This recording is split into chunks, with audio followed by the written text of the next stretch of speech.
everybody, this is Keith here of Euphoria Pictures, and welcome back to Friday Night Live at the Movies. And as you can see, I am joined by a very, very special guest tonight. I know everybody has been waiting for this stream. God knows I have been waiting for it for a long, long time. But yes, I have finally got the legend that is Conor Gray on my live stream. How's it going, Conor? Fantastic. I was just thinking, because it's like 3:30, 4 o'clock in the morning here in Victoria, Australia.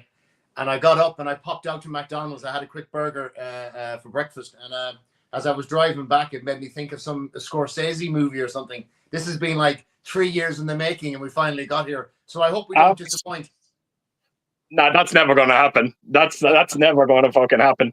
But yeah, like I said, I think since I started doing these streams, this is the idea. This is why I wanted to do streams like this, is to give people like yourself who doesn't have a YouTube channel just a chance to get a taste of what all of this is like in terms of YouTube.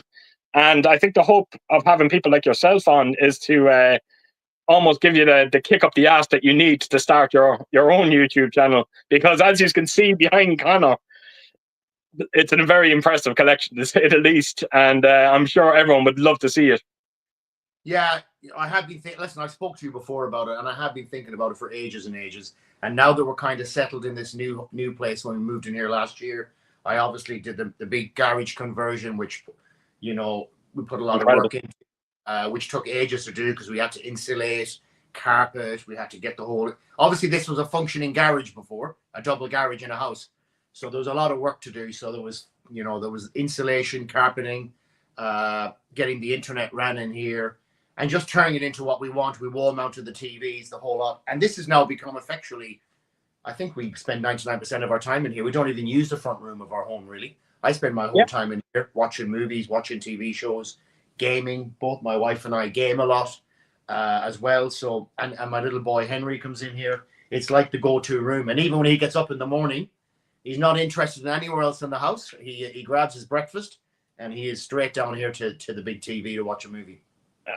Again, if anyone actually seen that room, like if you have seen the pictures that I've seen, I think they'd get a great understanding of why you would spend as much time as you do in that room. It's an incredible open space. It really is. I'm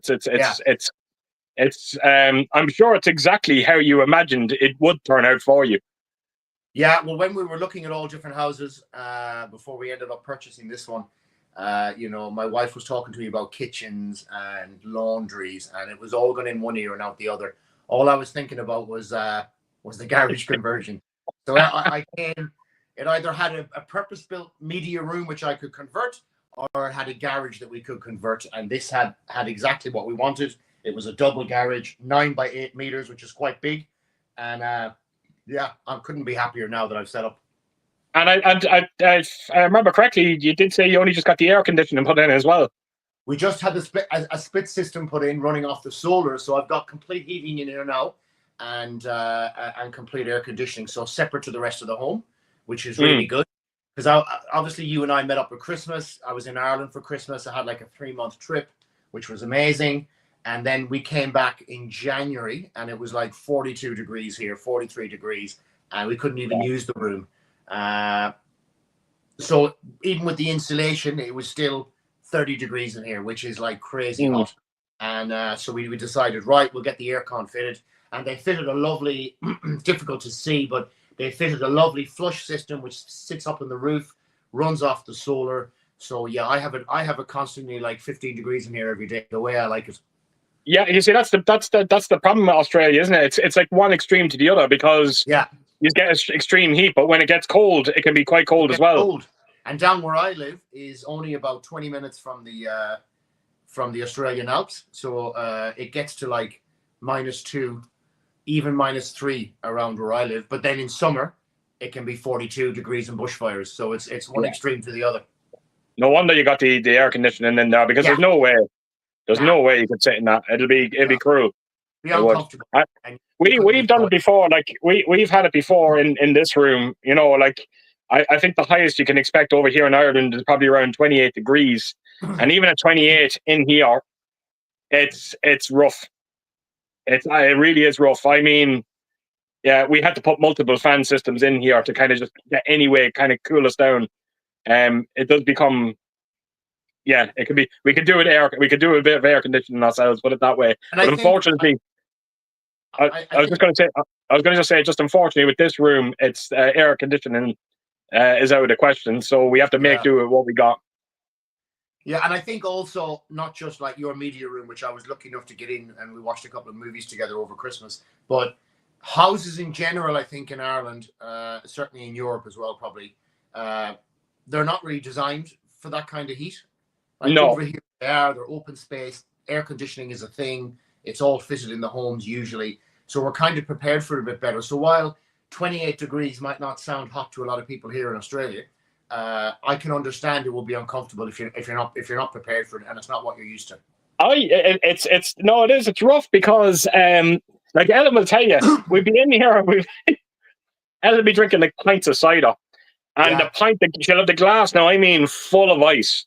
Yeah. And Ellen she'll take a mouthful of it and she'll put it down, and then all of a sudden she'll just look, and there's the pint full again because the ice is melting that quickly. I'm not. It's like fucking magic. Every cup she takes out of it is just, it refills.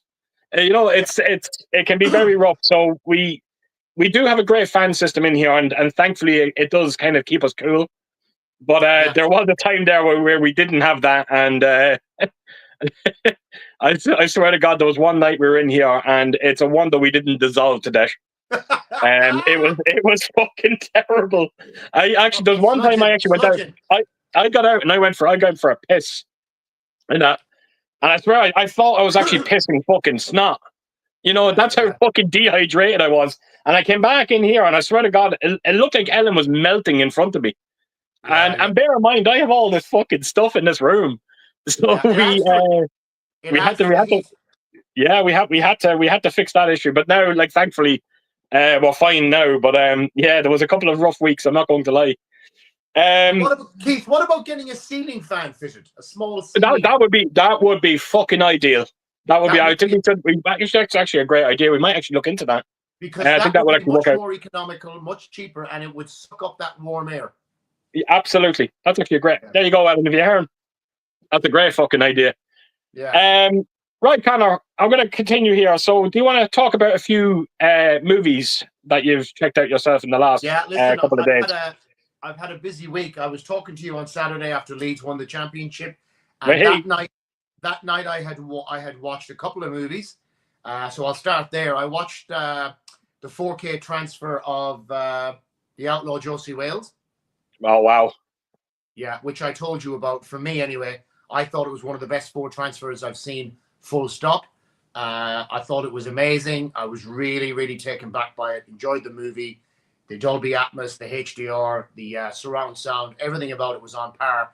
And there was a few scenes in the movie where he was caught in the rain and a few other scenes. I won't spoil too many, but absolutely looked picture perfect. And then I watched The Wicker Man, of course, after I spoke to you. I watched the 4K BFI transfer of The Wicker Man that night. And then Monday, Tuesday, we caught up on The Last of Us Season 2. Brilliant. Andor Season 2. And then movie-wise, I watched, I'm a big fan of Warren Oates. I don't know if you watch many of Warren Oates. No. So a lot of people might know him as the drill sergeant in Stripes. I only just watched Stripes. Yeah, I know. So he's the drill sergeant at Warren Oates. He was also the captain in Blue Thunder of the aviation unit. All right, and he was a big actor. He died. I think his last movie was actually Blue Thunder, but he only died in his very early 50s. But he did a lot of movies with Sam Peckham, the director. So on Wednesday or Thursday, I watched Major Dundee, Bring Me the Head of Alfredo Garcia, which I had never seen before, and he was in both of them. The Sam Peckham movies. And then a couple of nights ago, I watched Trancers. Oh wow, yeah.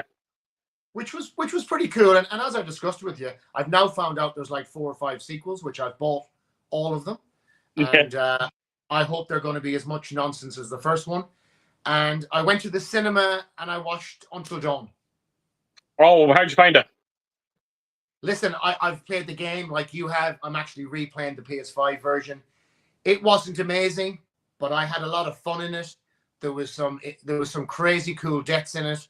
and the story was really kept going the whole time. Okay. So it was an enjoyable 90 minutes. But some of the death scenes in it were really, I think, funny. I had a good laugh. Okay. Yeah. I'm looking forward to it. Sorry, Connor. And that's been my week. That's pretty much. Oh, that's everything. Sorry. Yeah. That's some great watches there, mate. Yeah, I'm looking forward to that Until Dawn. I for the game, I don't have to tell you, the game itself is incredibly unique, and I was very interested to see how they were going to translate that into a movie. So, from what I've seen with the trailer, it does seem to be quite clever what they're doing with it. So, yeah, I'm looking forward to it. I'm just expecting a dumb horror movie, and from the sounds of things, that's what I'm going to get. That's what you're going to get, and they took certain aspects of the video game, which to watch the movie you don't need to be familiar with, but if you did play the game, they've taken a few little Easter eggs which are cool, but they've kind of put their own twist on it, and I must say, yeah, I actually found myself laughing a few times because some of the death scenes in it are they are pretty cool. They did a good job. Okay. So it's one of them horrors where the deaths are. That's just that grotesque that they're almost funny. Yeah, like silly. Like you can see it's going to happen, and it's like watching. I don't know if you remember the Final Destination kind of. Yeah, I knew you were going to say that. Yeah, you can see it coming, and and I was on my own in the cinema watching it. I think it was like the last day it was on, and I actually had a few good belly laughs. There was one or two scenes when you watch the one of them was in a bathroom. Which had me chuckling for ages, and I'm still laughing thinking about it. So yeah, you will enjoy it. Oh, good stuff. So yeah, when it comes to my watches, you'll be happy to hear. You know yourself, Conor. I finally checked out Silent Green. I did, which I really fucking enjoyed. No surprise there. You never steer me wrong. My God, that is not the movie I thought it was going to be. I think I said it to you before. I don't know why. But I had it in my head that it was a war movie. I had absolutely no idea that it was a sci-fi movie. But yeah, I really enjoyed it. I thought Charlton Heston, he kind of made me laugh at the start of it, like him going in, him going onto the murder scene. Your man that gets killed at the start. Yeah. And he just starts robbing the apartment. He robs the apartment of everything. And they're all sitting there eating. Yeah. And then that scene where he's kind of eating everything that he's stolen in front of you. The actor that passed away. That was his last movie. That was his last movie. Yeah. Yeah, that scene with the two boys eating. Edward G. Robinson. Edward G. Robinson. I was saying to Ellen, we were watching that scene, the two boys just eating, and there was no dialogue. It was just them kind of groaning, and and I was like, I didn't know whether to laugh or fucking be somewhat uncomfortable watching it. But I had a great ending to it. I didn't realize. I'm not going to lie. I had, and I'm not going to say it here because in case the people haven't seen it. But when you find out what Silent Green is, I was like, I did not expect that at all. Yeah. So yeah, it was a great watch. I got around to watching Strange Darling as well. Strange Darling. Yeah, that's a good movie. That is a great movie, as a matter of fact. I'm actually going to sound like a broken record here because I've done a video for it. Yeah, it's simple. It starts off as a one night stand. These two get together, and let's just say then the whole movie just becomes a cat and mouse tale.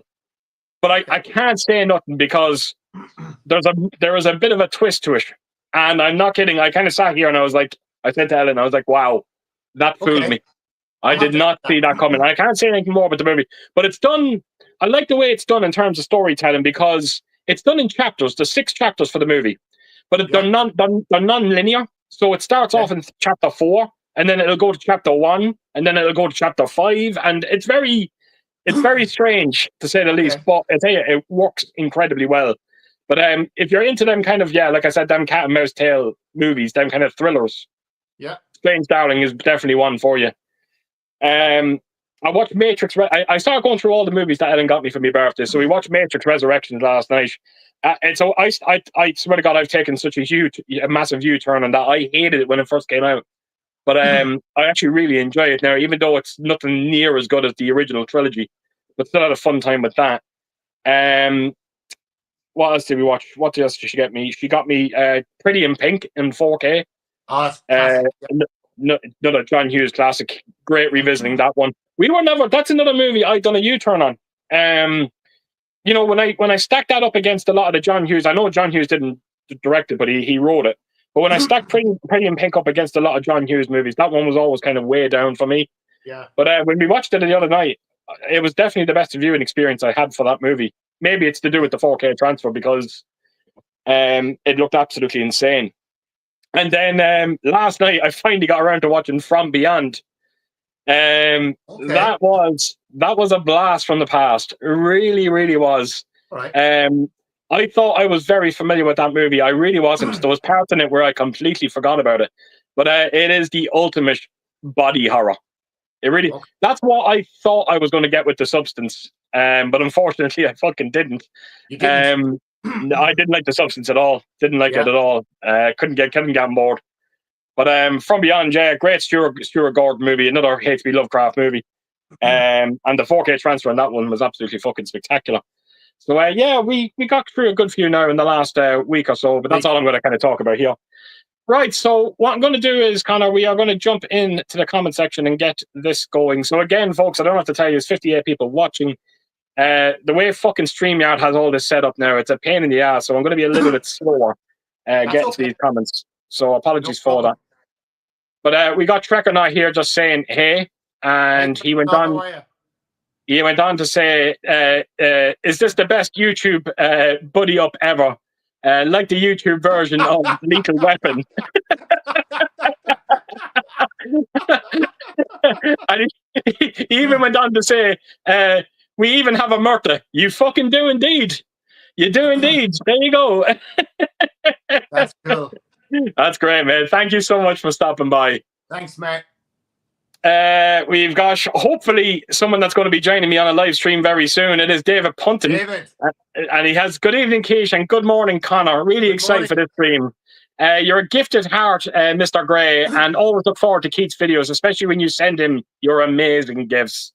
Same for you, my friend. I'm looking forward to watching your stream when you're on, and I've really enjoyed watching some of the things, unique items you've sent to Keith, particularly some of the laser discs and that, because when I was growing up in Ireland as a boy, I grew up in the country, and sometimes they'd make this big train trip to Dublin for the day. And I don't know if Keith remembers, but there used to be a Virgin Records in town. I did indeed. And I used to go there in the very late 80s, early 90s, and they used to have the laser discs there. And I've never seen one play, but I used to love looking at the artwork of them, and I still do. I think they look amazing. So yeah, it's good. Looking forward to your stream, David. I think you kind of touched upon something there as well, and I like the way you said that, because we spoke about this very recently when you sent me the Day Live edition from Hong Kong, Japan. Where you can Japan. Sorry, I thought you were in Hong Kong. No, I stopped off in Hong Kong, but I picked you those up in Japan. Oh, that was Japan. Okay, but yeah, we were kind of just saying that it's just one of those things that you know, it's one of those sets that you just love looking at. You know, like the contents of it is nothing particularly special, but the artwork on the box itself, is absolutely extraordinary. It is. And I must I didn't actually send you some pictures, but I picked up. There's a collection of games that I really like from Japan called Yakuza, and they're like a mafia Japanese version of Grand Theft Auto. Oh wow! But they've been going in the Japanese market for about 20 years, and they're really cool movies. In fact, Amazon Prime is just finished producing the TV series, which looks pretty epic, and it's going to be all with the Japanese Yakuza, which is their mafia. But I ended up buying all the games in Japan purely because they had all the Japanese artwork. And, there you go. Yeah. For no other reason. It's exactly the same art. It's exactly the same cover. But it just has, the writing just looks epic. I don't know what it does to it. It makes it look cool. Yeah, I get it. I absolutely get it. I really do. But yeah, David, mate, thanks again for stopping by. And fingers crossed it won't be too long before we have you on. He just went on to say, have a blast, guys. Thanks, David. Yeah, we will, David. We will indeed, mate. Thanks again. Speaking of people that are going to be on the stream, here's another one that's hopefully going to be on the stream very soon. This is Gary, that guy. Sin the Gin. Good evening, Keith and Conor. Hope you're both doing good. I'm not going to lie, I've been looking forward to this one ever since Keith mentioned Conor was coming on.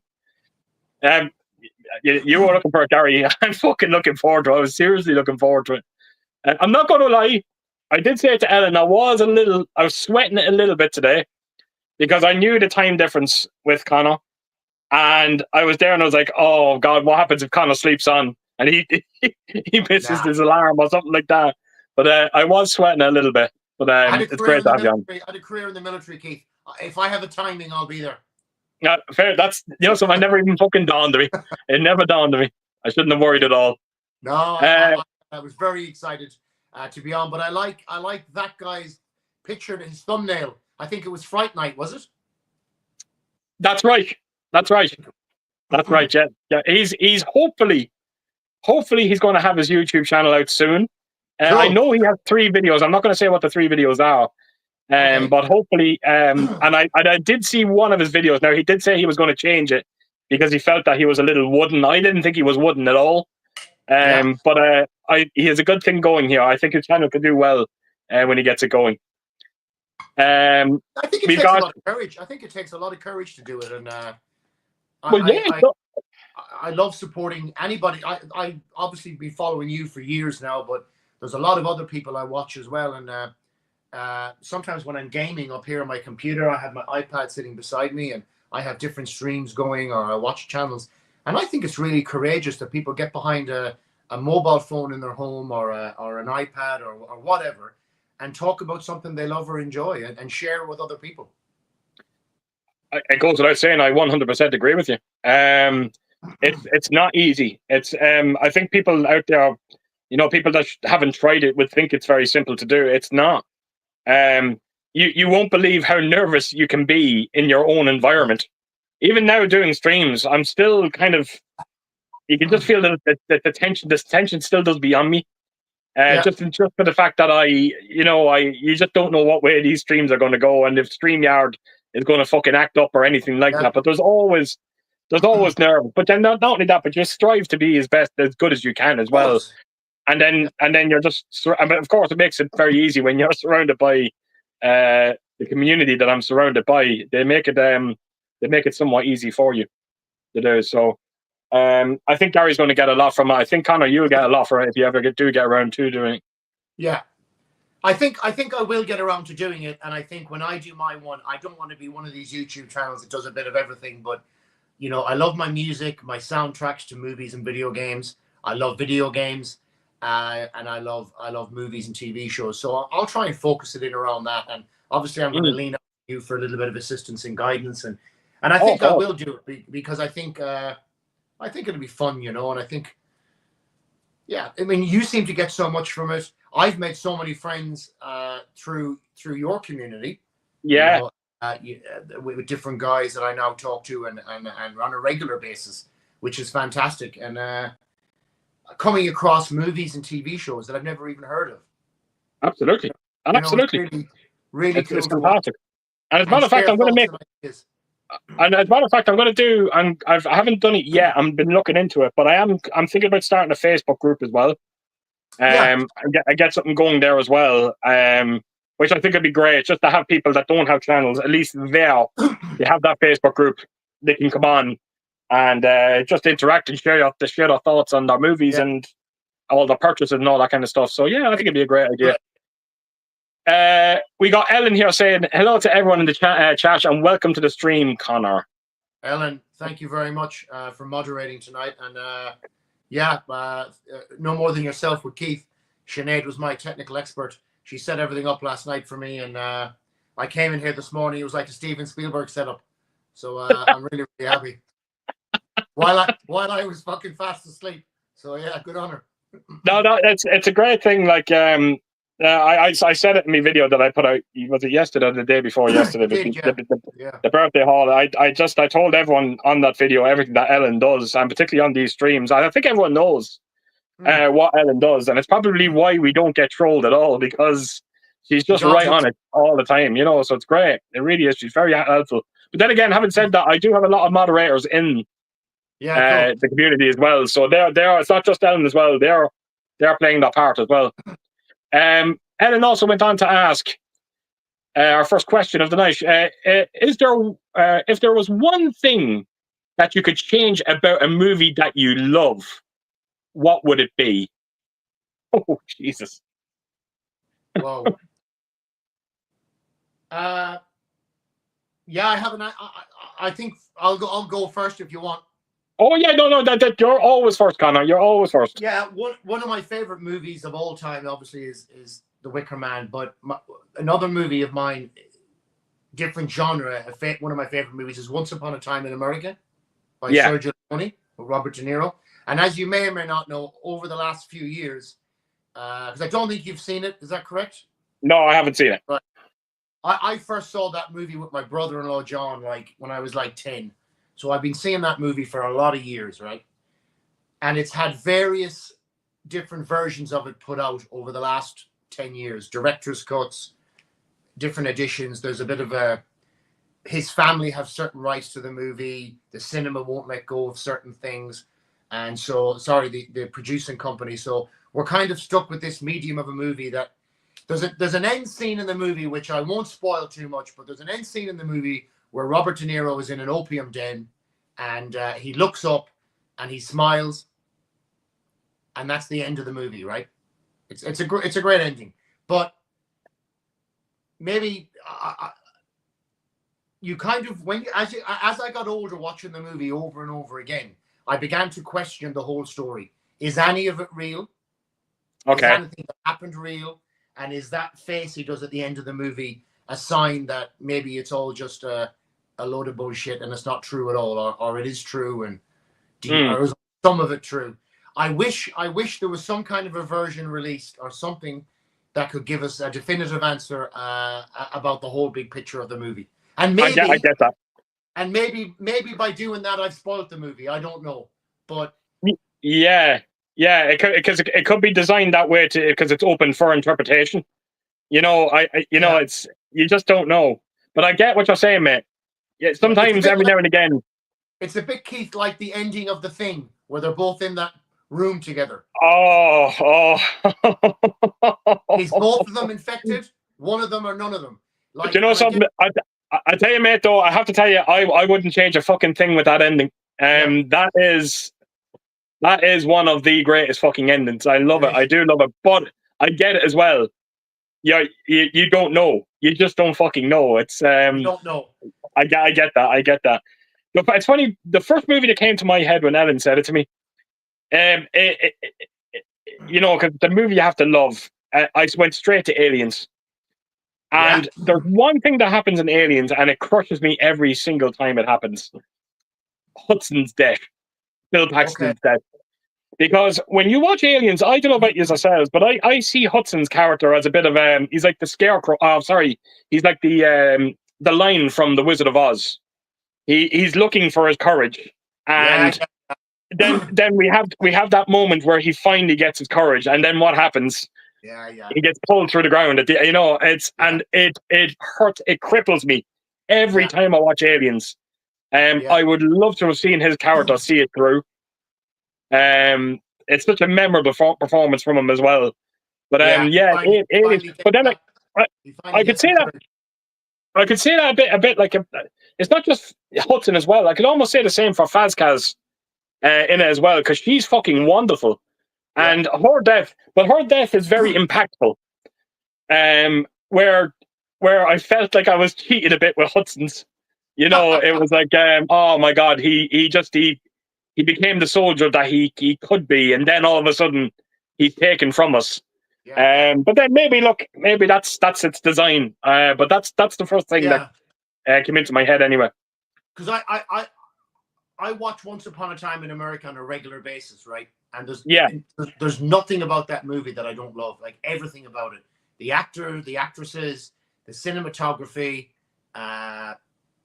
It was the only movie, I think, and I'm happy for anybody in the audience to correct me, but I think it was the only movie Sergio Leone directed in America. He turned down The Godfather to actually produce and make Once Upon a Time in America. They really wanted him to do The Godfather, and he ended up sticking to his guns, and he died afterwards. I think he died before it even got released. I think it had its Cannes Film Festival debut, and then he passed away. And what happened was the cinema then botched. They basically cut it up because the actual original movie is about 6 hours long. Really? Yeah, and I think the best cut you can get today is about 4 hours 32 minutes. There's about an hour and a half that is just, I don't know. But there's an end scene. There's an end scene in it with De Niro, and like I say, I must have seen the movie 30 times, and I never thought about it till one time, and I never really thought about it at all. I just enjoyed the movie for what it was, and I was having a chat with the guy in a local cinema. We have a movie club here that I go to sometime. Not a movie club, but they show a lot of old movies. I go along, and that movie was shown, and I got talking to the only one other guy in the cinema at the end of the movie. And he actually said to me, "Do you ever think when you watch Once Upon a Time in America that it was all a load of shit, that he's making the whole thing up?" And I said, "Why would you say that?" And he said, "Well, he just smiles at the end." And now I can't stop thinking about it. You know, it's funny you said that, because you can almost say the exact same as well for Total Recall. Yeah, because you don't know, do you? You know, he does say it. He goes, it doesn't he say it at the end of it? He goes, "I have this horrible thought. What happens if all of this is a dream?" You don't know. Dream, yeah. You know, is it one of those things where he wakes up and he's back in Recall? You just don't know. Recall. Yeah, fucking love that movie, by the way. Oh, Gary, it's just that and The Running Man. I can watch them over and over again. You know, they're just classics. And because I think there was a remake of remake of Total Recall with Colin Farrell? Listen, I did not hate that movie. The only thing I hate about it is the fact that it's called Total Recall. If they called it anything else, I would have been happy. Yeah. And I thought it was okay. I do not hate that movie. I've seen it, and I haven't seen that, and I didn't see the remake of RoboCop. The two remakes I haven't seen yet. I didn't hate that either. I'll tell you what. Do you know something? Two of them have something very similar in common. I mean, actually, both of them are Paul Verhoeven movies. Now that I think of it, and that's the problem with the remakes as well, is they tone it down. Like, you know, you seen RoboCop, you know how violent RoboCop is. Total Recall is the exact same. It can be very violent, but when they done the remakes, all of a sudden they were like fucking PG-12s. You know, I think someone told me. I think that's actually what put me off it. I'm not kidding you. This is no bullshit. We actually watched RoboCop the remake there not so long ago. That you don't see a drop of blood in that movie. I'm not kidding. I remember watching the original RoboCop. My sister Caroline is a bit older than I am, and she's a massive movie nut when we were kids. And she used to often get movies from me that were over 18 or I couldn't get, you know, because I would have been 10. And I remember the day she brought home RoboCop on VHS tape. Yeah. From the local video store, and part man, part machine, and all cop. I can still remember. I remember. Do you remember the advertisements in it? Like for the TV shows. Absolutely. Grab for money and all that kind of stuff. It was just really cool stuff. Like, they were stupid as fuck, but they were cool. Yeah. I that's what I loved about Starship Troopers, because Paul Verhoeven, he directs that as well, and he kind of carried that over from RoboCop. He put the ads into Total Recall. You know, would you like to know more and all that? They put all that in. You know. Did you play the PlayStation 5 game RoboCop? No, I still haven't gotten to it. I haven't. They really did a good job on it. It's almost like playing an arcade game in the 90s. So I won't mention games too much, but if you do get a chance to play it and you love the movie, the game has got everything. It's got the ads in it. They've really done a bit of good nostalgia. Yeah. Oh, that's fantastic. I will get around to it. No question about it. Gary just went on, the Keith streams never disappoint. Well, mate, I'll tell you, Gary, the reason why my streams don't disappoint is because I have the best guests on. I'm just here. I'm just facilitating. You know, I'm here. Yeah, I'm a host. It's my guests that are the stars. They're the ones that are the entertainment. Put it that way. Gary also went on to say, in the 70s, they made a series of disaster films called Airport with an ensemble cast. Would you like to see a reboot of these films, and what would you like to? Who would you like to see play the first pilot and co-pilot? Now, I can't really answer it, Gary, because believe it or not, I haven't seen Airport, which is I'm embarrassed to say. Did you see it, Conor? I've seen all those movies. There was a lot of them, Keith, came out in the 70s and very early 80s. There was Airport 1971. There was a Killer Bees movie, Towering Inferno. Oh, is that what they're all in? Okay, is that what he's talking about? Yeah, so the 1970s movie Airport, it's basically about the running of an airport, and then there's like a disaster where an airplane might crash and all this kind of stuff. And they had it was very similar to Towering Inferno. They had all the big cast in it, George Kennedy. Oh, wow. Anybody who was anybody in the 70s were in those kind of movies. So I guess, okay, let me think. I'll tell you who I go for the pilot, who I think would fit the pilot very well. He is the son of the actor from the Amityville Horror, the original one. Oh, Josh Brolin. I go Josh Brolin as the pilot. Wow, okay. I go him as the pilot, and I go to kind of offside his kind of character. I go Walter Goggins as the co-pilot. Right, okay. That's who I go. Those movies, Keith, were really, really big in the 70s and 80s. And obviously I was only born in the late 70s, but I remember them a lot on BBC sometimes. And there was Towering Inferno, there was Raise the Titanic, Poseidon Adventure, Poseidon, Airport 1971, and then there was one with Michael Caine with Killer Bees. Do you remember that one? I remember Killer Bees. I do. I remember. Sorry, now I could be getting this wrong. Which is the one with the mini, the girl in the mini, and the mini is covered in bees? Which one? That's not Killer Bees, is it? Yeah, that's one of. I think that's the one we're talking about with Michael Caine. Yeah. Right, is that one? I wasn't quite. Again, I always get them mixed up. I don't know whether it's the Swarm or was it Killer Bees. I honestly couldn't fucking remember. The Swarm. Is it the Swarm?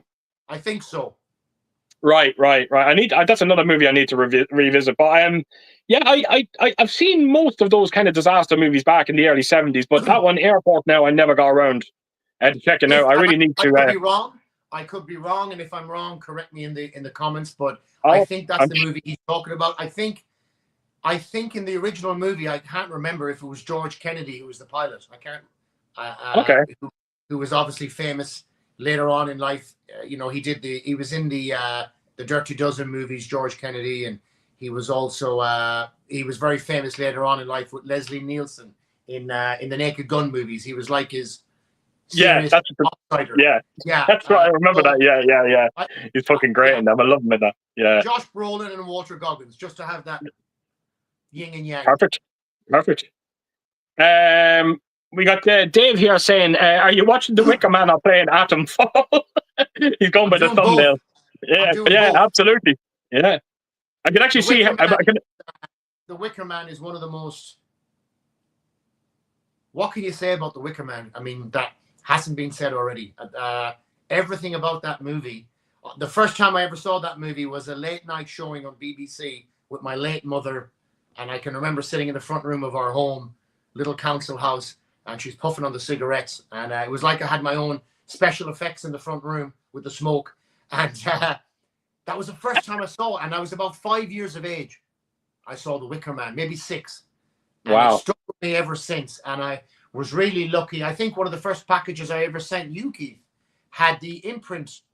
That's right. Yeah, it's over here beside me in the bottom left corner. Yeah. And then of course BFI did a beautiful collector's edition of it. I think it was BFI or Screen Classics. I can't remember.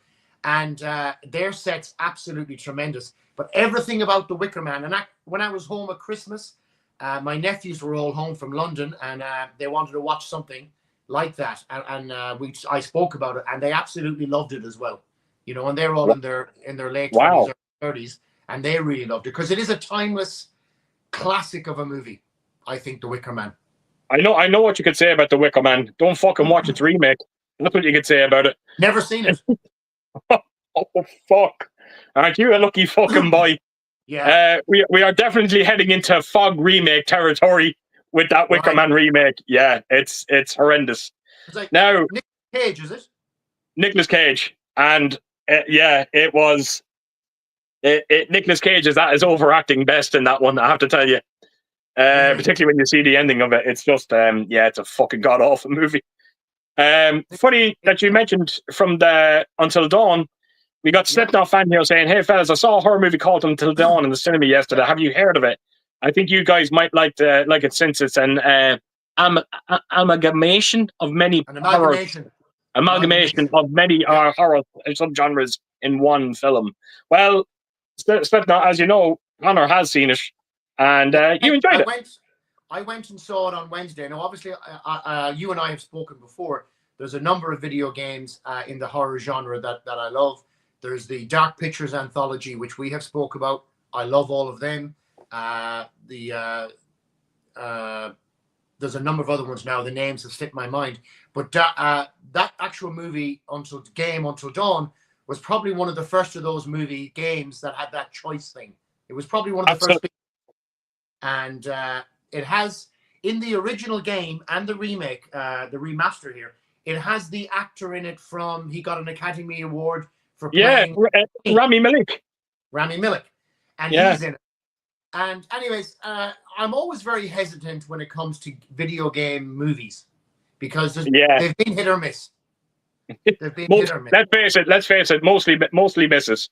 Mostly misses, but there has been a few good ones. I thought Silent Hill, Resident Evil, Assassin's Creed, you could argue. I didn't mind it. Whatever. Okay. But Until Dawn movie, I went in there. I actually expected it to be completely terrible, and I'll be honest, Keith. I had a really good laugh at it. That's all I need to hear. That's happy days. It's one of those movies that I kind of said to myself when I seen the trailer to it. I was like, you know what?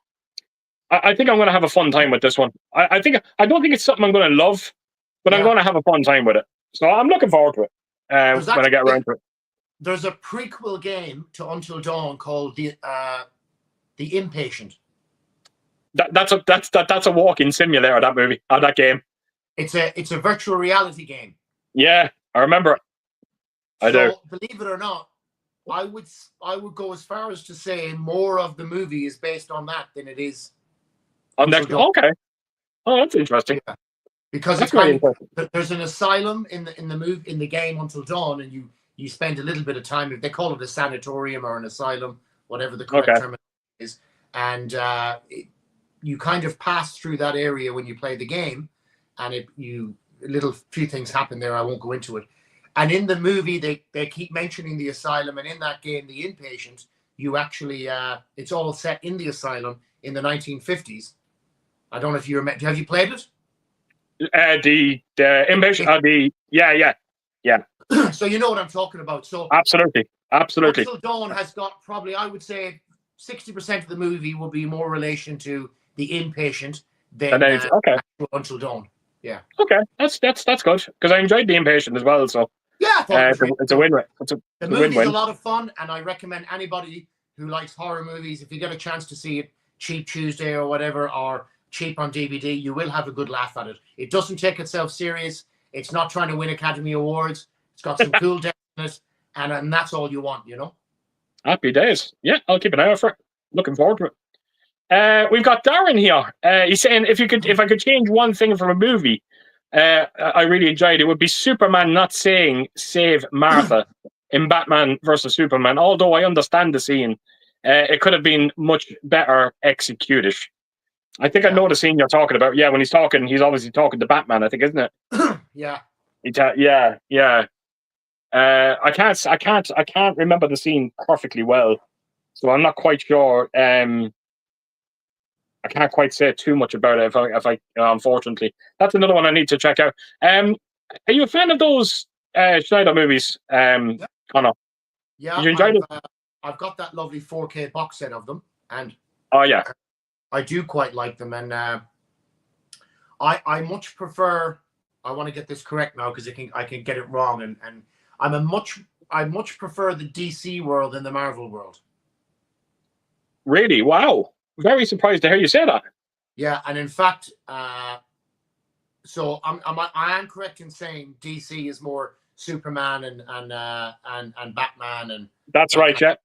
I much prefer that because I think the Marvel movies sometimes annoy me because you have to fucking watch them, or no, and people get irate about it. Oh, you've got to watch it in this order, and you got to have your Yeah, hand over your right eye, and you got to hold your left ear, and you got to watch 2 minutes of this and 4. I'm not interested. I'm not interested.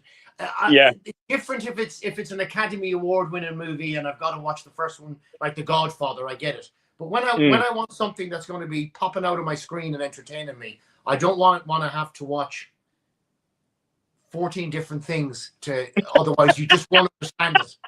I'm not fucking interested, mate. And I get it. I get it. Yeah. but So, in saying that, Keith, last Friday, Sinead and I went and we watched that new Marvel movie at the cinema at the moment. What's it called?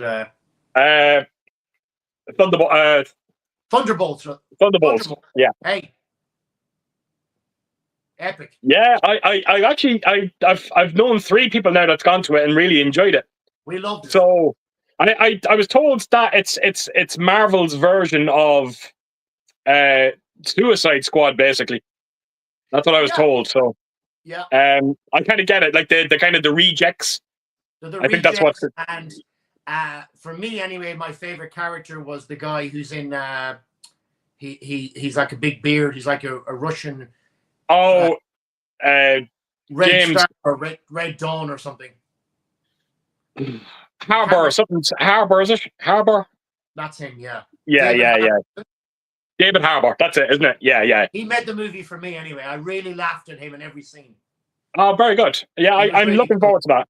I heard it's a bit of a return to form for Marvel. So, yeah, I'm looking forward to seeing that one whenever I get around to it. I'm not going to go see it in cinema. Don't get me wrong. Like I've got the Disney app here, and I can stream in 4K on that. I have no objection to banging on a Captain America or watching an Iron Man movie.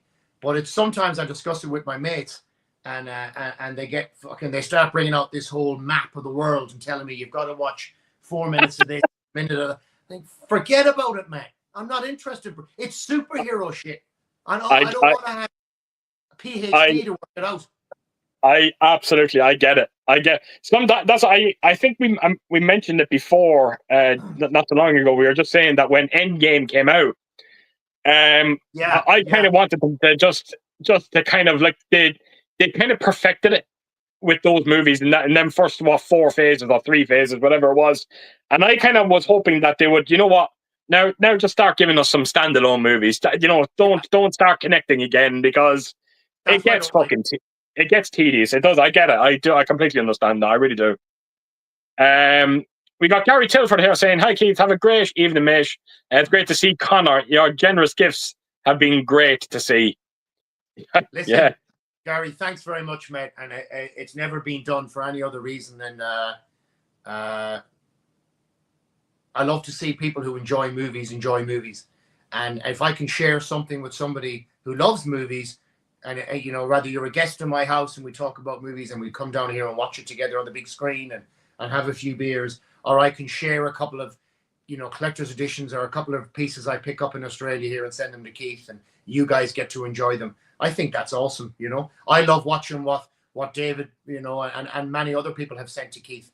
Love watching these interesting unboxings and then going away and researching the movie and finding out about it. And that's the great thing I think about the community, is that it's not about showing off or look at me. It's about a common passion for something that we all love, which is the movie making and the media industry and pop culture. And as I've got older, I've embraced it more and more, and I just love it. Yeah, it says a lot about the community that I have around me, that they genuinely enjoy watching them videos.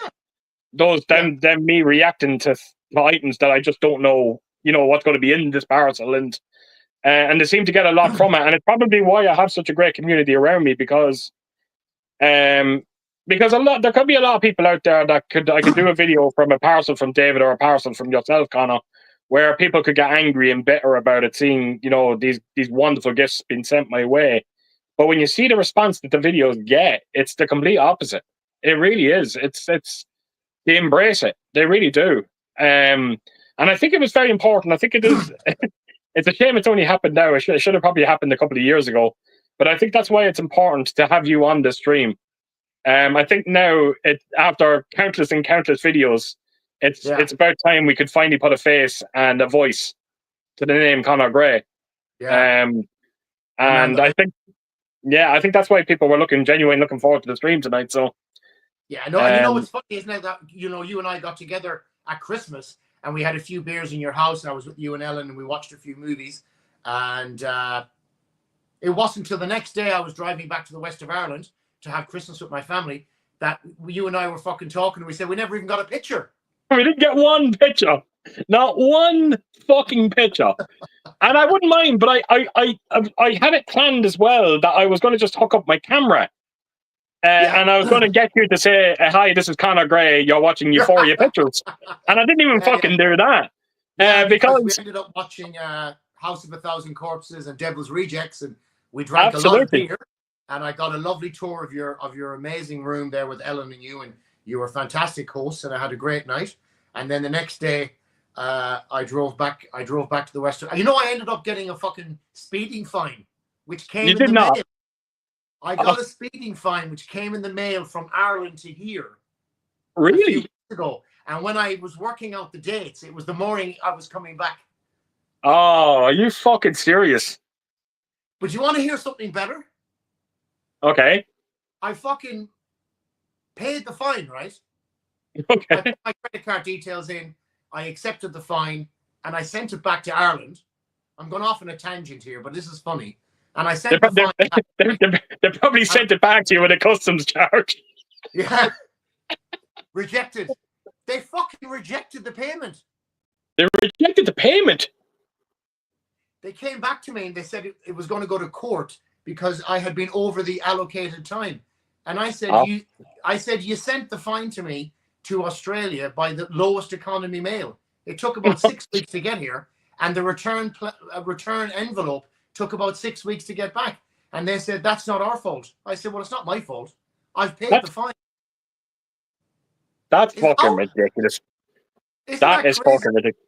So I said, how long do people in Ireland get to pay a speeding fine? And I think she said to me, top of my head, she said like 5 weeks or 50 days or something.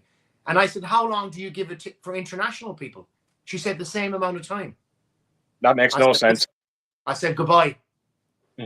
That's the mystery. That's fucking Ireland. Well, it's not a mystery. It's just a fucking shit show. That's what it fucking is. Unbelievable. Unbelievable. Fucking ridiculous.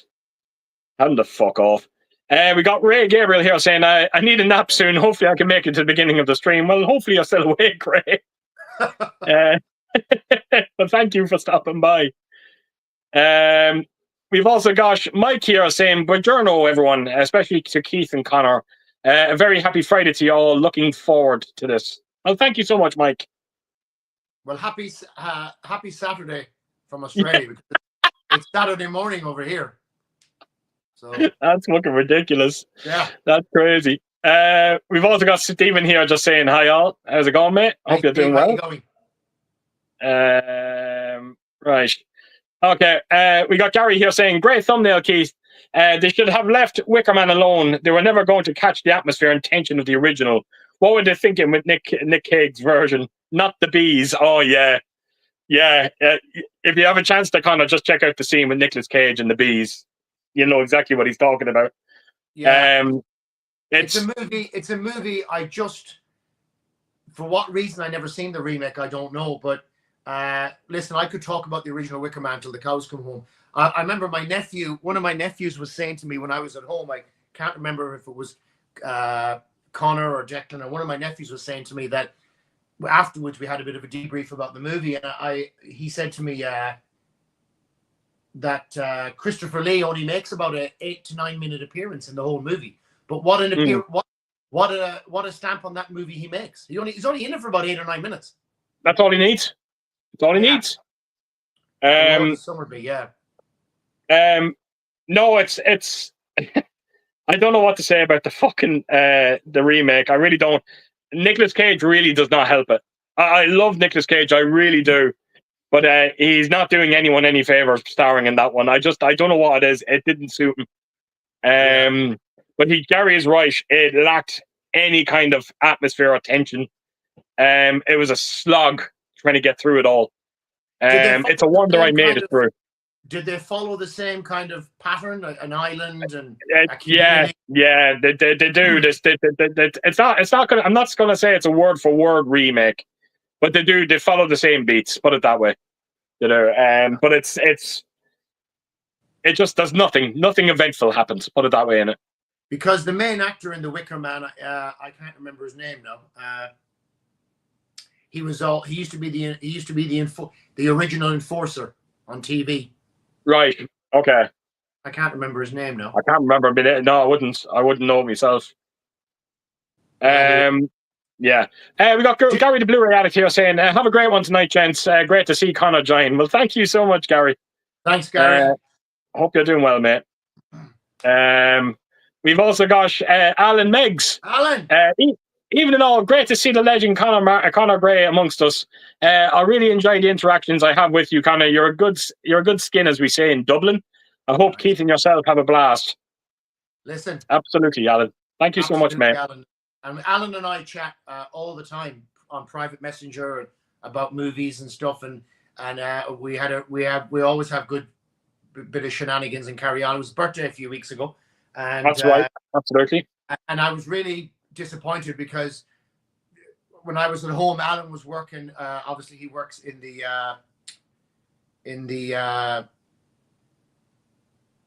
department stores and that kind of stuff. He's in that kind of environment. So Christmas for him was crazy. And even though I was home for 2.5-3 months over Christmas, I used Ireland as a springboard. And I was going to all different places, and we just never got to meet, which was unfortunate. But next time, Alan, we'll get to meet and hopefully have a couple of pints together and a couple of whiskeys. Absolutely, yeah. It's just that time of year. Unfortunately, I'm not going to lie.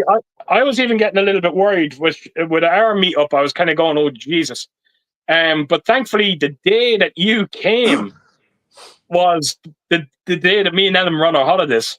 Nice. You know, so it kind of really worked out. But if it was any time before that, it wouldn't have happened. It wouldn't have happened. It's just crazy. Yeah, it is. We got Steve here, Steve Court, saying, "Evening all." Another heavyweight lineup on the stream and in the comments. Conor, it's good to see you on here. I'm guessing it's very early for you, but a couple of dark and stormy, and you'll be good. You know, Steve, I was thinking about dark and stormies this morning because I think Steve is an ex-Navy man as well. But I ended up going with a few wild turkeys instead. Well, so I decided I'll go for a couple of wild turkeys later, but dark and stormy are my ones. Again, Steve is another guy I met through the channel, and we've had a bit of chat together on Facebook and stuff about different movies, and he's kind of expanding his catalog, and another guy again has introduced me to a couple of movies that I didn't know, and we've had a bit of banter to and fro. So yeah, really good to see you here, Steve, and I hope you enjoy it, man. Yeah, me and Steve, we message each other daily. We do, and I'm not gonna lie. Every time you get a message off Steve, you're going to be fucking in tears laughing with him. Yeah, because myself, him, and John Perry, we'd send each other a lot of audio messages. Now I haven't gotten into it. These two lads have, where they're sending audio messages while they're out driving. Right. And if you fucking hear the road rage that's going on between these two. They'd be there and be like, Steve would be there and he'd be like, "Oh, Keith, From Beyond, the 4K transfer is fucking fantastic." And then all of a sudden they'd be like, "Fucking cyclist coming fucking in front of me, you stupid bastard." But John Perry is the worst for it.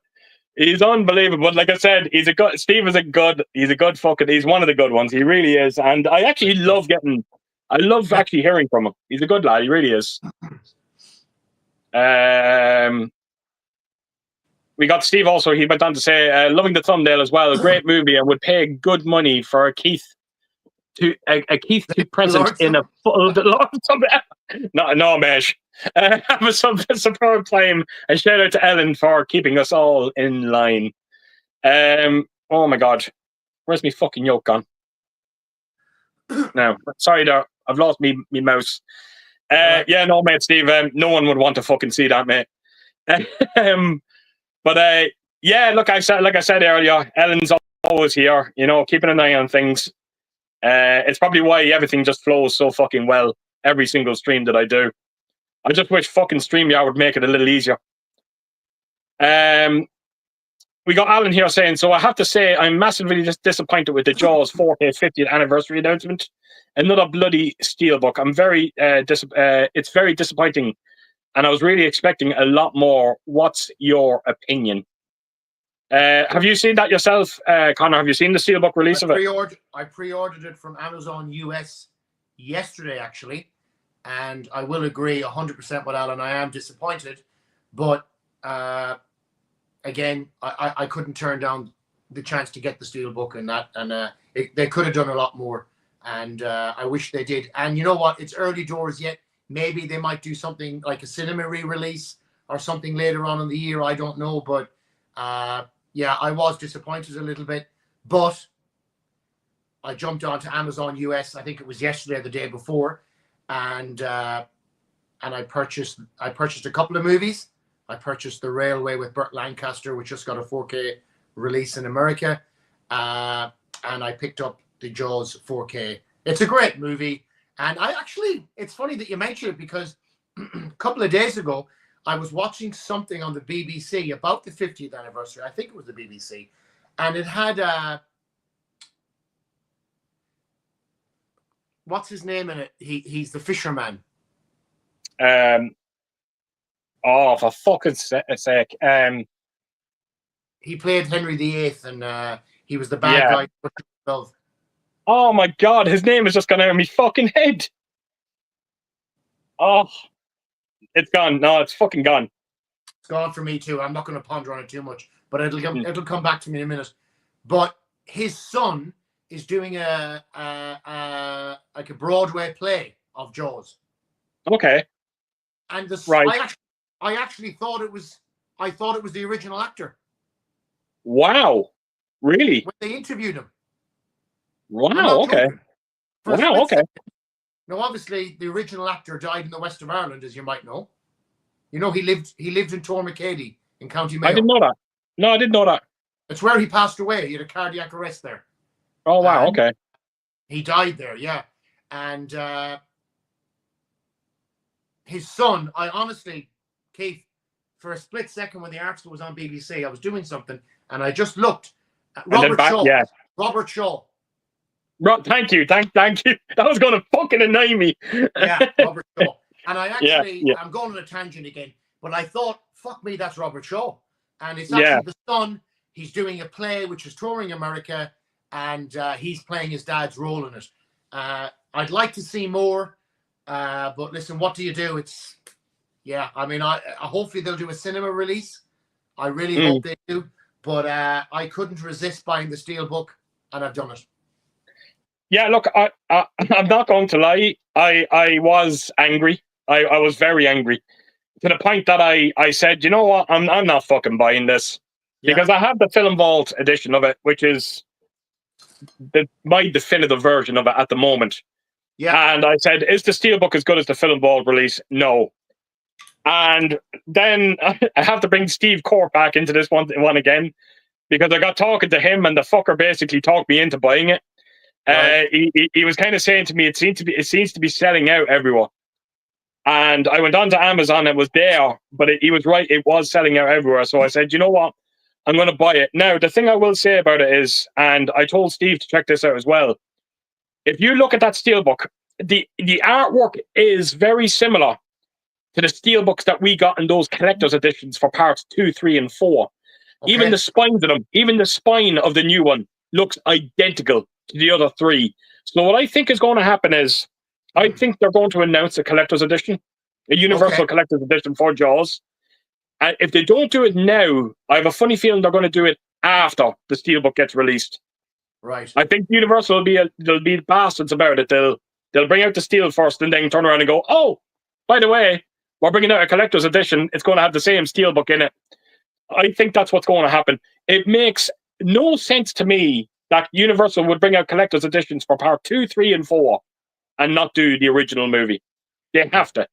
They have to. So And you know, So Keith, yeah, there might be a bit of common sense to what you're saying, because in a way, it's a little bit like what Warner Brothers did. I think it was Warner Brothers with Nightmare on Elm Street.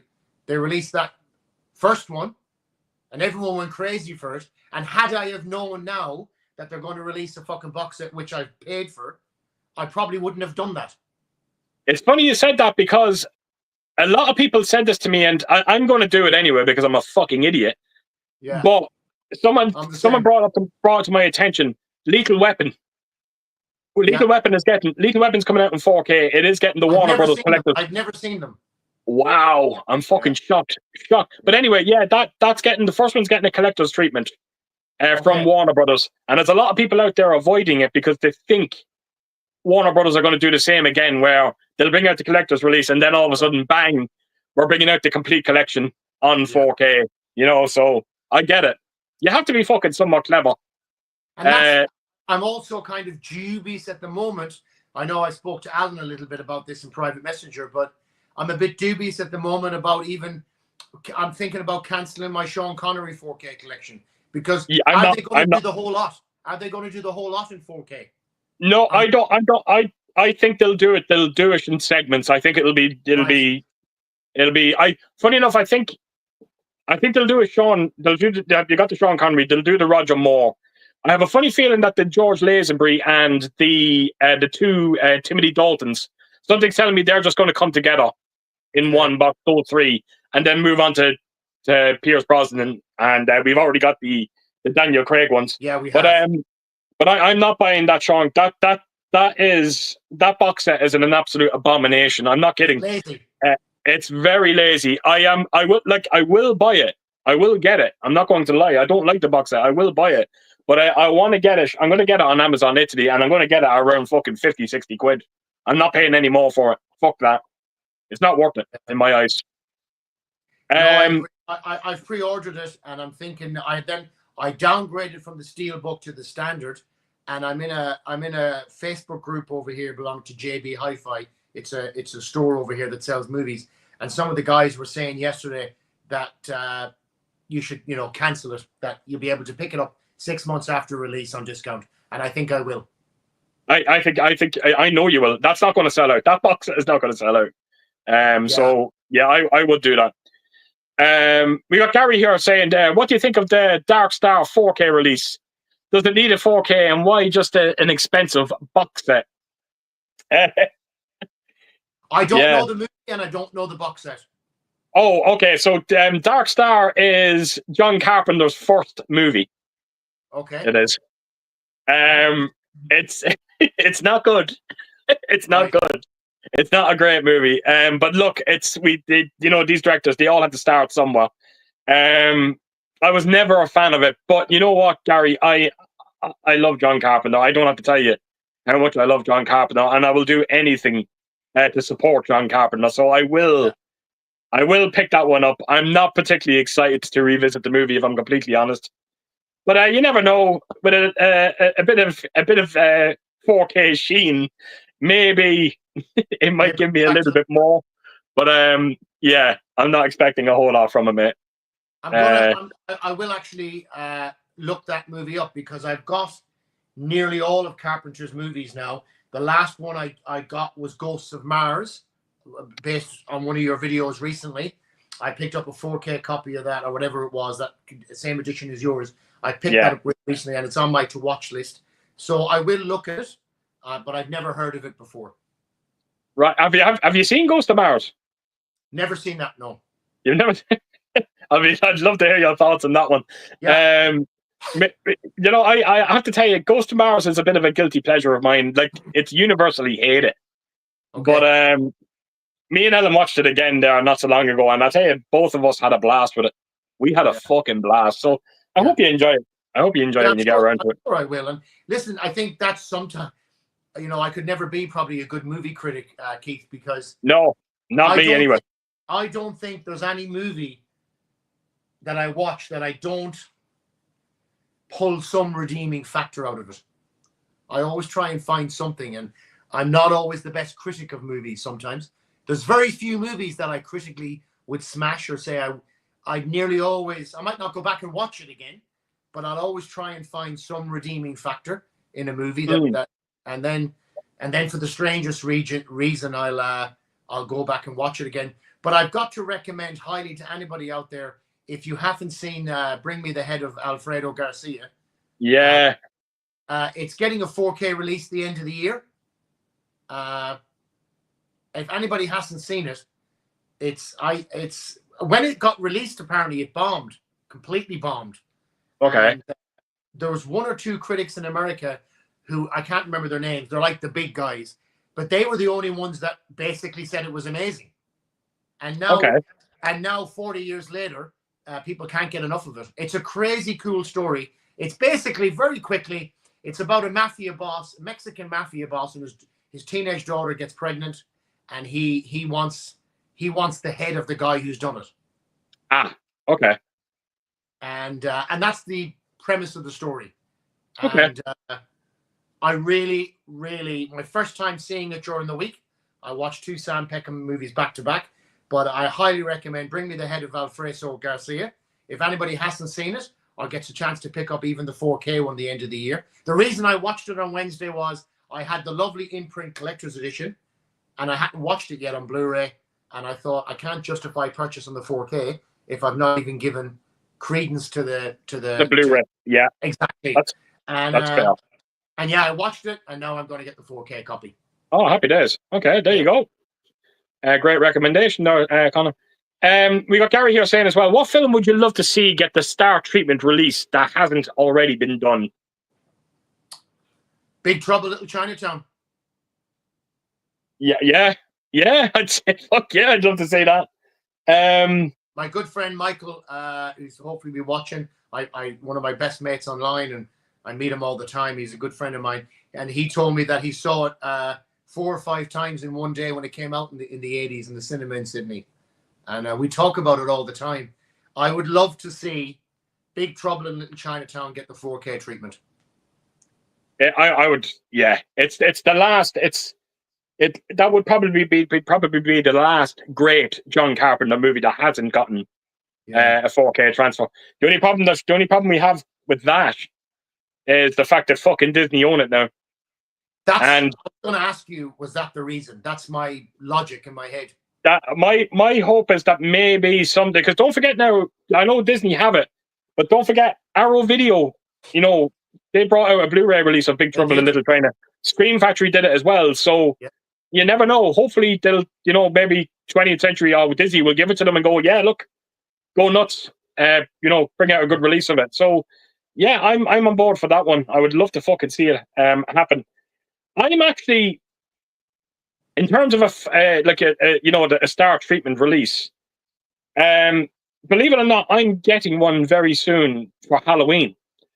Now, I don't have to tell you, you've seen it already. Anyone that's aware of my channel, I have a wonderful Halloween collection. But the one thing I don't own for the original Halloween is a true collector's edition of it.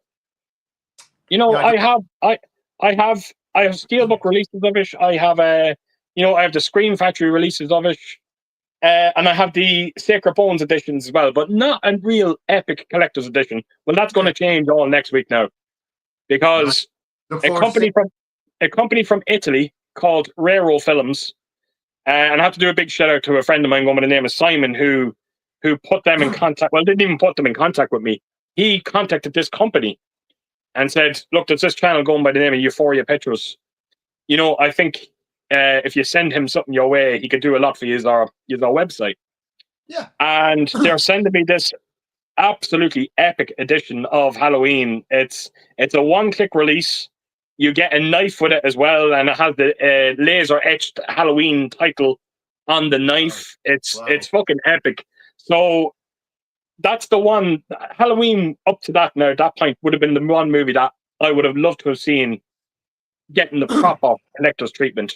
So yeah, I'm getting it. That dream's coming true, Gary. Well, I would look forward to watching that. You don't need, obviously myself how much I love Halloween and Michael Myers, and I got the statue recently in the house, the Half-Life statue of him, and yeah, I love the movie. You see, And he just had to bring that fucking statue up. Now I all of know, a yeah. sudden the fucking release that I have coming doesn't look all that fucking great. I'm just looking Because at him now. I'm just looking at Michael, and he makes me so happy. And I'll tell you, actually, now that I have the opportunity here, like, you know, and I hope you don't mind me doing this, Conor, but, you know, normally when I have people on these streams, I would always, you know, put in the description below for our YouTube channels or their Instagram accounts. But if you do want to get a bit closer to Conor, I would actually maybe reach out to him on Facebook. And if you do reach out to him on Facebook, I think you will get to see a lot of all of that. I am not kidding you, folks. 70 people watching at the moment. He has a statue of Michael Myers. Yeah. If I remember correctly, Conor, correct me if I'm wrong, you and another person, there's 2 people in Australia. Only two only 2 of you have this statue in Australia. Have this statue, and it was imported by Pop Culture in Melbourne, and I had seen it for ages. And listen, it was a lot of money, and I obviously had to discuss it with the wife and kind of, do you think, do you not think? And I actually was going to leave it, and she pushed me to get it. And I've got a lovely pumpkin coming later on this year from the company. To go with it, yeah. Which is going to sit between his legs and light up.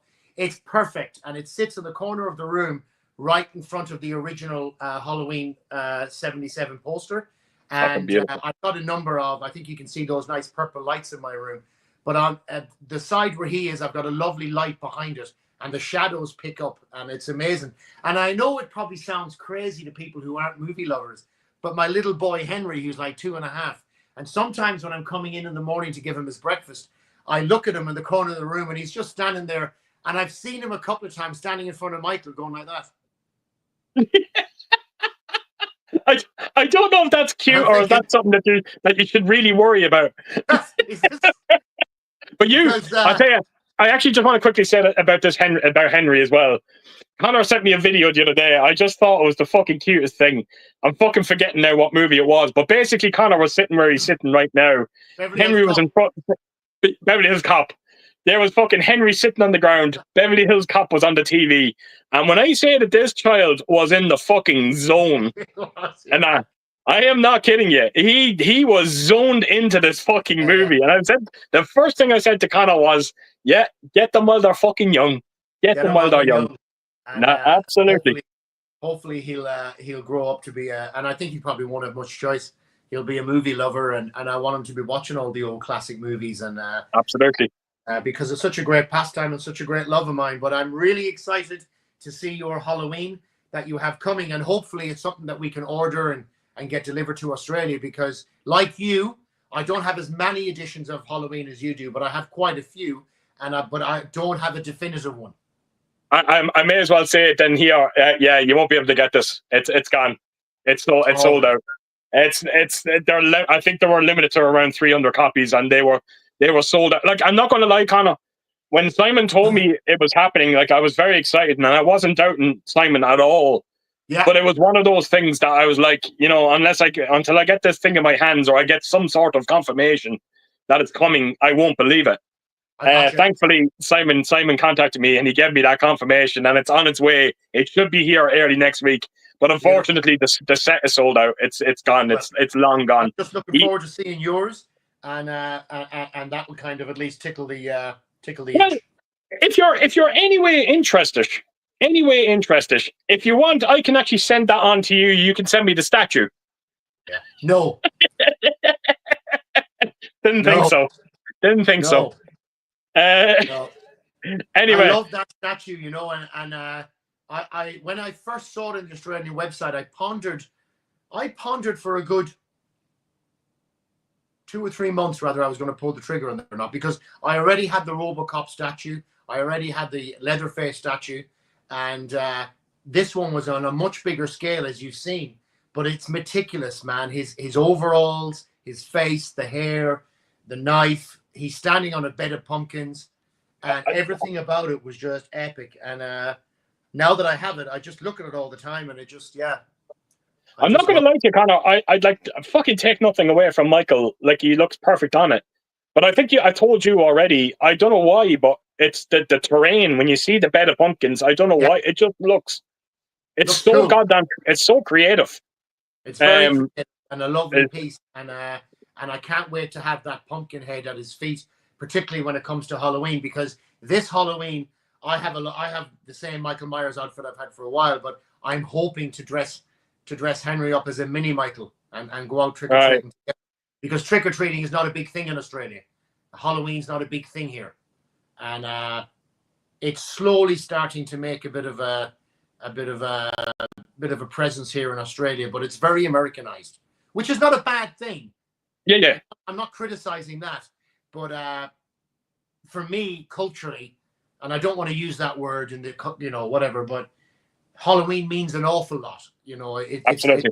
It's an amazing time, and it's not just about trick or treat. It's about the whole aura of it as someone who loves horror movies. Halloween is a special time.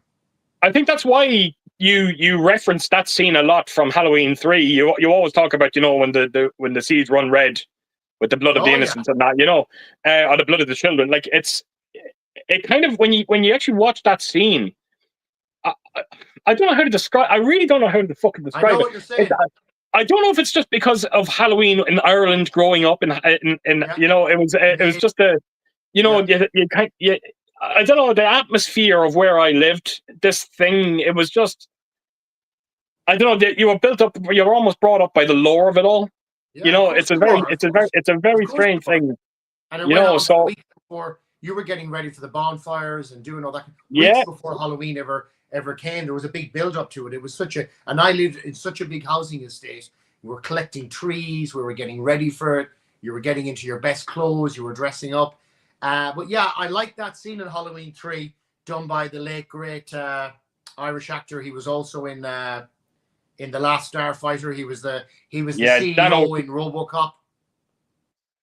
Dan O'Hara. Yeah, that's right. Yeah. Speech he does in Halloween 3 listen, epic. That scene where the guy's in the chair, I can't remember his name, the doctor, and he does that. Tom Atkins, yeah. He does that speech to Tom Atkins about you only think Halloween's about candy and trick or treating. I love that scene. It's my favorite scene in the movie. And sometimes I've got obviously I've left the services now, but I have a few mates of mine that are still in it. Every now and then I'll just send that clip randomly at 2:00 in the morning, and they'll see it the next day and have a good laugh because I always talk about it. It's a great scene. It is, because and not only that, but you kind of get a taste of his character and the way he is during that movie, because he's telling that story and he's doing it with this fucking sinister look on his face, and then all of a sudden he just goes Halloween, and then he puts the smile on his face, and it's just like that's the way he can just turn it on so quickly. One minute he's sinister, and then all of a sudden he is a pleasant. The way he talks in that scene, it makes you think, was he there? Because he's a warlock. Absolutely. He's a warlock. It is. So there's probably a fair chance he was there, because if he talks about some of the toys being hundreds of years old, and he got them in Germany and all that, and so there's I think if you read into it properly, his eyes change and his demeanor changes because he's reflecting on something he was personally involved in. I'll tell you one thing, it's a great way to look at it. I think I've spoken to you about this before, that I think if you can dive deep in that movie, there's a bit more to it. Yeah, there is. There really is. It's a fantastic movie. And like I told you many times, I hated that movie growing up, Halloween 3. No, not me. Love at first sight. Yeah. Hated it. And then only in the last 8 to 10 years, I would say it would be up there with maybe even... I don't see Halloween 1 and Halloween 2 as two separate movies. I see them as one. Yeah, I'm the same. I would call Halloween 3 probably my second favorite Halloween movie if you put the first two just together. I get that. Yeah, I'm the same. I'm the exact same. Yeah. Anyway, we've got Gary here saying, what film would you like to see come out and be perfect fit for the umbrella treatment? I think they would do a great job with the Wolf Creek films. You'd imagine that would be a shoe-in for an Australian label. Well, you would, but isn't it funny that you mentioned that? Because last night I got an email from the German mob. They're doing a 4K Wolf Creek. Really? What's the 4K mob from Germany that you've done a few videos? Turbine. Turbine on Nameless Media, one of the two. Turbine are doing a 4K release. Oh, wow. the first one. It comes out. I think it has 3 different covers, similar to X and Pearl, and I think it comes out 28th of May. Okay, I need to pick that up. It's a great movie. I purchased one of them. I didn't get all 3 various copies because, yeah, I'm just not like, I like the movie immensely. Don't get me wrong, but I didn't. I just didn't want to get all 3, and kind of sometimes you've got to make decisions with movies. You know, when you're purchasing lots of movies like we do, you can't get everything. Absolutely, I couldn't agree more. I couldn't agree more. So, what would you like then? Is there a movie out there that you would like to see get the umbrella treatment? Now, bear in mind, I think we have to come up with a reasonable answer here, because you can't just turn around and say, oh, you know, let it be, you know, Halloween or Friday the 13th, because look at Umbrella's catalog. A lot of the movies are very obscure, so I think you'd want to be leaning into the more obscure titles than anything else. You'd want to be leaning into obscure movies, and for me, bearing in mind over the last couple of years, they've been really good with the Japanese and Korean genre. Absolutely. I'd like them to see them give the movie The Wailing, or A Tale for Two Sisters to get. Oh wow! Have you seen those movies? Are you familiar with them? I haven't. I've heard of them. I've never seen them. Well, I think the movie The Wailing, the Korean movie The Wailing, is probably one of the best horror movies. One of the best horror movies I've ever seen. And it's about a cop who investigates deaths of children. And when he starts getting into it, his children become affected. And it's actually a demonic beast that takes children. And it's a very good Korean horror movie. I'd love to see that get a 4K treatment, or A Tale for Two Sisters. But if I was pushed, The Wailing. The Wailing is... if you haven't seen The Wailing, anybody out there, it's one of Korea's best horror movies. And you and I have spoken at great lengths about my love for Korean TV and Korean horror movies and their sci-fi stuff. So yeah, Gary, I'd say The Wailing would be the one I'd like to see Umbrella. And believe it or not, I've emailed them about it. There you go. Yeah, that's right. I keep forgetting that you're in contact with Umbrella. That's right. Yeah, absolutely. Yeah, and that'd be. What about you, Keith? What would you go for? The first movie that jumped in my head was a movie that actually Arrow Video done a Blu-ray release for years ago called The Initiation with Daphne Zuniga. It's a wonderful 80s slasher movie that I think people have forgotten about. And the reason why I would like to see it is because I would love to see it get its similar treatment that we got for that movie that you sent me, The Intruder. Yes. I would just love to see a similar release for The Initiation done, just so I could have it sitting beside that Intruder release. So that's the one that I would highly love to see. I'd love to see it happen. Again, it doesn't get any more obscure in terms of 80s slashers. Yeah. But there's a countless ones you could do out there. I mentioned it before in another stream where there's a movie called Dead End with Lynn Shay. Is it Lynn Shay that stars in it? This family, they're on the road. They're on this road, and the road is just a road to nowhere. Okay. They're stopped, and every time they stop, one of them gets picked off in the car. It's fucking eerie, full of atmosphere. Never got a Blu-ray release, only got a DVD release. So that would be great as well. P2, another one that comes to mind. Parking Level 2, great horror movie as well. That's a very good one. I like that one. Yeah, so there's some great ones out there that I would love to see.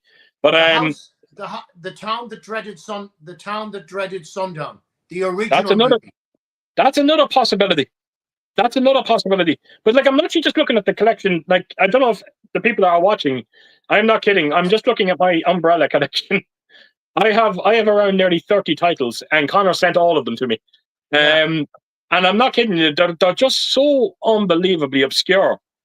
You know, did you ever think you would ever own a release like you own for the likes of Super Mario Brothers? Not a fucking chance. No, not a chance. That, you know. But they're a wonderful label. High up on my list. I told you that lovely story recently, Keith, and I'll touch on this quickly about another reason why I like them. I've been shopping with Umbrella Entertainment when they were only producing DVDs, because I live in Australia. Obviously, I'm an immigrant here. And so I've been shopping with them for a long time. when I sent you that Terrifier collector's edition, you obviously, it was slightly damaged, and you Yeah. didn't make a big thing about it. You pointed it out to me, and I merely echoed what you said to me to them in an email. I'm not quite sure how to help you with that. The old Amazon's talking to me. And what they did was, Keith, they not only gave me a 25% off my next order, but when they sent out your replacement box, which I have to mail to you, they sent me a copy of Crosstalk, the Australian 70s horror movie, and they also sent me a copy of Wrong Turn, and just a little handwritten note. And all it said was, apologies to your friend on YouTube, and thanks for keeping physical media alive. It's a very, I tell you one thing, there's not many companies that would do that. Oh. Says a lot about them. Says a lot about them. It really does. It does. And I've got a few more editions coming, which you and I spoke about, and one of them is Salute of the Jugger, which I'm really excited for. And last night, Imprint announced that they're doing a 4K cut for and collector's edition, which I'll grab for us, of one of my all-time favorite movies, Midnight Cowboy. Yeah, you tagged me on Facebook. I seen it today. Yeah. Another movie I haven't seen. Listen, Dustin Hoffman and Jon Voight. It's an emotional movie.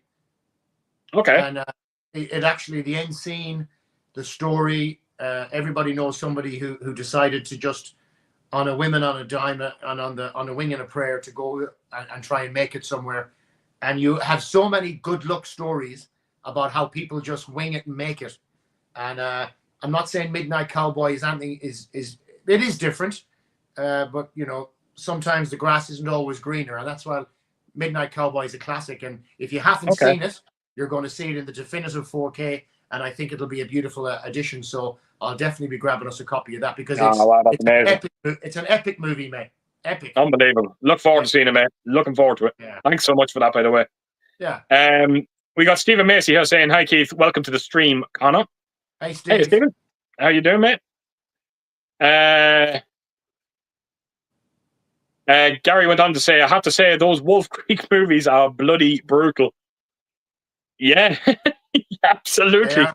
Yeah. He is a horrible bastard, no question about it. Yeah.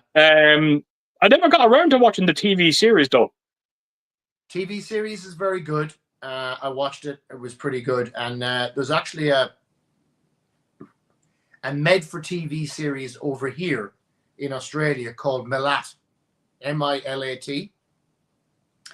And I don't know if I sent you a copy of it or not, but I don't think I did, actually. And because Wolf Creek's based on a guy who was a serial killer here in Australia. Ivan Milat, the backpack killer. And while it's not 100% certain facts. Yeah, I get it. It's kind of loosely based. This made-for-TV show in Australia called Milat, which was all about him, was actually even more terrifying, even though it didn't really show anything.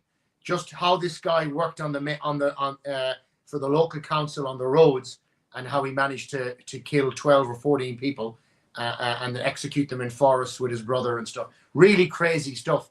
But those movies, the first movie, Wolf Creek, still, even when I watch it today, I think it's still an attention getter. Oh yeah. Yeah, absolutely. Yeah. As a matter of fact, I can't think of the actor's name who plays the villain. I think Quentin Tarantino went on record to say he thinks he's the greatest Australian actor he's ever seen. He fucking loves him. He's used him in a couple of movies. But you know what's really ironic? He was the head guy on Australia's version of Play School for kids TV for like 25 years. I don't fucking be. Are you serious?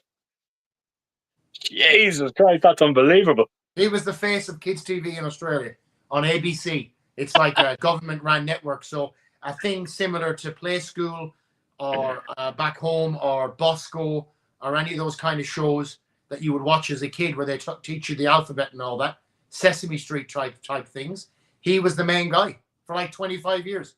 That's absolutely insane. Absolutely fucking insane. We got Bromhorror here. Paul, evening Keith and Conor. The stream we've been waiting for. Hope you're both well, and we are here waiting. Sorry, let me get that out again. Evening Keith and Conor. The stream we've been waiting for. Hope you're both well, and we are waiting for what we will be a great stream, Paul and Rach. Well, thank you so much, Paul. Thanks, Rach. Thanks for tuning in. So Paul, I actually had Paul on, I think it was a month ago, yeah. So hopefully someday we're going to get the other half, which will be Rach, will be fantastic, because she loves all of this. I enjoyed that stream immensely, and I enjoyed some of his opinions on a few things, and that's, again, keep saying it, that's what's great about these streams, you know, because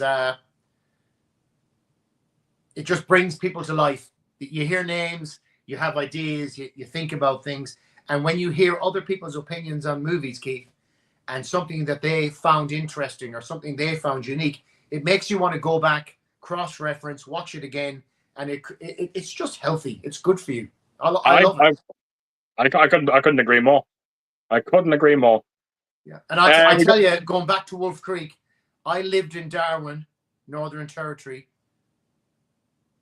for about 6 or 7 years, and it is the godforsaken, open. And I tell you what, a lot of people go missing up there. It is like the Wild West, and I think it's the last great bastion of the outback left, really, in Australia. And things like Wolf Creek have happened where people have gone missing, and it's only when you live there you realize what an isolated place it is. I well believe it. Very vast as well. How easy it is for people to go missing up there, and they do. Yeah. Wow. Fucking hell.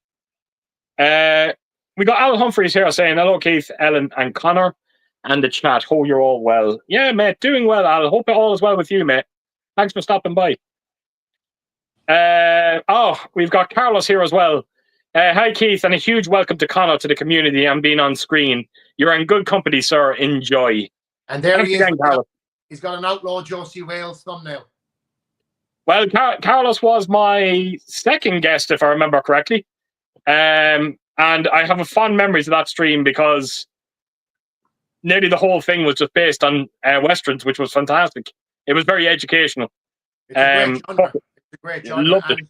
I forgot to send you an article last week because they're doing a Young Guns 3. That's right. Which I'm really excited for. Yeah, Emilio Estevez he was recently been interviewed about it, and he turned around and he said that Christian Slater was coming back and Louis Diamond Phillips is coming back. Yeah.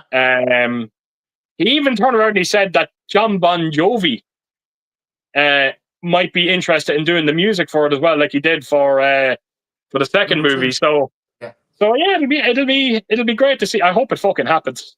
Yeah. This is kind of fucking weird because Slipknot fan posted this up as well. Have you guys seen Trancers? I saw it recently. I thought it was a pretty good sci-fi movie. Yeah, this man has.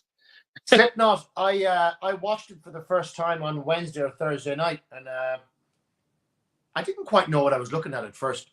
I didn't know if it was like a comedy or they were taking the piss out of me or what I was looking at. But I ended up really enjoying it, and I said to Keith, Helen, as you know, Helen Hunt is in it. Helen Hunt. And she's in the second one. Unreal. And subsequently, there's actually 3 more movies. That's why I don't have too much hope past the third one, if I'm completely honest. It'll be interesting to see what you think. Well, I'm going to watch all of them on Blu-ray, but I think I put a link up on my Facebook. If anybody's interested, you can watch Tracers on YouTube now. The company have done a 4K black and white version, and they've uploaded it to watch for free. That's unbelievable. Yeah, that's amazing. Which I think's cool. It didn't have I didn't have Dolby Vision or HDR10 or anything. Yeah. Basic kind of 4K. But needless to say, you know what? I watched it. I enjoyed it. I'm going to watch it again. And it's probably a movie that every now and then I'll flick on because I had a good laugh watching it. Yeah, happy days. I actually want to check it out myself after the way, especially after hearing how you felt about it. Yeah, and it's great. That's like, again, obscure titles like that getting the 4K treatment. We're seeing that a lot very recently, and may it long fucking continue. Yeah, We got Sean here saying, "Evening, Keith, Connor, and everyone." Thank you, Sean. I hope you're doing well, mate. Thanks, Sean. Actually, I'm going to do an Ellen watch, babe. If you're watching, there's any chance you can bring me a drink down. Thirsty as fuck. Thanks, love. That's why I've got my esky with ice here, and I left it outside all night with a bag of ice in it, and it's like -2 this morning, or one degree, and it's actually all my beers and that ice cold. It's lovely. Nice. Happy fucking days. Yeah. We got Ray Gabriel saying, "Oh, I thought Conor was wearing a kilt there for a second." I'm wearing my PJs, mate. It'd be a very fucking different stream if he was wearing a fucking kilt. I can fucking tell you. I wouldn't want to be swinging my legs. You gotta look at me knackers. Tell you, man, if it gets the views up, happy fucking days. Man's got to do what a man's got to do. Absolutely. By all means, let them fucking hang if need be. We got Kevin Cawthorne here saying, "Good afternoon from Lakeland, Florida." Wow. Hey, Kevin. How are you? How's it doing, man? How are you all, man? Hello from rural Victoria, Australia. Yeah. Hello from shithole Ireland. Nothing wrong with this. Oh, God. We got Mike here saying, "Evening, gents. It's about time we get Conor on the stream. Looking forward to seeing how it goes." Thanks, thank you so much, Mike. Really appreciate it, mate. It's been a long time coming, and I'm fucking still pinching myself right now. It's actually an hour and 40 minutes on. It's ridiculous. It feels like we only just fucking start. Oh, Ellen Watch worked. Thanks, babe. You're fantastic. Yeah, it's fucking flying by. And I know you're going to say the same when this stream is over, Conor. You're going to just look at me and go, "Where the fuck is that time gone?" Let me see if I can just find. Robert Thorne. He said, "I heard Conor was a Millwall fan." That's my nephew. That's your nephew. Oh, wow, very good. I heard you're a Millwall fan. Am I missing something here with Millwall? He knows I'm far from it, and neither is he. And neither is he. Oh, wow. No, that's my nephew, and he's another. Actually, it was Robert, Conor, and Declan, and my older sister's boys, and they were back from London at Christmas, and we watched the Wicker Man together. They'd never seen it, and you know, we had a great chat about it. And those lads are no more than myself. It's, you know, probably due to their parents or whatever, but they're great movie buffs as well. You know. No, that's fantastic. I love their old classic movies, and we have a little WhatsApp group, and we talk movies, and I'm always letting them know what I'm watching and recommending things. So yeah, they're great young lads for movies, you know, and I just love to see it being kept alive, you know, because when we were at home, we watched that Irish horror movie Oddity. Yeah. What a movie!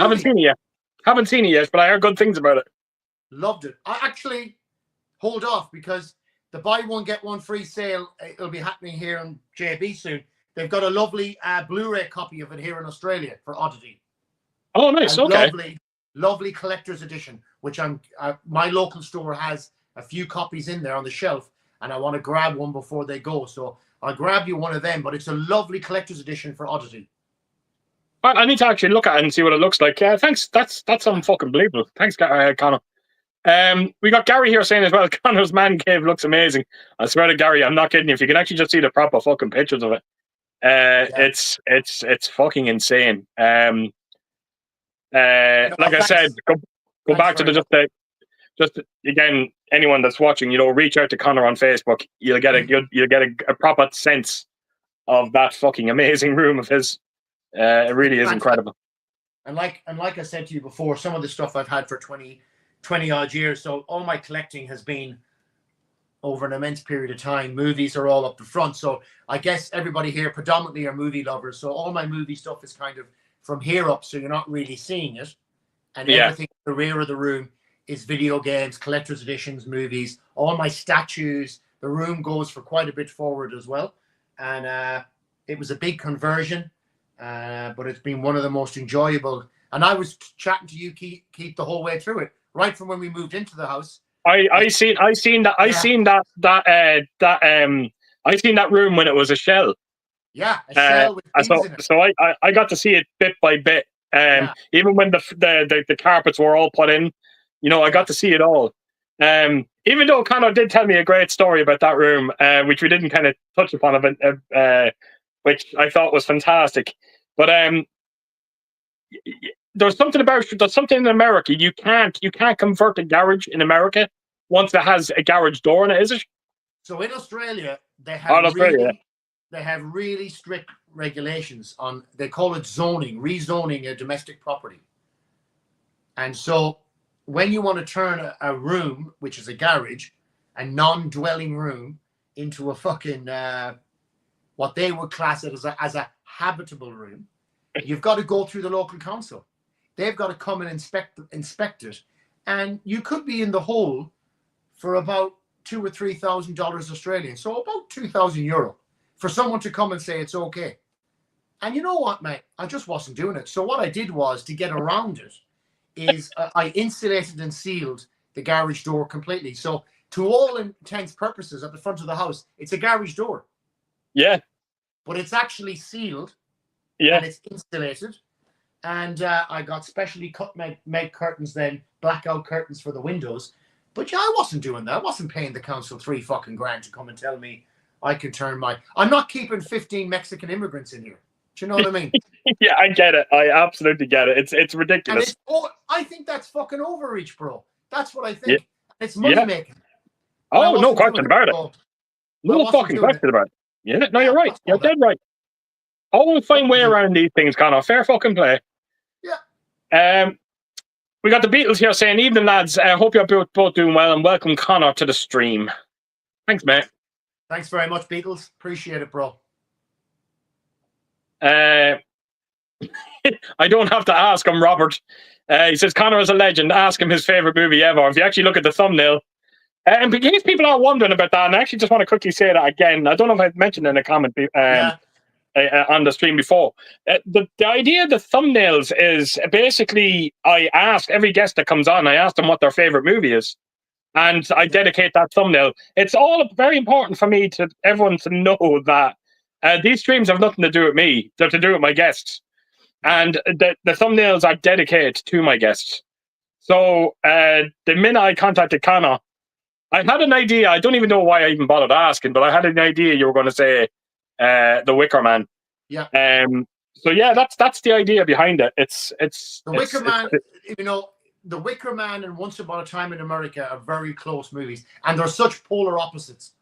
But if I was really pushed and someone said to me, "You're heading to a desert island tomorrow, make a fucking decision," I grab the Wicker Man, because every time I watch it, I see something different in it or find something different in it. It's such an awesome, and it's not even a horror movie. I don't think. It's a thriller.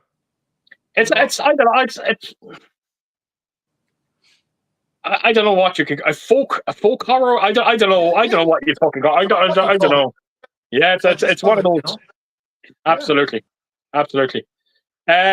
We got Mac chats here. David, happy Friday, lads. Happy birthday, Keith. You're catching up on me. Stuck in the bus here on my way to plug my brain into the chat.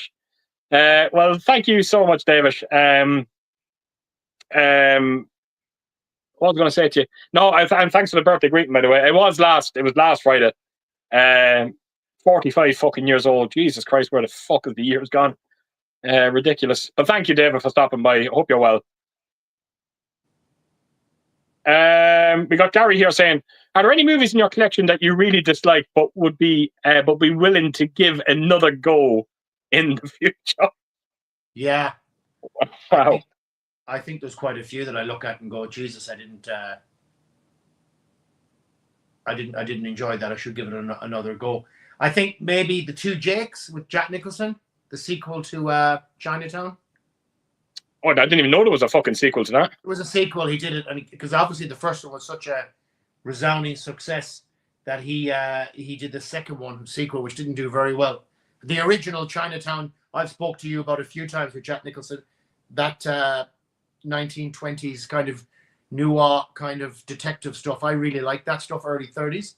And the great John Huston is in it. And I think It was your man's last movie he made in America before he fled. What's his name? Oh, Roman Polanski. Someone in the book comments correct me, but I think it's Polanski's last movie before he Okay. fled. And the great John Huston's in it. Great movie. And then they did the sequel, which I think it's called The Two Jakes. And I have it on Blu-ray, and I rewatched it recently because I got a lovely 4K for Chinatown, and I really didn't like it. And yeah, I think maybe I need to. It's one of those ones that I need to rewatch again. But again, like I said earlier on, that guy, I can be the worst movie critic ever because I'll always try and scrounge something out of a movie that makes me like it. That's that's not a bad thing, Conor. I spoke even when Andy used to be on these streams here. I used to praise Andy for that. The way he could find something positive even from the worst of movies. So I think that's a fucking blessing. I really do. To answer Gary's question, I know I only just put it out this week where I brought up The Substance. Now I said in that video that I had no intention of giving that movie a revisit, but what happened was, a friend of mine going by the name of Christian came on in the comment section. He put down a huge comment. I would encourage you to check it out. Check out the comment. Find Christian. And he kind of opened my eyes a bit to that movie. He said something about it. He has a girlfriend who was into she was into modeling. Yeah. And and he kind of just started saying things about it. And all of a sudden, when I read his comment, I was like, you know what? This is not how I viewed this movie. Okay. And when I read Kristen's comment, I was like, right, I'm gonna give this one another go, and I'm gonna watch it in that mindset that with that comment in mind, and see how I feel about it. But I don't think it's a movie that I'm ever going to love. But I'm open. I'm always open for a movie to grow on me. It's happened numerous times. So yeah, look, I'll have to see how it goes. I don't know. And it's funny that you say that. I was actually thinking recently, and I was talking to Sinead about this. I'm actually going to watch the new Disney Snow White. And I'm going to watch it. I'm going to fucking watch it. I'm going to watch it. I read an article that a guy wrote online, and he said about basically how terrible the movie was. This is what he said. But he finished it off by sandwiching it a little bit. And he said, if for no other reason you watch this movie, watch it for the cinematography, the outfits, and the movie sets. Because he said there's people out there whose bread and butter is to make these things and make a living from it. And it is spectacular. And if you get nothing out of the 2-hour movie of the remake of Snow White, he said you'll get something out of the cinematography, the outfits, and the sets. And I'm going to watch it just for those reasons. Okay. Yeah, that makes all the sense in the world. Yeah, I get that. We got Declan saying, watching in London. Is that another one of yours? My nephew. Your nephew. Well, hello, Declan. Thanks for stopping by, mate. Great movie buff. Unbelievable. We've got Art the Clown here as well saying, good evening, gents. How's it going, Art? Good evening, Art. We got Mike also saying, happy birthday, Keith. Completely forgot to drop you a message yesterday after watching your video. Loving the new intro on the channel. Well, thank you so much, Mike. I really appreciate it. In terms of the intro, yeah, look, it's all about keeping things fresh, changing things up every now and again. I'm actually very happy with how it's turned out. But thanks again, mate. Right. We got Matt Chats here saying, lads, has anyone been watching the Seth Rogen show, The Studio? It's a fantastic and must watch. Well, I definitely didn't. What about yourself, Conor? I have it on my watch list on Apple because I've been watching Silo on Apple. Haven't got around to that one yet, but I have seen it, have added it. I've been watching an awful lot of TV shows over the last couple of weeks, particularly The Last of Us Season 2, which you and I have discussed. Andor Season 2, the last 3 episodes blew me away. And the other show I've been watching is Silo, which is like an end of world, people all in a silo type thing. Sounds bleak. Okay. It's actually excellent. And that one, particular one with Seth Rogen, who I actually am not a massive fan of. His face annoys me. But my mates have told me nothing but positive things about that show. So I'm gonna again. You got to give things a crack, you know. Yeah, well, Seth Rogen is one of those actors. I don't mind him, but I have to tell you, is when he's a kind of a bit like Adam Sandler to me. It's kind of like when he does the kind of dramatic roles, he can fucking do them very well. Like when I seen Seth Rogen, when I seen him in the Spielberg movie, the Fablemans. Yeah, I was like, wow. I was like, wow. With Seth Rogen, he really can act. He's good. But he has starred in some great movies that I fucking love, though. Yeah. Mainly his comedy ones. Seth Rogen did one I really liked, where I think he has like young kids move in next door to his family. Bad Neighbors. I fucking liked that movie. I thought that was funny. I thought that was very funny as well. That was really good. Yeah. Yeah, I really enjoyed that. To answer your question in short, I know the TV show.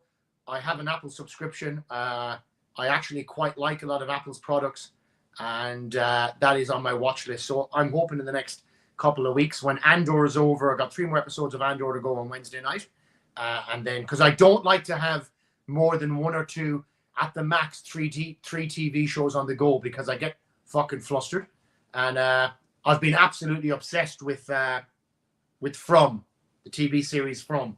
Ellen watched it. She fucking loved it. Obsessed. She did. Yeah, just about to finish season 3 here in Australia. It's been completely released. We just returned to it. But if anybody out there loves that kind of, it's almost Twilight Zone stuff. Amazing. Yeah. Love it. Yeah. Oh, happy days. Carlos went on to ask a question as well. He says, your favorite your favorite imprint collector's edition. The Wicker Man. I funny enough, my one is funny enough, Conor. You said that Wicker Man was probably one of the first things you sent me. It wasn't, so, believe it or not. It wasn't though. I can tell you. I can tell you now what was the first gift you sent me, and it was an imprint release, and it's still my favorite imprint release. Yeah. You sent me War of the Worlds. That's right. For War of the Worlds in 4K. Yeah, that's the one. That's still my favorite release from imprint. I fucking love the lenticular cover on it. The steelbook is absolutely astonishing. Yeah. One of my favorite steelbooks. So yeah, that's the one that kind of stands out for me. That's your favorite. Yeah, I liked their imprints Wicker Man release. I love the box art. It had all the in the movie towards the end. There's a bit of a community festival on, which the policeman gets to observe from various angles in the movie. He's watching it from side alleys and from streets and from high up on a hill. And they've reproduced that art on the box, which I really like. And they also give you the theatrical cut, director's cut, and a little booklet and things. And yeah, it was one of my favorite ones. And then I think second to that would be Bring Me the Head of Alfredo Garcia. That little there's a few there. Like I'm looking, like A Bridge Too Far is beautiful. Beautiful. Have you watched it yet? A Bridge Too Far? No, yes. I still haven't seen it. Yeah. I'm looking at The Orphanage. Is a gorgeous release. Lovely release. Capricorn 1. Capricorn 1, not forgetting that as well. Great fucking release as well. There's so many fucking lovely releases from them. Yeah. I just bought a TV box set, UFO, recently, which looks... Yeah. But they've produced... I think that's Gary Anderson's... was his first live television series after doing the Thunderbirds and all that kind of stuff. And it's very much in the Doctor Who kind of sci-fi world, Space 1999, all that kind of stuff. So I picked up that box set, and I'm really excited because as Henry gets a little bit older, I want to introduce him to a lot of that 60s and 70s sci-fi stuff from the UK, because I just think and you know, it ended up becoming a great inspiration for things like George Lucas and Star Wars, and of course Battlestar Galactica. People kind of either brush over or kind of ignore a lot of these old British science fiction shows from the 60s, like you know, Space 1999, UFO. They're all fantastic series, and it's great to see people like Imprint and Umbrella reviving them, you know. Oh, I get absolutely 100%. I absolutely agree. Al Humphrey saying when he visited his brother in Australia in 2013, It was 47.7 Celsius one day. He said it was like an oven. Horrible. I can't do that. I remember one time, me and Ellen were going on holidays, and we were kind of trying to decide what country to go to. And I said to Ellen, I'm not going to a fucking scorching country because I'll be fucking miserable. So I remember we decided we'd go to Austria, and we booked this fucking incredible 4-star hotel. We were kind of out in the mountains and everything, you know. It was just a lovely fucking spot. Elmu, I think it was called. And anyway, I remember the plane landing, and I remember stepping off the plane, and I remember kind of going, Jesus Christ, fucking heat off them engines. I remember saying that, and I was like, Jesus Christ, the heat off these was fucking unbelievable. And then all of a sudden, I was 200 yards from the plane, and I was still feeling the heat, and I was like, I don't think I can blame the fucking plane anymore. So the one time that we fucking went over to Austria, it was through a fucking one of the hottest fucking heat waves they've ever went through.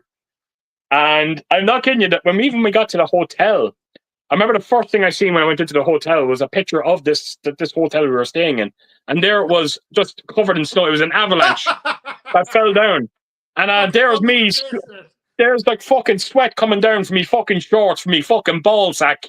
And there's with pictures of fucking bastards, fucking avalanches. And for fuck's sake. Yeah, when I first moved here, I obviously struggled with the heat a little bit. But now it doesn't bother me. And I don't mind. I obviously, being in the military, I'm well used to being out in the heat. So I've operated and worked in 40-degree plus heat, 45 degrees. And it's uncomfortable that, but I kind of have a different mindset when I'm in it. I get on with it. But in saying that, when I'm home in my house and I'm watching a movie, I want it to be 15 degrees, 16 degrees. I want to be under the blanket, and I want it to be cold. But if I have to be out in it, I'll be out in it. But when I'm home, I want my house to be 17, 18 degrees.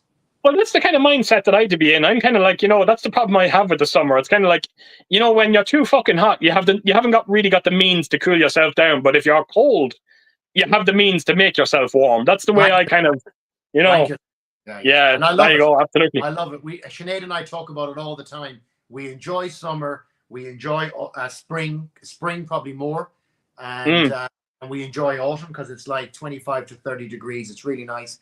But nothing beats, in Australia where I live, going into May, June, July, August, and it's like in the minuses, and I'm got my blanket on at night. I'm wearing my onesies. I was going to actually wear a onesie today, but I thought I wouldn't subject the viewers to it.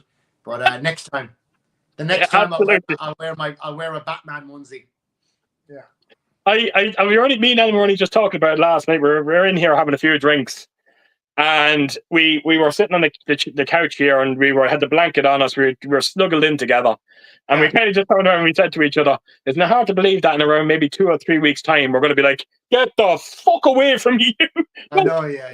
Go out your own fucking side." Yeah. It's disgusting. It can be so uncomfortable when you don't like it. Yeah. That's why, when we started off talking, I eventually buckled, and we came back here in January, and it was fucked, man. It was a few 42, 43 degree days. And I said, right, get them out, and they came in, and the guy said to me, "Mate, it's a pretty big room. I wouldn't go with the split system on the roof. I think you need to go with the kind of whole roof system, like built in." And I'll tell you what, the best thing I've ever done for the games room. It's lovely, and again, it's reverse. So during winter, I can come in here in the morning, and I can put the heating on. It's got both, and it runs off the solar, so I don't even feel I'm paying for it. So you know. Yeah, and again, just going about that room there as well, just to give people a heads up. Correct me if I'm wrong. You have there's 3 screens in that room, isn't it? Not right. So there's an 86 right in front of me. Up here is an 86-inch LG QLED, 7.1 surround sound, blah blah blah. Yeah. And that's movie watching. Sinead has a 55-inch LG C1 OLED over here, wall mounted for her gaming, and I have a 55-inch Samsung Arc 2 Odyssey, which is the curved. Yeah. For my fucking game. Amazing. So we game here, and then movies and TV shows are up here. And so that's what I'm saying. I think that kind of gives you an idea of the size of that room. Like you know, you can only see so much when you're sitting there, but when you hear that there is 3 very sizable TVs in that room, It kind of gives you an idea of how big it is. Everything you can see behind me, space wise, I have that nearly again. Moving forward. Brilliant, unbelievable, unreal. Yeah, it's cool. We got Lulu Laser here saying, "Hey everyone, how's it going, mate? Thank you so much for stopping by. How you going, man? How are you?" We got. Oh, did I miss a comment here? Just give me 1 second, Conor. Sorry. We got Matt Chats here saying, "I lived in Australia for a year. A beautiful place." It's fantastic. And then you realize you couldn't deal with the fucking heat and you moved back home. David's actually another fellow Irishman as well. Oh, nice stuff. Escape from New York in his thumbnail. Oh, absolutely. Absolutely.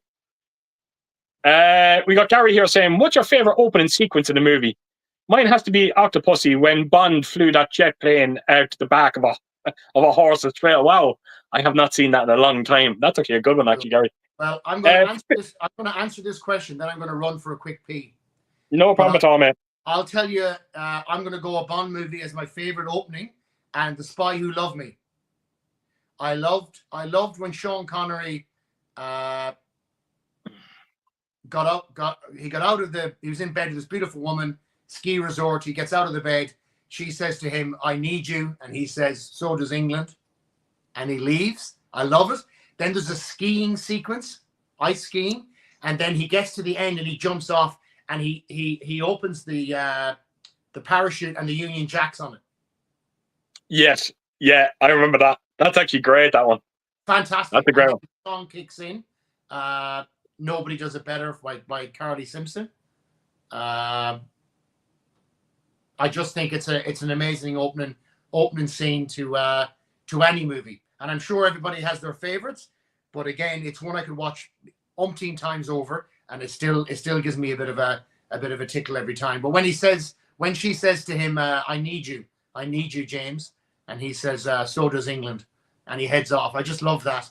And then he has the Union Jack. I just think it's cool. Anyways, I'm going to go for a quick piddle. Yeah, no problem at all, Mesh. So I'll just quickly answer mine for you, Gary. The minute I read that question out, the first movie that instantly jumped into my head was Scream. Hands down, the greatest opening sequence I have ever seen to a movie. I'll never forget that day. I'll never forget me and Ellen going to that screening that day. Oh God, when you think about it, it just life was just so much fucking better. There was no, the internet wasn't a thing. You went into half of these movies completely blind. I remember just seeing the poster and it was just a white woman's face. It was just all white. And I think me and Ellen, we were going out for a few drinks and it just didn't work out. We weren't in the mood. We didn't feel it. And we were walking past the cinema. We just seen this poster, went in. And when we seen that opening sequence, I thought it was I actually thought it was terrifying. The voice in the phone when he turns, if you hang up on me, I'm going to gut you like a fish or something like that. He says it was terrifying, and we knew straight away. And bear in mind as well when we watch Scream, does the opening credits does it actually have opening credits, because we had no idea that Wes Craven directed this either. That's how blind I went into that movie. But that opening sequence, it just had it all. It had it all.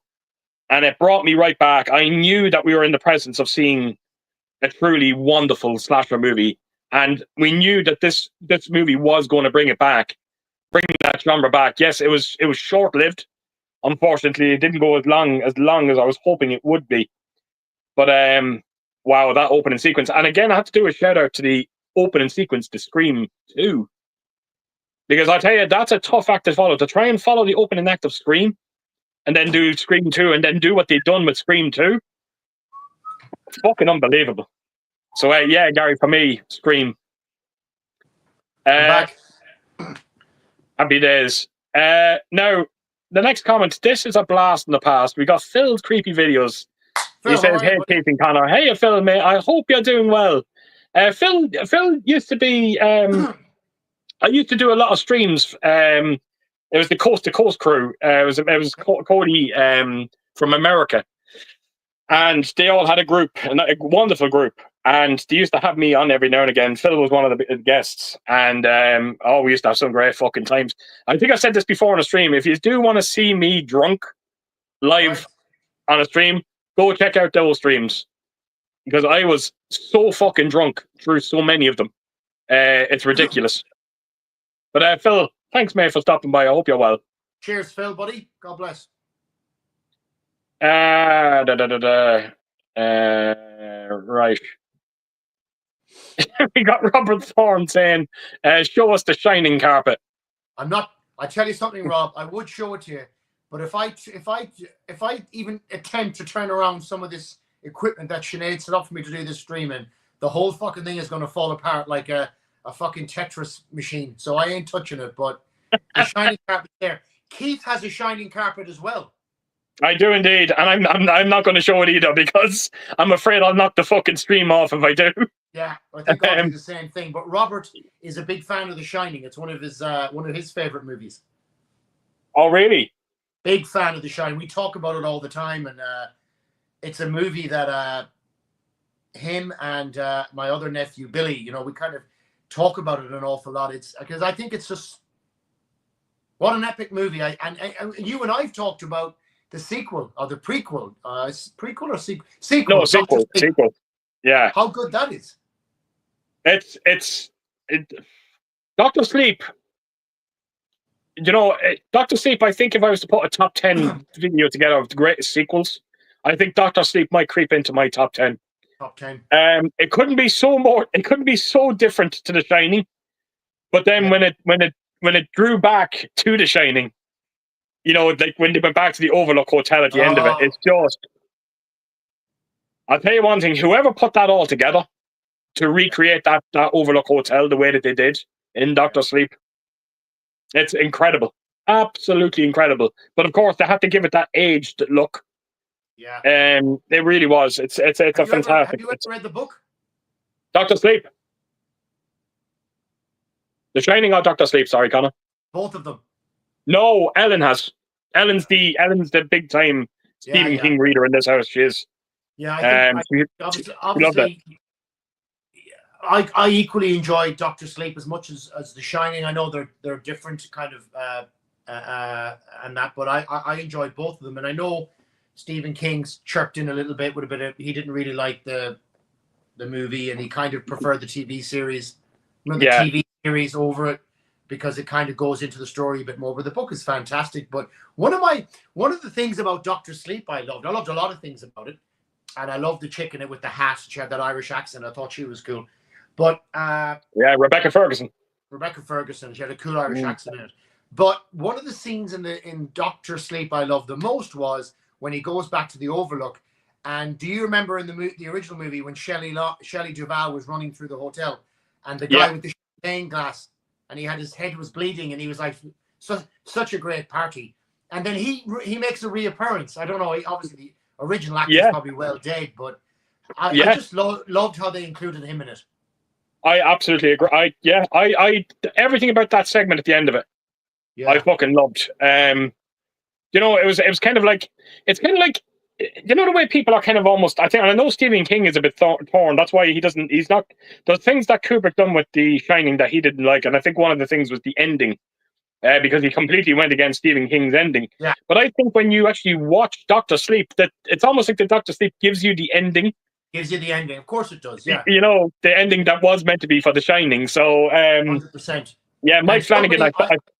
Somebody on YouTube recently did their own version of the ending to The Shining in conjunction with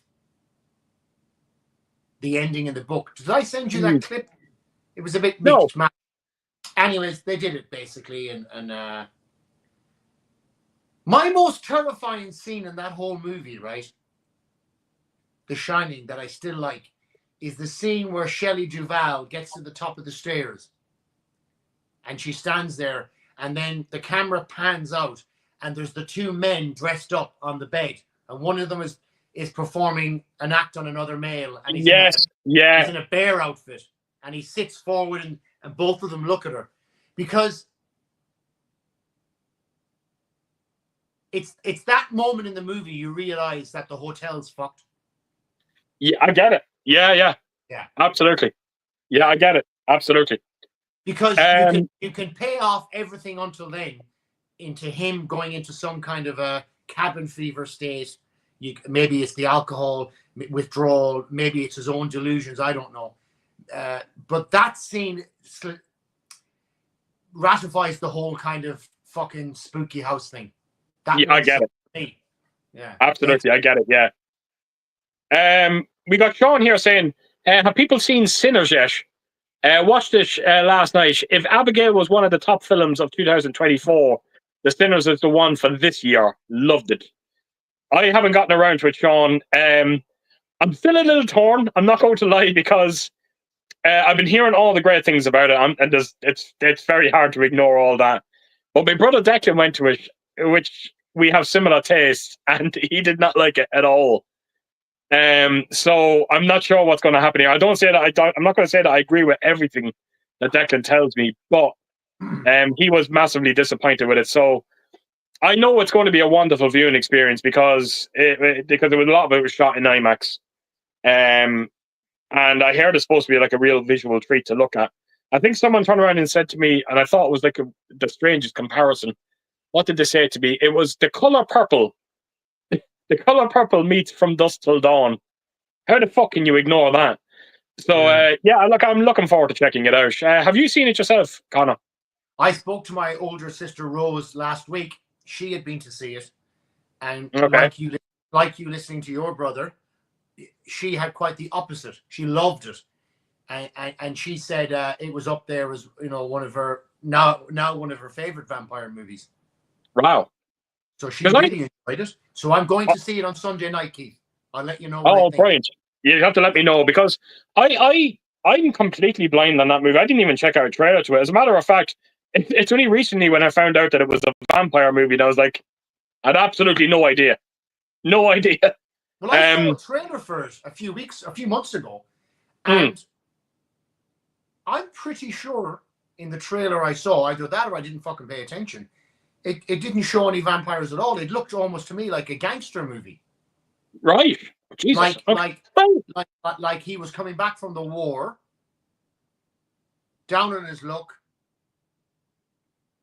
created a posse, and became gangsters. That's what I thought it was. Well, but there you go, Conor. Maybe that is the comparison to From Dusk Till Dawn, because let's face it, when you watch From Dusk Till Dawn, for an hour of that movie, you wouldn't think it's a vampire movie. And I get the gist in the movie from the trailer that these lads have come back from fighting in the trenches, fighting for what they think is equality. They've come back. They're not getting treated any better. What did I go and fight for? And maybe I'm looking way too much into it. But that's kind of what I got from the trailer. I certainly never even thought it was a vampire movie till my sister Rose spoke to her last week. She said, "Oh, I went and saw this Sinners movie." I was scratching my fucking head. And then I thought, "Oh, yeah, I saw the trailer for that." And then she said, "One of the best vampire movies I've seen in years." And I thought, wow, well, you've taken me by surprise. And so there you go. Absolutely. Yeah, I'm looking forward to it. We got Gary here saying, "A best of a bad bunch.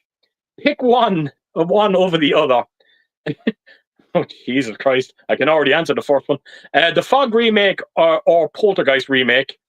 Elm Street remake over Fright Night remake. Psycho over The Wicker Man. Right. Wow. Right, Conor, do you want to give that a crack? Right. You want to start with The Fog over Poltergeist? A Poltergeist remake. I didn't mind it. Wasn't as good as the original. Didn't mind it too much. Thought it was okay. Because I don't mind the main actor that was in it. I can't remember his name. But I don't mind him in movies anyway. Oh, God, that's going to fucking indict me now. I think he was the really obnoxious guy in the Green Mile. In the prison, was he? No. The guy that was... He spat out. Oh, yeah, Billy the Kid. Yeah, that's him. Yeah, that's him. Yeah, that's him. Isn't that the actor? That's the actor. Yeah. He's quite... He got an Academy Award a few years ago, I think, for something else. Or the Billboard movie. What's it called? That's right. Yeah. Billboard's Mississippi or something. But yeah. So yeah, I'd go that one. Elm Street or Fright Night remake. Do you know something? Hard to pick because I actually didn't mind both of them. Yeah, neither did I. Mind both of them. But if I had to again make a choice, I'd go the Elm Street remake. It told the story in a different way. That's all. And again, I didn't mind the Fright Night remake with the great Colin Farrell. I thought he was great in it. So, Wicker Man remake I haven't seen. The Psycho remake with the guy who does a lot of comedy movies in it, I did see. And I still scratch my head and think, what the fuck was anyone thinking? Terrible, man. What a load of shit that was. Out of them all, actually, I'm just looking at it. I was going to say The Fog is the worst remake, but you know what? At least The Fog tried something a little different. Psycho is literally a frame for frame remake. Yeah. It's absolutely the most ridiculous remake I have ever seen in my life. Yeah. So yeah, I'm going to pick Poltergeist over The Fog. I actually, with Conor on that one, I didn't hate it. It's not great. It's not a patch on the original, but I still didn't mind it. But Elm Street and the Fright Night one, that's actually tough for me. That's tough because they're both not bad. I have both in my collection, and I reckon in the past 12 months, I only watched the 4K cut of Elm Street once since I've got it. I've watched that remake 3-4 times. It's funny, isn't it? It's fun. I'm not saying. I wouldn't go now and say, like, I know what you're saying there, Conor. I know you're not trying to say that it's better than the original, but you are watching it more. Yeah, absolutely. As its own story, and I try and watch remakes, and I try to put the originals out of my head. No, absolutely. As a movie with a couple of beers at 12 o'clock at night, when I'm on my own here, I've banged the Elm Street remake on a couple of times. Yeah. Yeah, I'm fucking. It's hard to take because I love Fright Night. I fucking love the remake of Fright Night. You know something? I'm going to lean to Fright Night, believe it or not, out of the two. Okay. But you know something? For me, that actually two of them movies actually I think would be enjoyable to watch back to back. Yeah, tell you the truth. So might have to do that tomorrow night. You listening, Ellen? But yeah, and then to mix it up, put on Halloween 3 after. That was day. Oh no, you know what? I've had me time with Halloween 3. She's not going to allow me to fucking have it again. She's going to tell me to fuck off. But yeah, look, Gary, I you know, as bad as The Wicker Man is, that movie is a fucking masterpiece compared to that fucking Psycho remake. So I'll choose The Wicker Man over that one. Fucking awful movie. What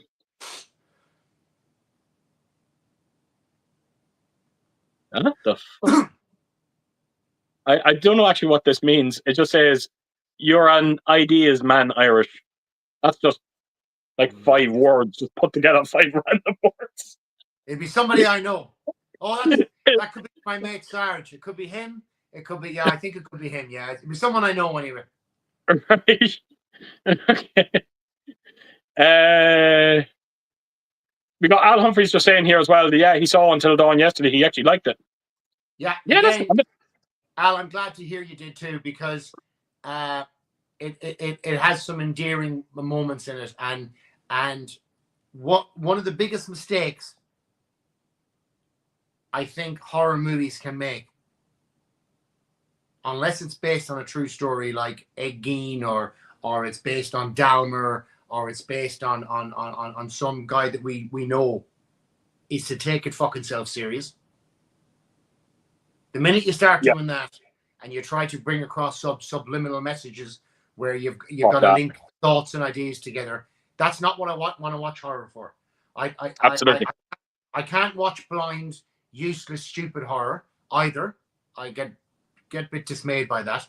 But something about Until Dawn, I think they did the right amount of nostalgia for gamers, that you can see things. But again, nothing they do as a connection to gamers would take away from somebody who doesn't game. It's very subtle stuff. Absolutely. Absolutely. And I'll tell you, Keith, some of the death scenes in it, I keep telling you, there's one scene in the bathroom that I belly laughed for about 5 minutes after. And I'm sure any of the guys, Humphreys, and have seen it, they'll know the scene. Because when it first happens, I instantly knew what was going to happen. But then it didn't happen. So I thought, I've got it wrong. But then it slowly happened. Okay. They just did it really well. Yeah. Oh, very good. Very good.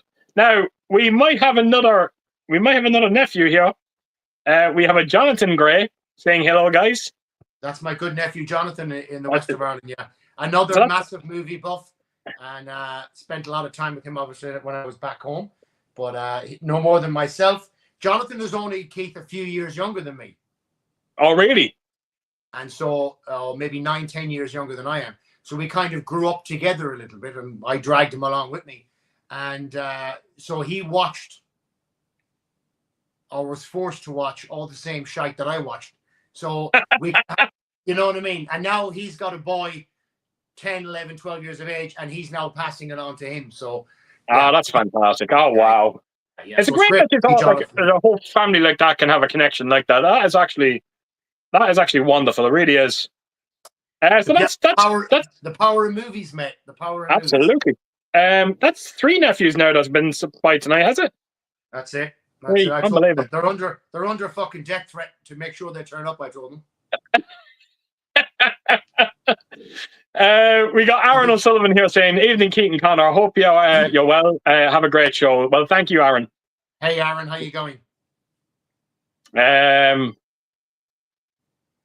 We got Lulu here saying, "I don't have Disney Plus at the moment, so I haven't seen Andor or Tales of the Underworld." Well, the good news is, mate, Andor can be actually got physically if you want it, as Conor has sorted out for me. He sent me that wonderful 4K steelbook of it, which have I put out that video yet? I shouldn't have said that. I haven't put out that video yet. Sorry. So yeah, you are going to see me react to that steelbook. I haven't put it out yet, put the video out yet, but yeah, I'm going to be able to finally check that out. I watched Tales of the Underworld, got released on May the 4th. I loved it. I don't know, Keith, if you're familiar with the Tales series on Disney Plus. Okay, I never heard of it. So they do.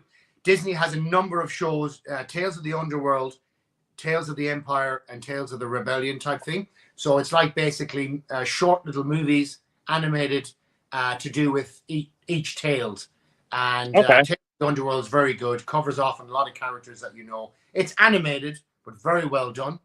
I have to tell you, episode 9 of Andor, season 2, which is the last season, that I watched on Wednesday night with Sinead. Watched it together. We had lovely nibblies here. We had a couple of beers and watched it. I had a couple of beers, Sinead didn't. But it was the most powerful. It now sits as probably the most powerful episode or thing in Star Wars I've probably ever seen. Wow. And I'll tell you why. I'll tell you why. Because one of the main characters in the Star Wars universe makes this. It's like the first person to turn around and say Hitler was a bad guy. And everyone, just say no one ever said that till the 1940s and the war was well on. But had somebody turned around in 1935 and said maybe this guy isn't a good guy, things might have been different. And it focuses on this one senator who does, and she makes this powerful speech to the Senate. And when she says his name, when she's criticizing him in that speech, in that scene, it's almost for a Star Wars fan, was teary-eye stuff. Wow, oh, that's incredible. Again, I'm looking forward to checking out this 4th season. Yeah. That's the beauty of them. That's the one thing I like about them. You know, they're not. There's only like what you're talking, maybe 10, 11 episodes. They don't. So the first season is overstay their welcome. First season is only about 8 or 9 episodes, I think. 8 or 9, maybe less. Wow. Season is 12, and that's the end of it. And it leads, I believe, the end of season 2 leads right into Rogue One. Rogue One. Yeah, well, it was always going to happen. Yeah. It was. It was always going to happen. How difficult must it be to write, develop, and produce a show where we all know the main character's final consumption? Yeah, absolutely. You're right. That's unbelievable. Yeah, I never actually even looked at it that way, funny enough. You kind of just almost, but I'm great at that. I can blank these things out of my mind space. And then when you need reminding, that's when it all comes back. So, yeah, I'm looking forward to that. He's tremendous. Listen, that episode's tremendous. Don't want to go on about it. But I think I think another main guy in it, he's like an older character in it. And when you watch it, we can discuss it. I think he's the dad. I think he's Norwegian or Swedish or something, or I don't want to get it wrong. But I think he's the dad of the guy who plays Nosferatu and Pennywise the Clown. I think he's the dad. He's his dad. Oh, got him back. Sorry, Conor, I broke up there. Sorry. Who did you say it was? The movie Pennywise the It and Nosferatu. The actor who plays Bill Skarsgård. I think it's his father is the main. Ah. I think he's in it too, because I think was he in Chernobyl as well? Did you see Chernobyl? No, I've never seen that. Is he a man from the? He was in the early Thor movies. You know the Thor movies. Yes, I think he was. It was what's it called? It was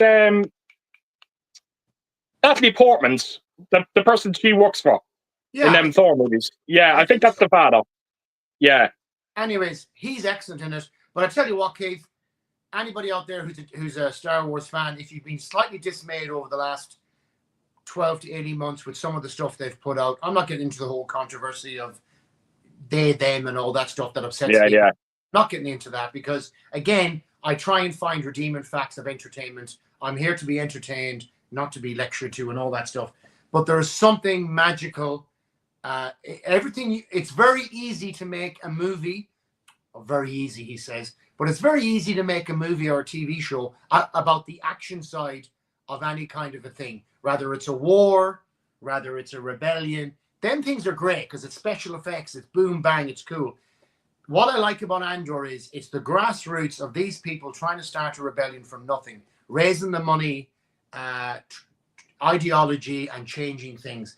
And that, I'll tell you, episode 9 of Andor season 2, man, I'm gasping still thinking about it. And when she says his name, when she says who she says, and how she says it, and where she says it, it's to a Star Wars fan anyway. I think it's amazing stuff. So I'm really looking forward to you telling me. And I've got 1 or 2 more Star Wars box sets to send you, steelbooks again that will match those from a couple of other TV shows that I want you to see, including Ashoka. Unbelievable. But I really want you to watch Andor and let me know what you think, because I think you said Ellen watched it, that you liked it. No, Ellen watched. So Ellen watched she watched the Obi-Wan. Mm-hmm. She did, and she enjoyed that one. Yeah. So yeah, no, it's going to be watched. It's fucking guaranteed it's going to be watched. Yeah. So yeah, looking forward to it. We got Saul here saying, "Hey Keith, glad to finally meet Conor. Hope you're all great. Let's have a wonderful evening." Absolutely, Saul. Thanks, mate, for stopping by. Thanks, mate. Heaps. Sol Kamara. Sol Kamara is the main character in Rogue One, isn't he? Who? Sol Kamara. He's the black guy played by Forrest Whitaker, is it? That's his name. Sol. S-A-U-L. Sol, right? Oh, I couldn't knock that. I honestly didn't know. Well, I wouldn't have remembered that anyway. Sol Kamara. He's the main rebel leader. Yeah, he's like a bit of a recluse. He's a bit of a recluse in Rogue One, but he makes a big appearance in season 2 of Andor. Oh, fantastic. Okay, and it's what, Forrest Whitaker? Yes. Oh wow. Okay, that's great. Yeah. We've got John Mondo Chelovic. Great to finally see Conor on the stream, and he's a trooper for getting up so early. At the moment, Conor is talking about his recent watches. Going to be a fun stream. Listen, before you change the channel or change that comment, keep it. I want to show John something. Oh, there we go, John. Because I want to just grab these. Here they are.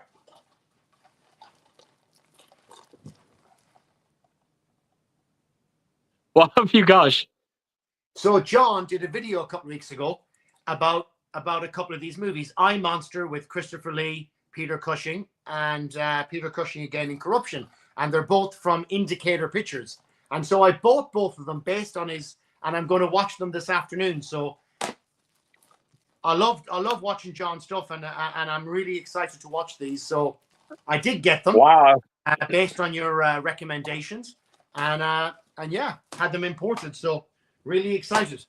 Well, John's a bit like yourself, Conor. He's going back to that whole thing of finding positives from the worst of movies. John's another person like that. He gets a lot from movies like that. So you're in good company with him, and if he tells you about a movie that is worth your attention, you should listen. Well, I'm a massive Peter Cushing fan. I met Peter Cushing in a pharmacy in Kent in the mid-80s. Keith gone, is he? Just me. He's frozen there in a very picturesque looking view, I must say. Fucking hell. Sorry about that, mate. No, that's okay. What I was going to say to you was I met Peter Cushing in a chemist shop in Kent when I was a kid with my mother. You were telling me this story. It was actually brilliant. It's crazy. And my Aunt Mary, who's still alive, she lived in Kent and she had a job at a pharmacy. And I was over there in the mid-80s with my mother, and we were staying with them. And we went down, and whatever was happening anyway, he was in the chemist shop. And it's unbelievable. He actually said to me, I said, "Oh, I really enjoyed you in Star Wars." And he tapped me on the head. I was about maybe 6 or 7, maybe 8. And he said, "It's a healthy," I'll never forget it, "it's a healthy appetite for a young man. A young, prospering man and interest in movies." And he just tapped me on the head and walked off. Wow. Yeah. That is, I remember you telling me that story. I was like, that is fucking incredible. And what of course, a fucking memory. He's such an iconic character. So when John mentioned a couple of his movies, because I have quite a lot of them, and my favorite movie of his, the first horror movie I ever saw, if you call it a horror movie, was The House of Long Shadows, with him, which I think I've sent you a copy of, and they're all in it. I think it was the only Hammer movie they all did together. I'm happy for John to correct me or anybody else, but I think it's the only one that they all were in together. They all did various movies together, but the only one they were all together was House of Long Shadows. And, wow. Yeah, I'm really, really excited to watch them. And again, Keith, I'll let you know what I think of them, but I have a few Indicator movies in my collection, and I've been a bit dismayed recently because they've been doing a couple of 4K releases for a few really good British horror movies and a couple of good British thrillers from the mid-40s in 4K. I don't know if they're like starting to venture into 4K, but they've only been making them US releases, and it's really expensive to import them. Yeah, I don't know what. I mean, am I wrong in saying that Indicator is a British company? I think they are. They are British, aren't they? I think they are. But why would they be making 4K releases? A few Donald Pleasance movies. Maybe somebody might know. And why they're making them US releases only? Well, the fucking Arrow Video does that as well. Yeah. There are certain movies that come out. They only come out when Arrow announced, when they do their announcements. Every now and again, there'll be one release in there that will be only released in the States. Okay. It is, look, it's a fucking nightmare because, like you said, trying to import these releases, because, as you know, I don't have to tell you, I'm a huge Scream Factory fan, and it's unfortunately, you can't help it. You have to pass up certain releases. And funny, I've just have Steve's comment up here, but Steve put me onto a company that I'm hoping will work out for me. Diabolical, I think it's called. And I'm hoping that, because a lot of companies out there have found ways of getting around customs charges. So I'm kind of hoping Diabolical will be the same as well. And if so, I'll be getting my fucking 4K releases from there. Not only that, but Steve also told me that he ordered from this company. And bear in mind, they are from the States. And he was getting his releases within 5 days of putting his order in. So very quick delivery as well. So I'm hoping it'll work out. I want to put a little bit of a shout out to a guy here in Australia called Dead End DVDs, and I'm going to send you a link to his website, Dead End DVDs, and it probably won't help out too much people living in Europe, but if you're in Australia and America and you're a bit up and down about getting umbrella copies, or you're a bit up and down about getting certain copies because of import charges, he could be a go-to guy for you, because he's very personable, and he might write down write down appropriate things on the customs charge so you're not fucked over. But Absolutely. and I'll give you his information if anybody ever wants to reach out to him. He's a really good guy. From what I gather, and I don't want to be flippant about it, but I think he runs it basically out of his house, this little shop. Yeah. But I can't get Shout Factory copies here in Australia. They won't send stuff here. So however he does it, he gets them in. And Okay. I'm only out of pocket $5 or $6 more Australian, maybe €2 or €3. That's yeah. I don't mind that. Don't mind it at all. No, and I don't mind it at all if it's a bloke like that and not a high store shop. Absolutely. I've actually gone through something very similar myself, which I will be doing a big shout out to him very soon. I actually got I got a beautiful Mantle Lab one-click release of Spider-Man No Way Home, and the person that sent this to me, it's a company in England called Debossed Steelbooks, and he's done the same for me because this box set was around €200, and he declared it. She put it under the £20 mark, so I wouldn't get hit by a customs charge. But so there's a few of them out there that's doing that, and they're fucking massively helping out as well. So because there's a guy in America that I get. He makes steelbooks. He makes personalized steelbooks for movies that you like. That's I know a few people myself. Amazing, and I've got him to do a few for me. And again, but in Australia, we're very lucky. You don't pay any excess taxes as a personal, as long as you're not a company, as long as it's not over $1,000, you don't have to worry about that. So that's why when I send things back to you in Ireland, it fucking infuriates me with the shenanigans that goes on with sending. You and I have bantered about it, but Jesus, I've touched upon the last package you sent me, so I haven't put that video out yet. But I kind of talked about it at the start, and you'll see it yourselves when you watch it. But basically what happened, Conor's last package that he sent to me, it got to the country. When it did the customs, it got rejected, sent back to Conor, with absolutely no explanation whatsoever to why it got cancelled. What does Conor do? Gets the package, brings it back down to the post office, does absolutely nothing differently, gets sent back out to me again, and it goes through customs. Yeah. It's baffling. Baffling. Ridiculous. We got Steve here anyway saying Warren Oates was a great character actor and loved him in Peckinpah movies. Great in Alfredo Garcia and The Wild Bunch. Listen, Steve, I could write a book about Warren Oates. Never seen it. I love Warren Oates. Now, Warren Oates died. He was only about 53 when he died, 54 when he died. He had a great career. Did a lot of great movies with Sam Peckham. Now, I can... Major Dundee, he's fantastic in that with Charlton Heston. If you haven't seen it, I'd highly recommend Dillinger. He plays John Dillinger. And in my opinion, he's far better than the movie that was made by Johnny Depp about Dillinger, Public Enemies. Yeah. Is that the Dillinger movie that Johnny Depp made? Yeah, that's right. Which is a great movie, don't get me wrong. I think it's a great movie. And John Dillinger is one of these characters, a bit like Ned Kelly here in Australia.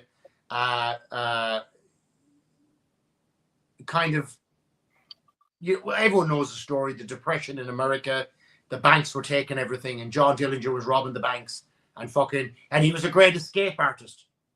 He escaped from a lot of penitentiaries, and he was always escaping from prisons. And of course, he was a great womanizer, and he was really handsome and all that stuff. And Johnny Depp, I think, played him not too bad in that movie. But when you watch Warren Oates play him in Dillinger, how he didn't get an Academy Award, I'll never know. But another great movie Warren Oates is in. He's in Bonnie and Clyde with Gene Hackman and Faye Dunaway. The 60s movie. And of course, you mentioned it earlier on, Keith, because you watched it. He's very good, equally as good as a straight guy, against Bill Murray in Stripes. Yeah. I actually forgot to mention that at the start of a video that I watched, Stripes. It's a wonderful comedy, that. And you know that scene, Keith? I know it's a comedy, but that scene in the bathroom with Bill Murray. When he goes, he squares up against him. He takes his hat off, and he says to him, And that's actually a defining moment for Bill Murray in the movie. I know it's a comedy. I get what you're coming from. But having been in the services, I've met 1,000 wise guys like you that have come and gone. But I'm still here. And it's a defining movie for Bill Murray in the movie. That moment. Yeah, I get it. I know it's a comedy. Absolutely. But he's been a bit of a shyster. Is the whole movie, everything's a bit of a laugh and a joke. And it is funny. But that moment, I think, shapes his life. That moment with Warren Oates in the bathroom. Absolutely. I absolutely 100% agree. Yeah, I really do. And Warren Oates went on then, and a movie you and I have spoke about heaps that I'd love to see get a 4K treatment, of course, is Blue Thunder. Blue Thunder, yeah. You're only just talking about that as well, yeah. We got Gary here just saying, do you appreciate modern day movies when they're filmed in black and white? You could give a few examples. Well, I think the movie of all time that stands out in black and white to me, of course, is Schindler's List. I can remember mitching school to go and watch that movie, and that scene with the little girl in the red jacket really resonated with me even still today as a Holocaust image. The innocence of it, and you can see what it does to Oscar Schindler, played by Liam Nielsen. But I'm gonna even, again, being me and my warped sense of humor, I'm gonna flip it 180. Young Frankenstein, with Gene Wilder. Yeah, that's a good one.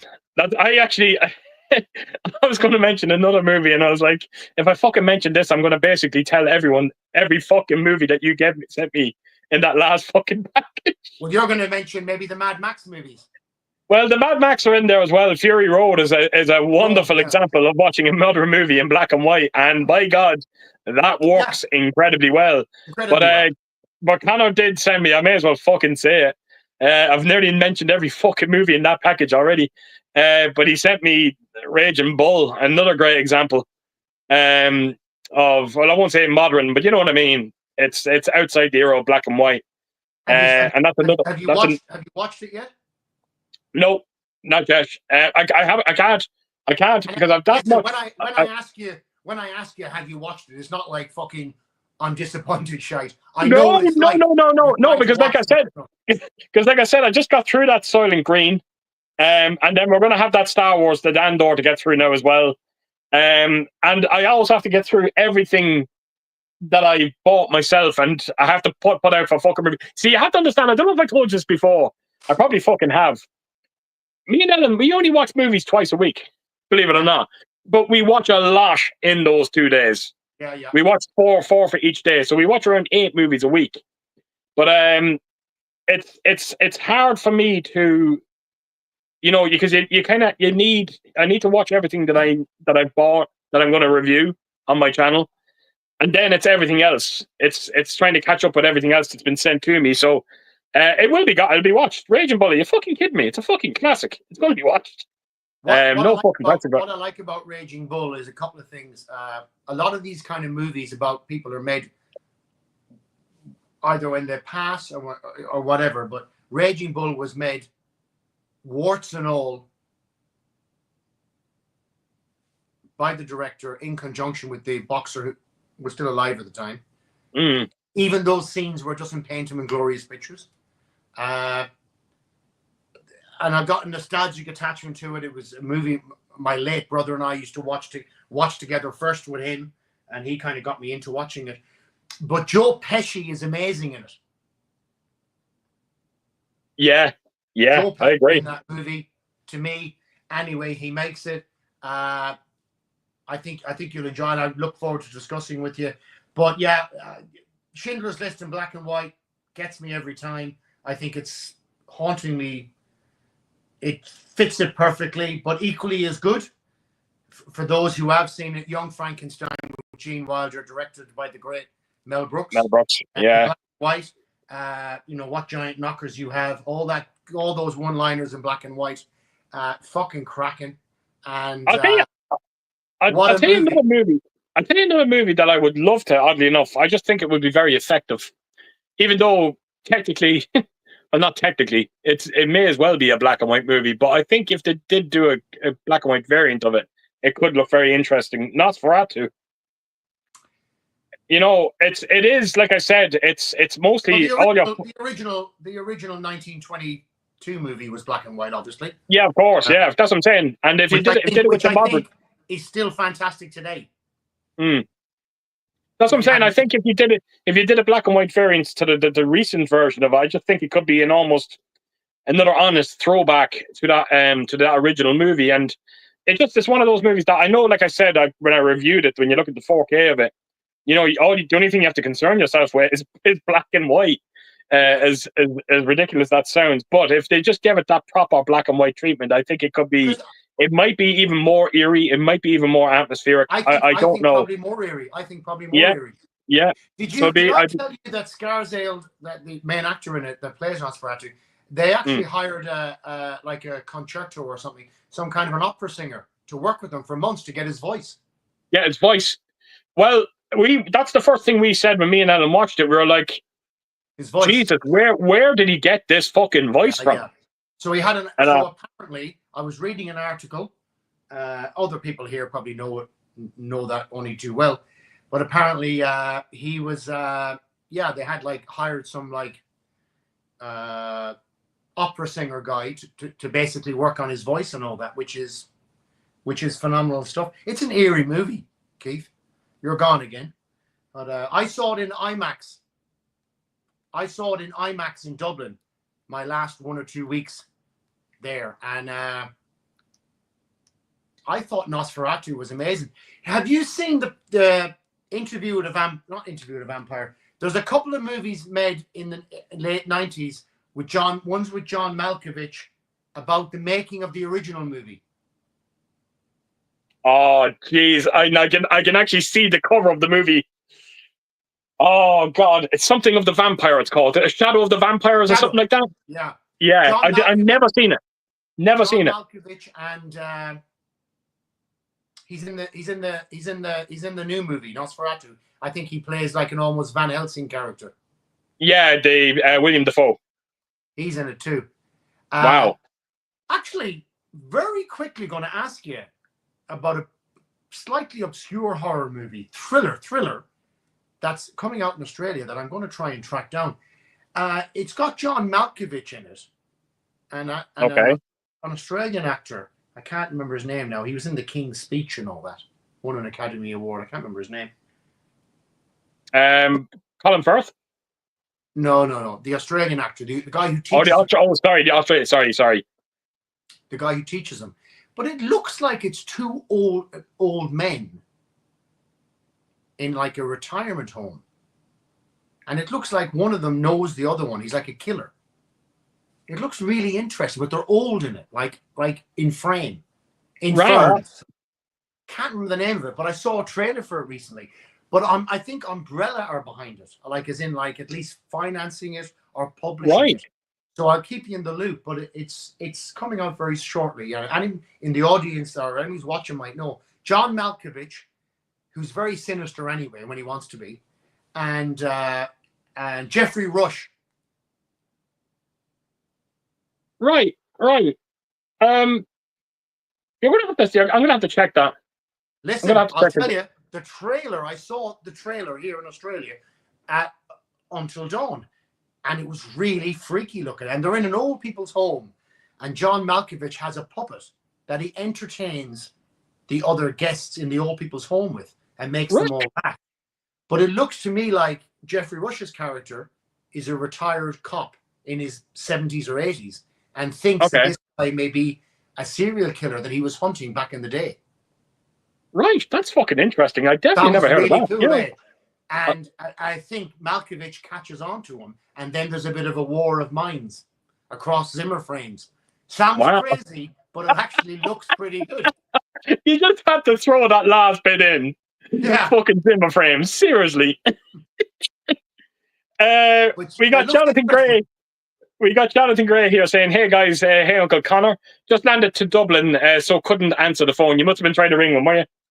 I was trying to ring him on the way to get my chicken burger 3 hours ago, and before I came on the stream to say, "Listen, the stream's on in half an hour, so don't forget." So it's actually absolutely, be great if he could join us. So I'm glad that he has. Art the Clown. What's he saying? Oh, he says, have you seen Red Sun with Charles Bronson? Red Sun. There's not many Bronson movies I haven't seen. Wait a minute, just another question I have to ask. How the fuck were you able to see that comment when you're sitting that far from the fucking camera?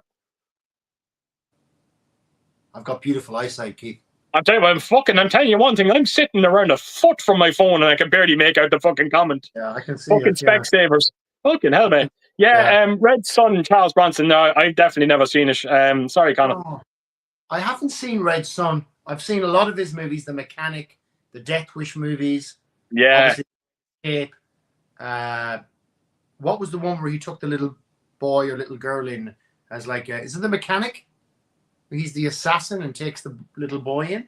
It's a really good one. I've never seen that one. It's funny, right?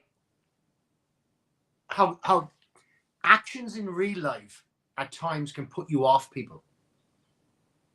Does that make sense? Actions in real life, right? Behaviors in real life can sometimes put you off an actor a little bit. Give me an example.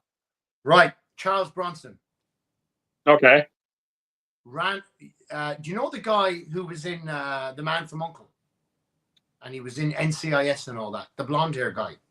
Oh God, yeah, I know the fella you're talking about. So Charles Bronson ran off with his wife when they were making a movie together. Right, I see what you're getting at now. Yeah, I know what you mean. Kind of, I don't know. I know it's really fucking childish, right?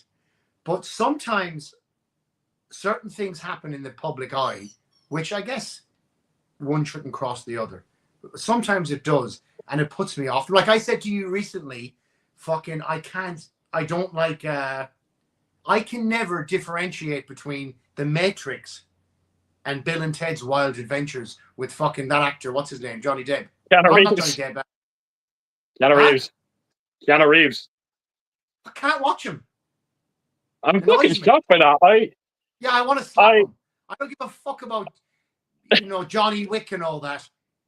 Johnny Wick. I can't separate him from this fucking long-haired idiot saying fucking radical, and I just want to slap him and say, get a job and cut your hair, you prick. I don't know. I know it's me. I know, Keith, I know it's me that's fucking losing out because he's made so many great movies since then. But sorry, I'm just back there, Conor. Sorry, I broke up. Sorry. Just as fucking well. Fucking Johnny Wick. It's just like, it's me that's losing out. Like, I get it. Because he's John Wick, fucking the surfing movie with the bank robbers and all that cool shit that he's done. But I just want to slap him and say, get a fucking haircut and stop saying fucking radical and get a job. I just get annoyed because I can't differentiate. And that's the me thing. But also in saying that, I fucking grew up in Charles Bronson, right? Death Wish movies and shit like that. And then I read this heartbreaking article with your man from NCIS and, of course, the man from U.N.C.L.E. And it was like, and off with his fucking wife, Gray, and all that. She's really hot chick and stuff. And in the 70s. And it just makes me like annoyed, I don't know. Yeah, I get what you mean. I think the problem that you have with Keanu Reeves at the moment is I kind of wonder, would you feel differently about him if the Bill and Ted movies didn't exist? Yeah, I would.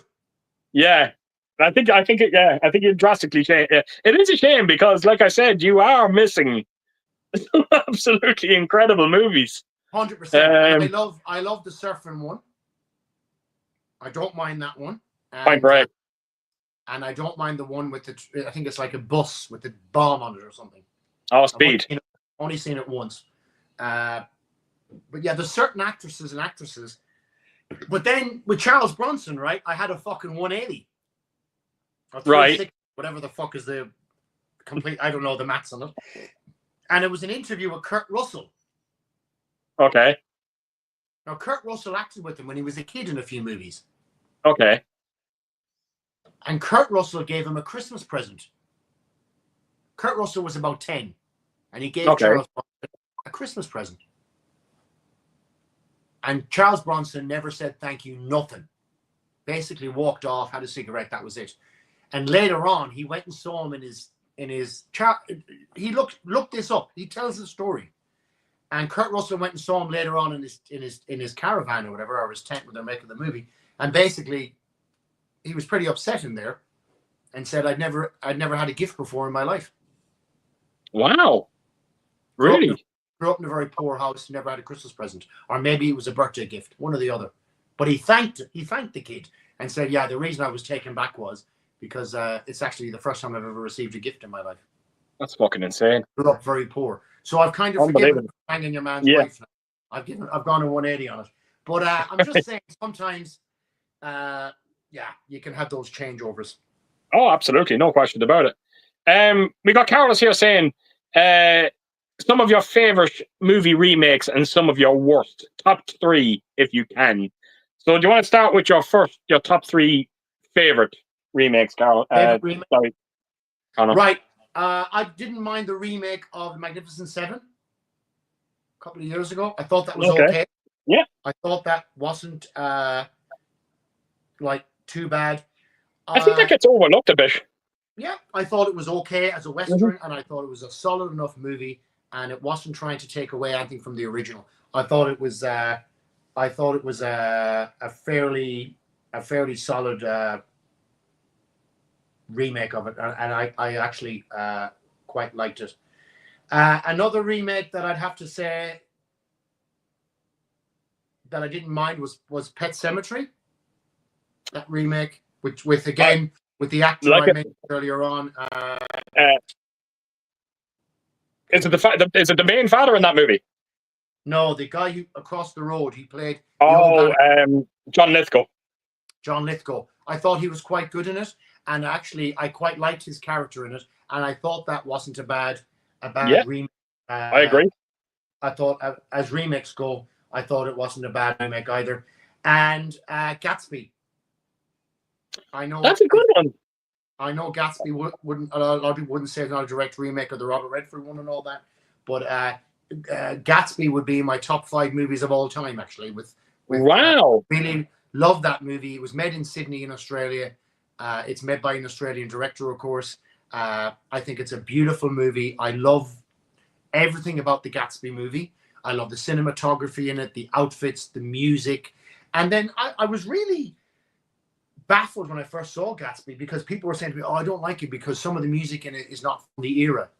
It's not about the music and the era. It was just crazy stuff, and that's what that era was about, that 1920 stage. And I can't remember who was the offsider in the Gatsby movie. Who you get the story from his point. He played Spider-Man. Yeah, Tobey Maguire. Thought he was amazing in it. That movie was such a pleasant surprise to me.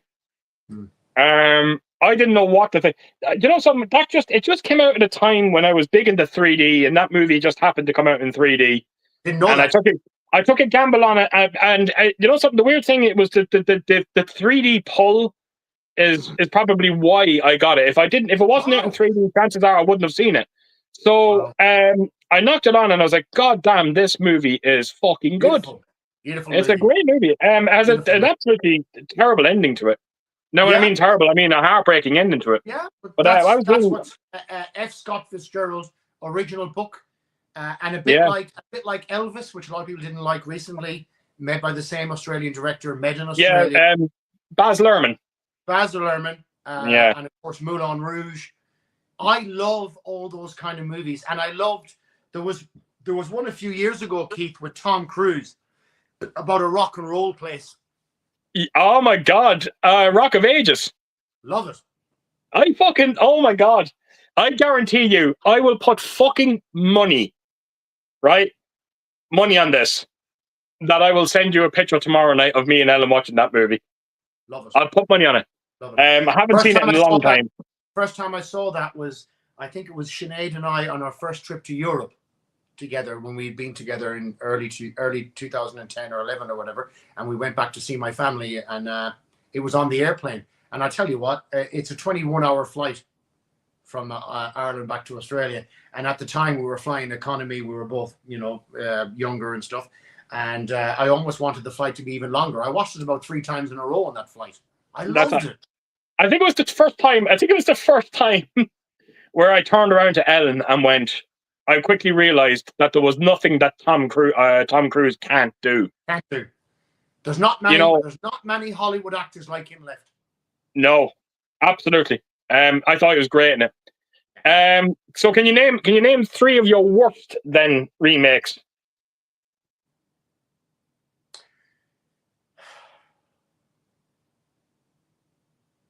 Willy Wonka, Chocolate Factory with Johnny Depp. Yeah, that's a good one.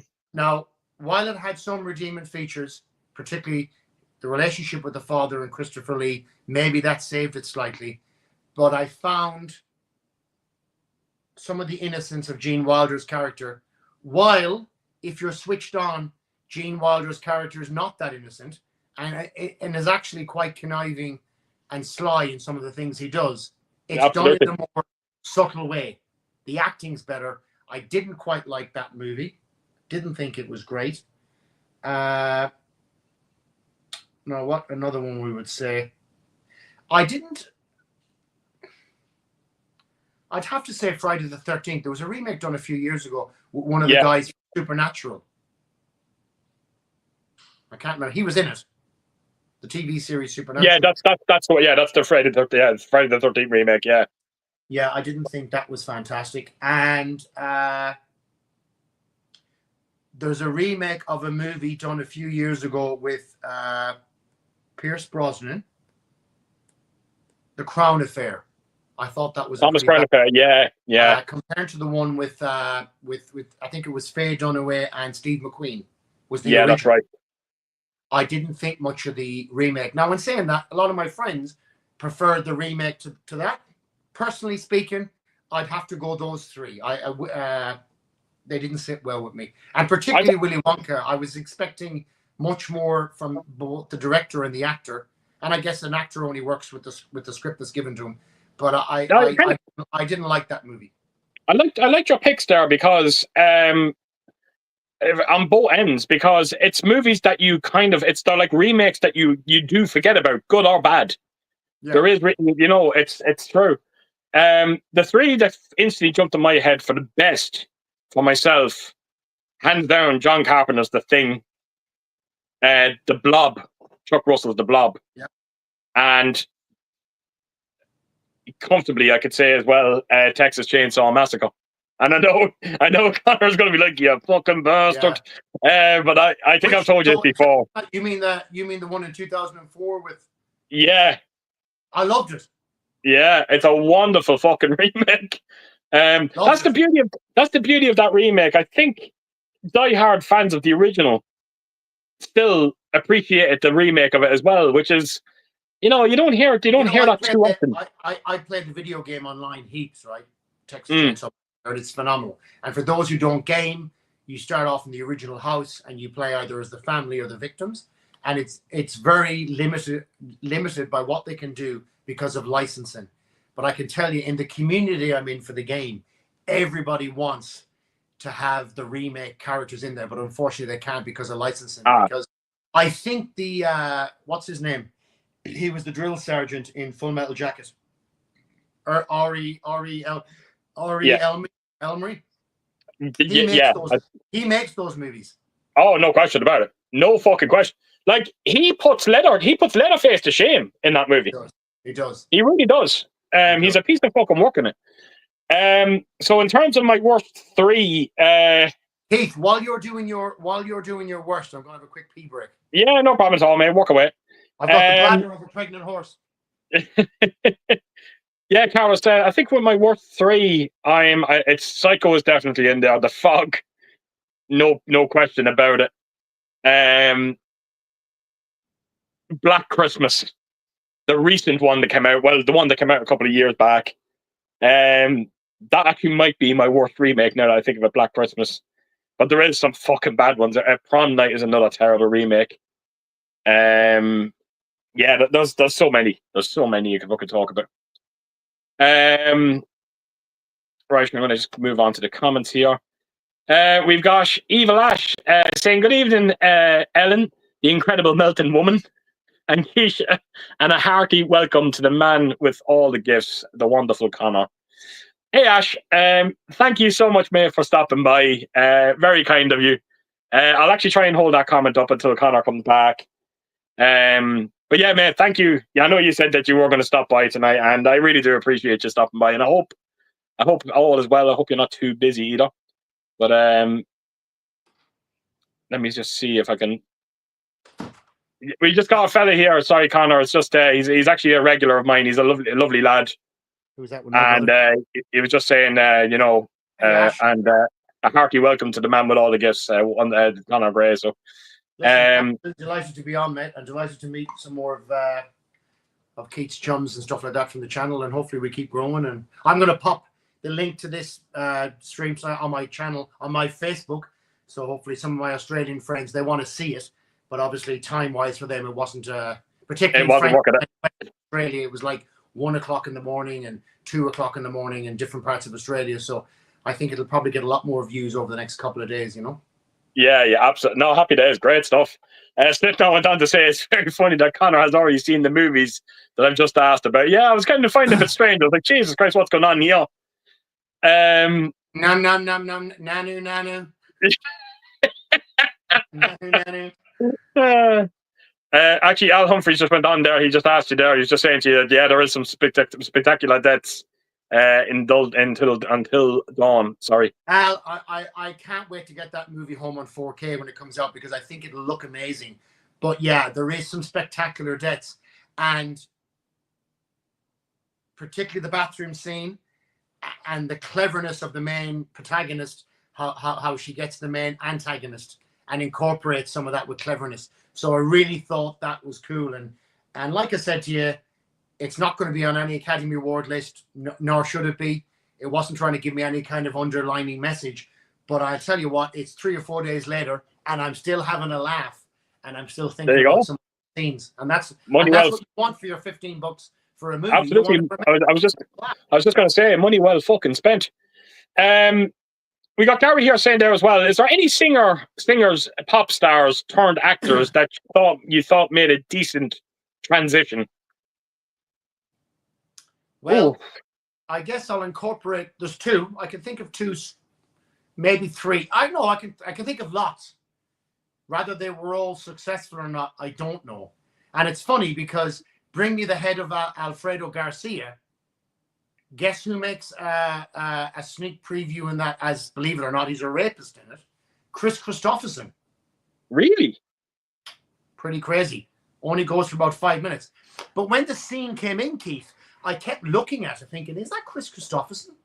And it fucking is. And I read into it. It was one of his first branching into movie acting. And he wasn't very good in it, but he plays quite a,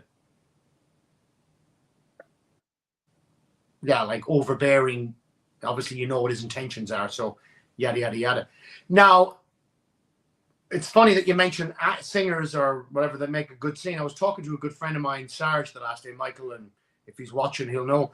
We were talking about Von Ryan's Express, one of my favorite World War II movies. Okay. And that, of course, has got the late great Frank Sinatra in it. It's one of his first big. And of course, I think he was excellent at and move forward in time. I think Whitney Houston in The Bodyguard was awesome. That's a movie I need to revisit. I big time need to revisit that one. Eminem, you could say in 8 Mile as well. Yeah. I thought he was brilliant.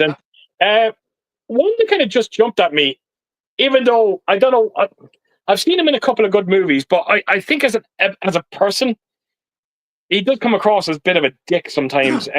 Jared Leto, he went on to win it. He went on to win a fucking Oscar. So you could safely say that transition worked out very well for him. It's just there is certain things that he talks about. He does become a bit too. Was he in that movie, Keith? Was he in that movie about the Zodiac Killer? Was he in that, or was that somebody else? I'll tell you now in a second. I have it right beside me. I don't know if he's actually in that. Jesus Christ, where are the credits? I don't see him in the credits here. I don't think so. Okay. I thought he was the newspaper guy in it. So maybe right. somebody. Jared Leto, he was in Blade Runner, the sequel to Blade Runner 2049. He won his Oscar for the Dallas Buyers Club. That's right. Great movie. Great movie. Yeah. The reason why I just say he's a bit of a dick is one of his first movies that he starred in was called Urban Legends. It was a horror slasher movie, and it's actually a good slasher movie. I've actually got the whole trilogy box set. Yeah, I have that as well. But yeah, he refused. He refused to talk about the movie. He was embarrassed by it, and I was like, "You absolute bastard! You know that you probably wouldn't be where you are if it wasn't because of that fucking movie that got you started. You know, show some fucking appreciation. It's nothing to do with. Helen Hunt has won an Academy Award, and she's done a few interviews, and they've asked her about transfers, and she's gone, "Yeah, I did 2 of them." Yeah, there you go. No, I was. That's what I'm talking about. I was an up-and-coming Hollywood star, and it was a guaranteed paycheck, pay my rent. Yeah. So, just a bit of a. I don't like when actors are like that. Matt Castle said, "Can someone tell me when you pre-order from Arrow, did it take the money right away, or when you order it dispatch?" They don't take your money straight away, David. It only gets taken when it gets dispatched. Yeah. So happy days. Which I know because my credit, I lost my wallet in Sydney a couple of weeks ago, and I had pre-ordered the Man with No Name trilogy, and I thought it was all paid for. I got an email yesterday saying my payment had been rejected, and basically I found out that now they only I've got a few movies coming in the mail next week, Keith. I've got Dirty Harry collector's edition coming, Pale Rider, collector's steelbook coming, and I've got for a fistful of dollars coming, the first of the Man with No Name, Sergio Leone spaghetti. Yeah, from Arrow. Yeah, happy days. I spoke to John Perry there yesterday. He knocked on Dirty Harry. He reckons it might be the greatest 4K transfer he's ever seen. Everybody I watched it. I follow a couple of guys in America that have channels similar to yours. Don't follow them as well, but I am fans of them, and they do great channels. And they were saying the same thing. And of course, I think Dirty Harry's are great movies. I love all of them. I love the one I prefer the most is the one with the rogue cops. They're all like they're basically become mercenaries and they execute. David Soul is in it from, of course. Salem's Lot, yeah. Salem's Lot, and of course, what was the TV series he was in? Oh my fucking god! Starsky Hutch. Dukes of Hazzard. I was asking Hutch. Sorry, not Dukes of Hazzard. Of course. Have you seen the one where he's the bike cop and they're all bent, and the priest from the original Fog is the detective opposite him? No, never seen that. Keith, it's got a great ending to it, mate. The guy from the Fog who plays the priest, he's the head of this bike unit, and they're all and basically they want to recruit Harry to basically, because he's a no nonsense cop, and instead of going through the courts, we'll just execute criminals on the street. And of course, Harry doesn't buy that because he says, I don't always agree with the courts, but it's a system and we got to stick with it. And it's one of my favorite Dirty Harrys. I'd love to see that get some kind of, can't remember what it's called now, but anyways, I've got those movies coming in. It was only then that I found out that Arrow don't take the money straight away. So yeah, that's right. And I'm still waiting. I'm getting Jesus Christ, get your fucking words out. I'm trying to get the collector's edition of Dirty Harry. It's not out until the 19th of May. But I fucking can't order it yet. It's just not available on Amazon. So I'm gonna have to rely on fucking my local Golden Disc to get it.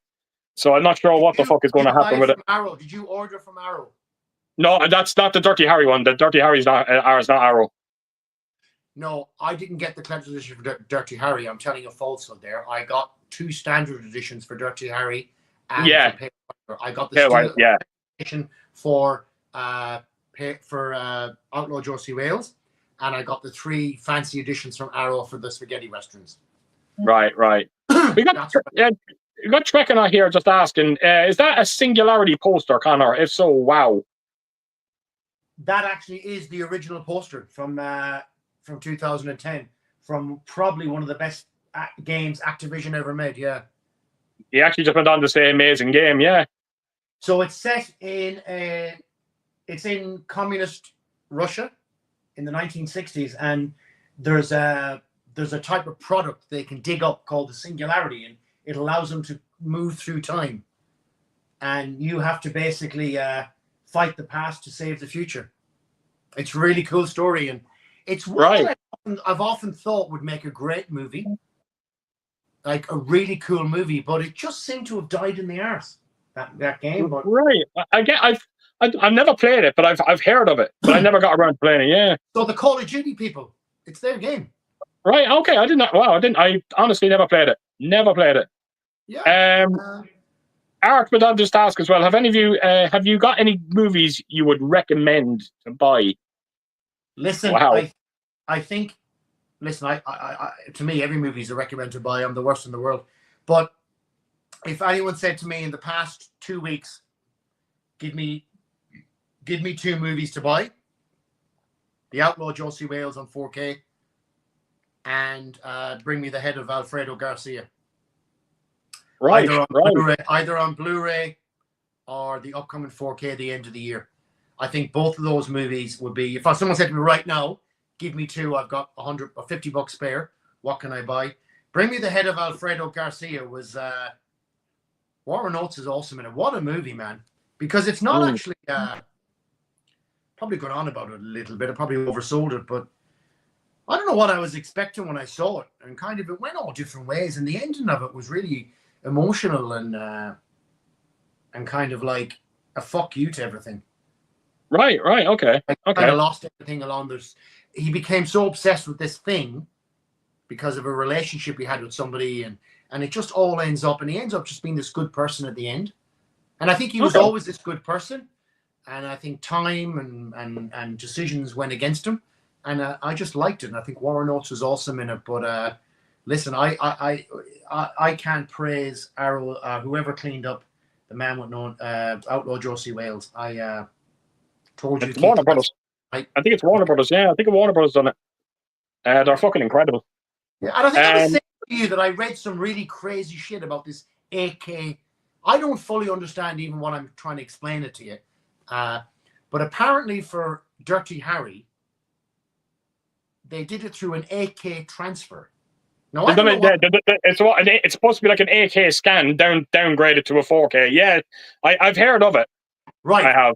You're explaining it better than me because I couldn't. Yeah, I think it's based on an AK scan downgraded to a 4K. I think that's the way it's done. It's probably why it looks as fucking amazing as it does. I found out that he agreed for the transfers to be done, and he's oversaw it. But he got one of his directors from one of his movies, who's only in his 60s or 70s, only because obviously Eastwood is in his 90s. He's got him to oversee the Man with No Name movies and Pale Rider and all that. So Eastwood seems to have a direct hand in the production of these. Oh wow! Okay. Well, that's good to hear. That's good to hear. But have you seen the Outlaw Josie Wales? No. So what's happened? Because like everyone knows, westerns are something that I'm only just kind of getting into now, just in the last year or two. With these movies, I'm because over here, Conor, they're 40 fucking quid each. I'm not spending 40 quid.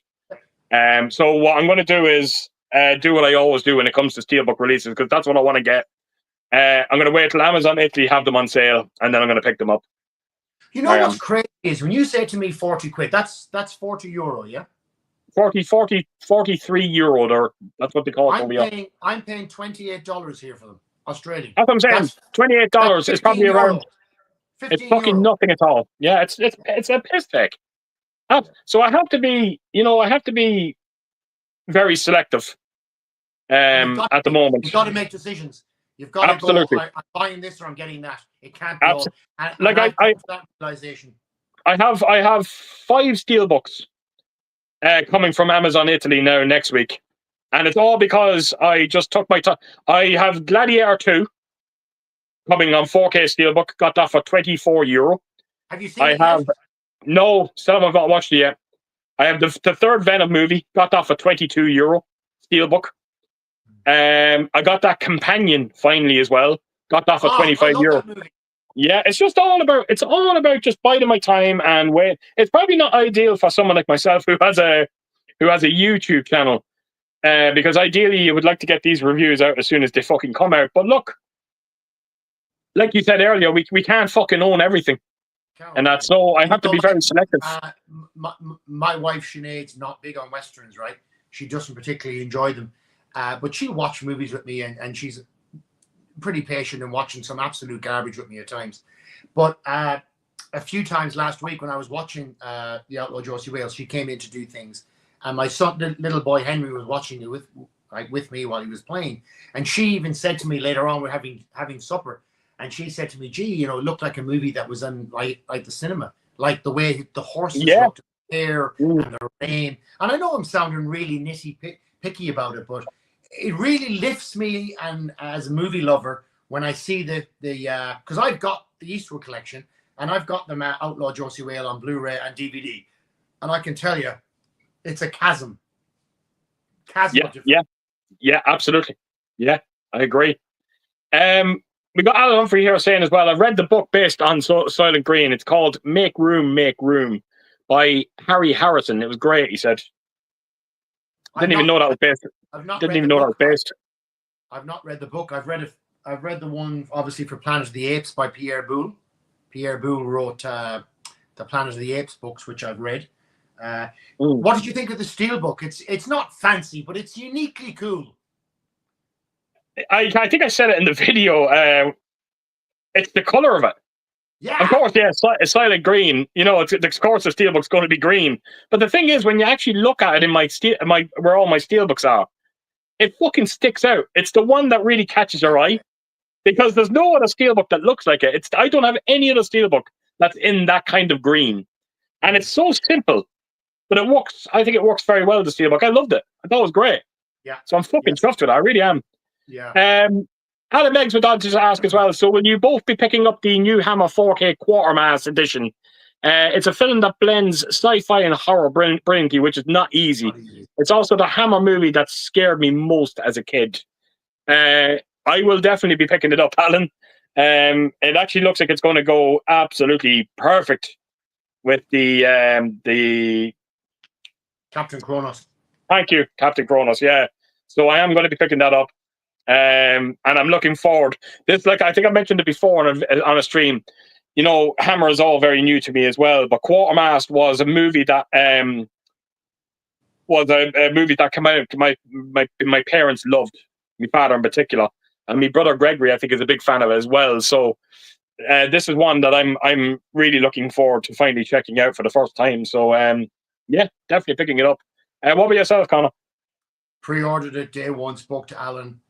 I'm a member of Hammer's email thing, so I got an email pretty much straight away when it was on release. I hope I get one of their limited edition posters, which they said nice. for 100 people or whatever.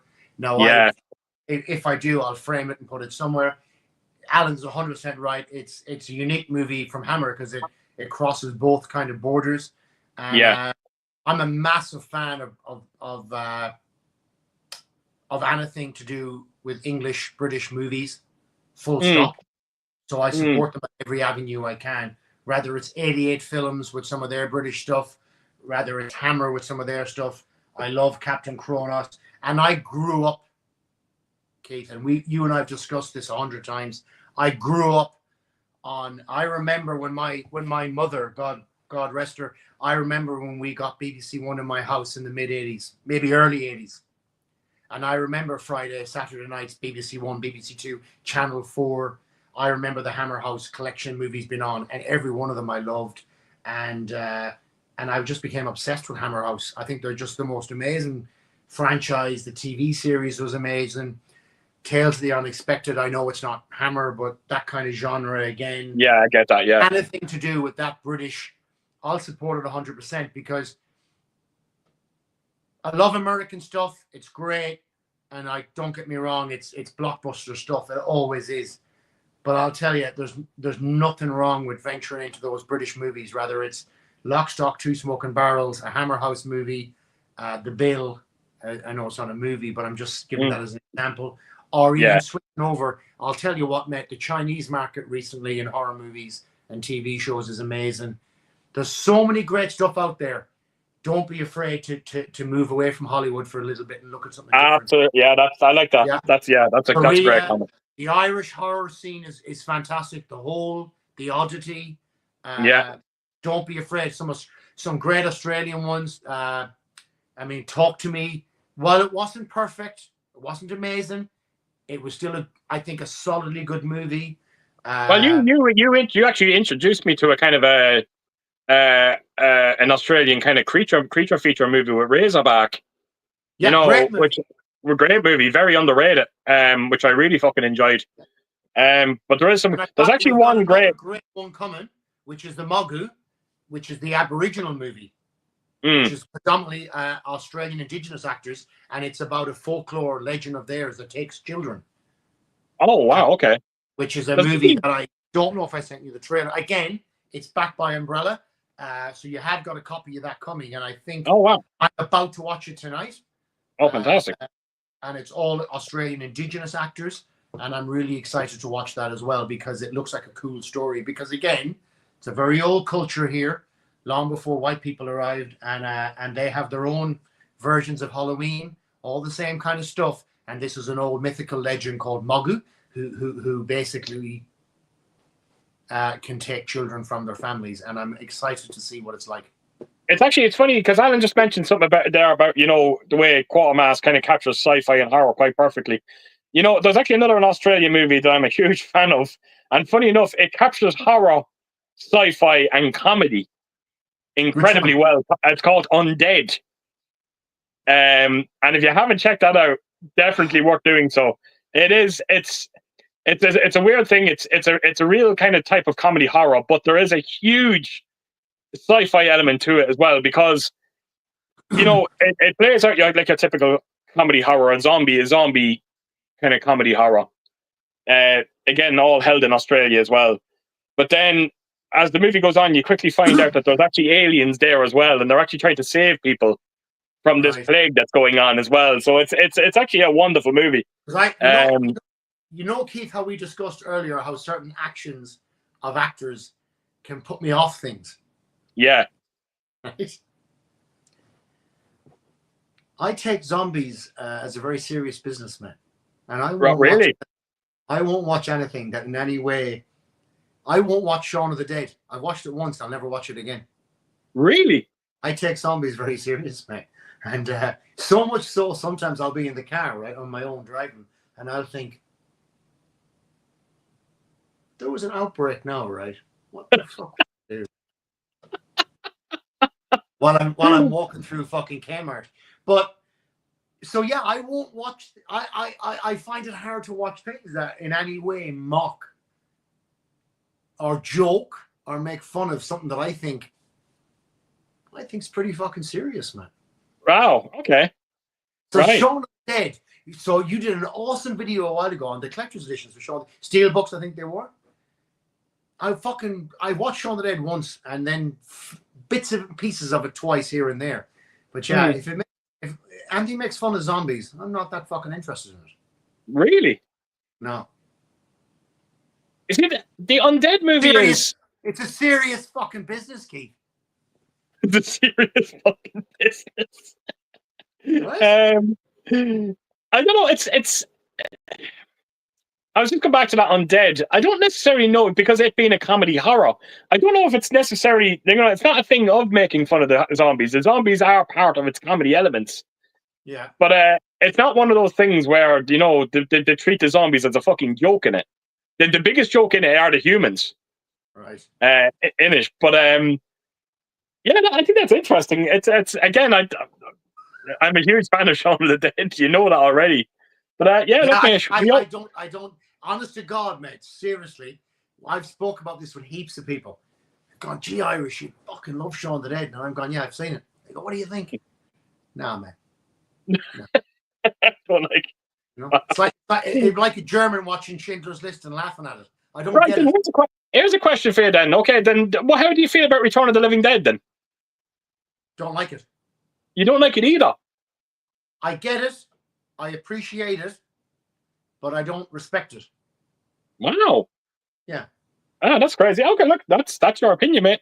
I get it. respect Dawn of the Dead, respect Dawn of the Dead remake. I respect Night of the Living Dead. I fucking love the 28 Days Later stuff. I know if Sinead's watching, there's a couple of Korean ones we've watched on schools with zombies and stuff, and I'm telling you, man, some amazing Korean stuff on zombies. Train from Busan, all that kind of, but anything at all that makes any kind of a flippant disregard for that kind of zombie stuff, man, I put it out of my mind straight away. I'll watch it, but it wouldn't be, I would, I take that honest stuff. Fuck, it's funny, right? Because Sinead, if she was here, she'll tell you, we'll be in the car sometimes, or we'll be in Woolworths or Kmart, and we'd often, and certainly we used to go, right, zombie outbreak right now, where are we going, what are we doing?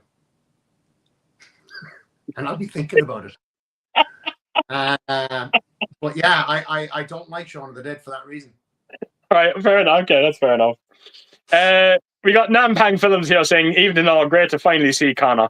Good day, Nampang. How are you, buddy? Thank you, mate. Thanks so much. We got Mac Chats here saying as well, Silent Green is one of my all-time favorite films. I watched it at least twice a year. Yeah. That scene with the boys having the meal is just superb. Do you know what it's like?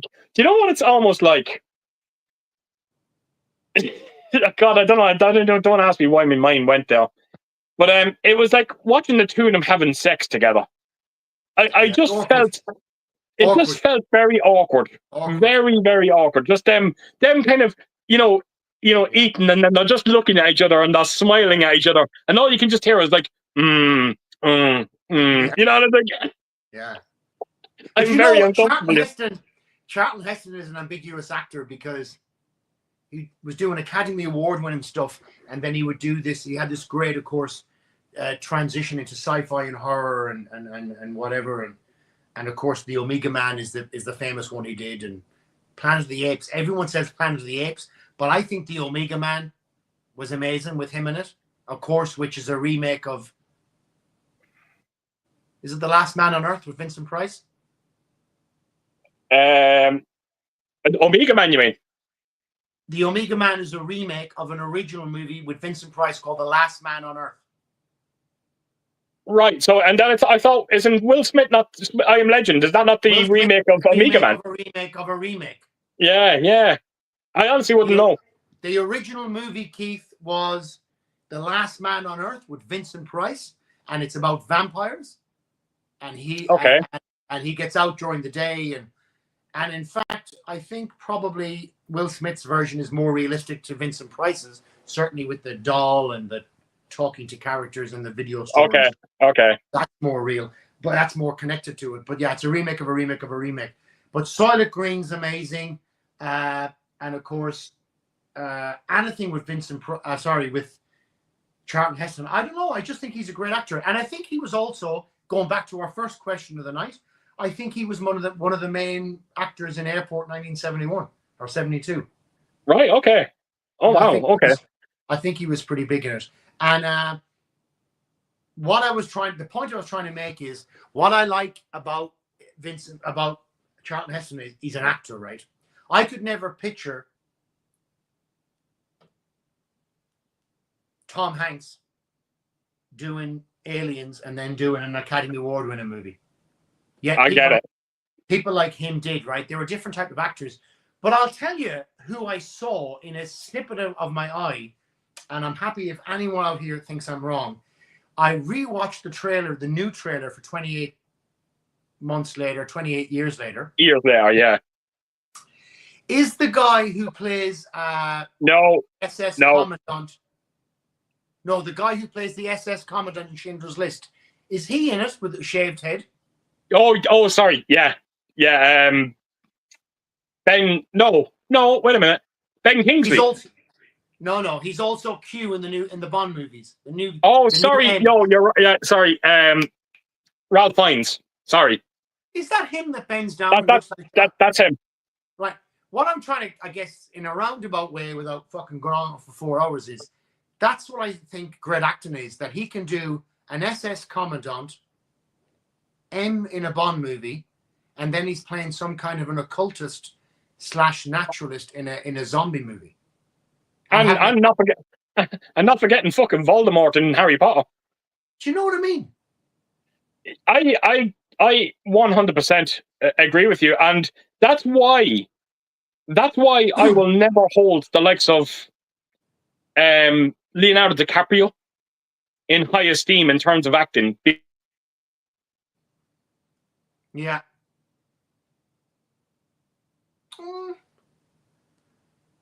Yeah. He back again. Sorry. Yeah, the problem I have with Leonardo DiCaprio is if it's not a movie that's not going to draw some interest in terms of Oscars, that man is not interested in starring in it, and I don't like that. I like actors to branch out, give us different performances from different genres. You know, it's George Clooney would almost fall in that category as well. It didn't start that way for him because, you know, as you know, From Dusk Till Dawn, and, you know, Great Batman movie. as well. But the way that he's gone now, it's kind of like, yeah, you'll never see George Clooney star in a, you know, I'll actually tell you the truth, he did star in Tomorrowland. So I fucking stand corrected a little bit there. That was a big budget movie, though. That was a big budget movie. Yeah. With DiCaprio, yeah, he'll never branch out to anything else. Because I don't think so. What happened when I watched? I've read all the comics from 28 Days Later. I've read all the animated series. And Sinead quite liked them. And when the first movie came out, I saw it in Sydney about 10 times. Right, I loved it. I was going to ask your thoughts because You should not ask me my thoughts about that movie. How is this 4K shenanigans going to work with the 28 Days Later? I'll tell you how. Apparently, it was shot. That London scene, particularly with because they only got given. Now, I know you probably know this. Everybody out there might not know this. When the original movie was made, Alex Garland was given about 15 minutes in London. They closed off a few streets and they gave him 15 minutes to do certain scenes of London CBD empty. And what he did was he did it on a smaller type of camera. I don't know what it is. And he slowed the time down to make it look longer. Am I in the right ballpark there, roughly? And it was I as far as I'm aware of, I just thought he shot it in low resolution. It was low resolution cameras, and yes, it was low resolution cameras. But that was the reason why for those scenes, because the Metropolitan Police and the City of London Police at the time, when they made the movie, they cut the city off for about 12 minutes. And he had to do it in a certain style of cinematography to get it expanded as long as he wanted. But apparently it went in throughout the movie. They couldn't change it. And it's fucking terrible on Blu-ray. What are they hoping to achieve by charging you $60 for a Steelbook 4K? One thing I think, and one thing only, color. That's from what I've seen. I've seen the Blu-ray as well. Terrible. I had to turn it off. It's not a terrible movie. It's not a terrible Blu-ray. The Blu-ray is faithful. That's how the movie is. That's how it looked in the cinema. Yeah, but maybe because it was fucking 5,000 meters wide or something. I don't know, but it looked terrible at home, man. I watched it on my 86-inch here a few weeks ago, and I turned it off. I went straight to number 2.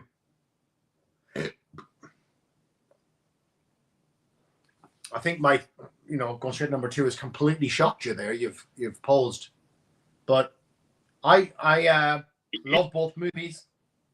Sorry, Conor, I was gone there for a second. Fuck me, my camera internet is acting up tonight. No, sorry about that. I love both movies, Keith. I think they're great, but recently I popped them on, and I went straight back to the second one because I don't think I've seen the first one since probably the cinema, and I've got a good setup here, right? Sinead was playing games there, and I said, I'm going to watch 20 Days Later. And halfway through, I think I fucking turned it off. Because I couldn't even fucking see it, man. 28 Days Later is the only movie I actually walked out of the cinema from. I actually walked out of cinema after 35 minutes. I said I had enough of this. Hated the movie. Never liked it. I always hated it. And it's nothing to do with how it looked. I hated the movie. I just couldn't get on board with it. And then what did you about it? What didn't sync with you? I to be honest, honestly, I actually thought it was a fucking. It's just a bore fest. I was just bored. I didn't like the characters, and that kills me to say that because Cillian Murphy is in that movie. He's the star of it, who I fucking love. And Brendan Gleeson, Brendan Gleeson in there as well. I just found the movie to be it drained the fucking life out of me watching I'm it. getting emotional, Keith. I know. I'm sorry, mate. I'm sorry. I don't know what to tell you, mate. I'm getting emotional, mate. So I'll never forget the day. My brother Ian was sitting beside me. He was the one that brought me to the cinema, and I was sitting there, and I was 35 minutes, and I just got up, and Ian was like, he was looking at me. Where are you going? Leaving. And he's like, and he started laughing, and he's like, oh no, what? You going to the toilet? And I was like, no, I'm fucking leaving. And he was like, are you serious? I was like, yeah, and see you later. And he got up and he left, and he left with me because he fucking hated it himself. And you know something? I'm not in any way criticizing it, but I'll never look at you the same way again now. You upset me. I know what I'm saying, man. Now here's a more interesting question for you. Ask me what I think of the sequel. You love it. Fucking love the sequel. Fucking love the sequel. Maybe because the sequel has the American influence on it. I don't know. That's what I dislike about the sequel. Yeah, I had a funny feeling you were going to say that. I don't know. They just I never walked out of one movie in my life. Do you know what it was? No. We've spoke about it.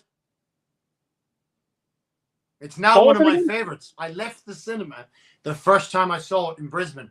Brisbane 2006, I think. I was sent down on a course. I was on my own, had a Saturday afternoon off, went to movies. There was a Rob Zombie movie on. I thought I'll go see it. Oh my God, I forgot you said that. Yeah, House of a Thousand Corpses. House of a Thousand Corpses. Yeah, look at that now. And now I've got, it's like one of my, it gets watched.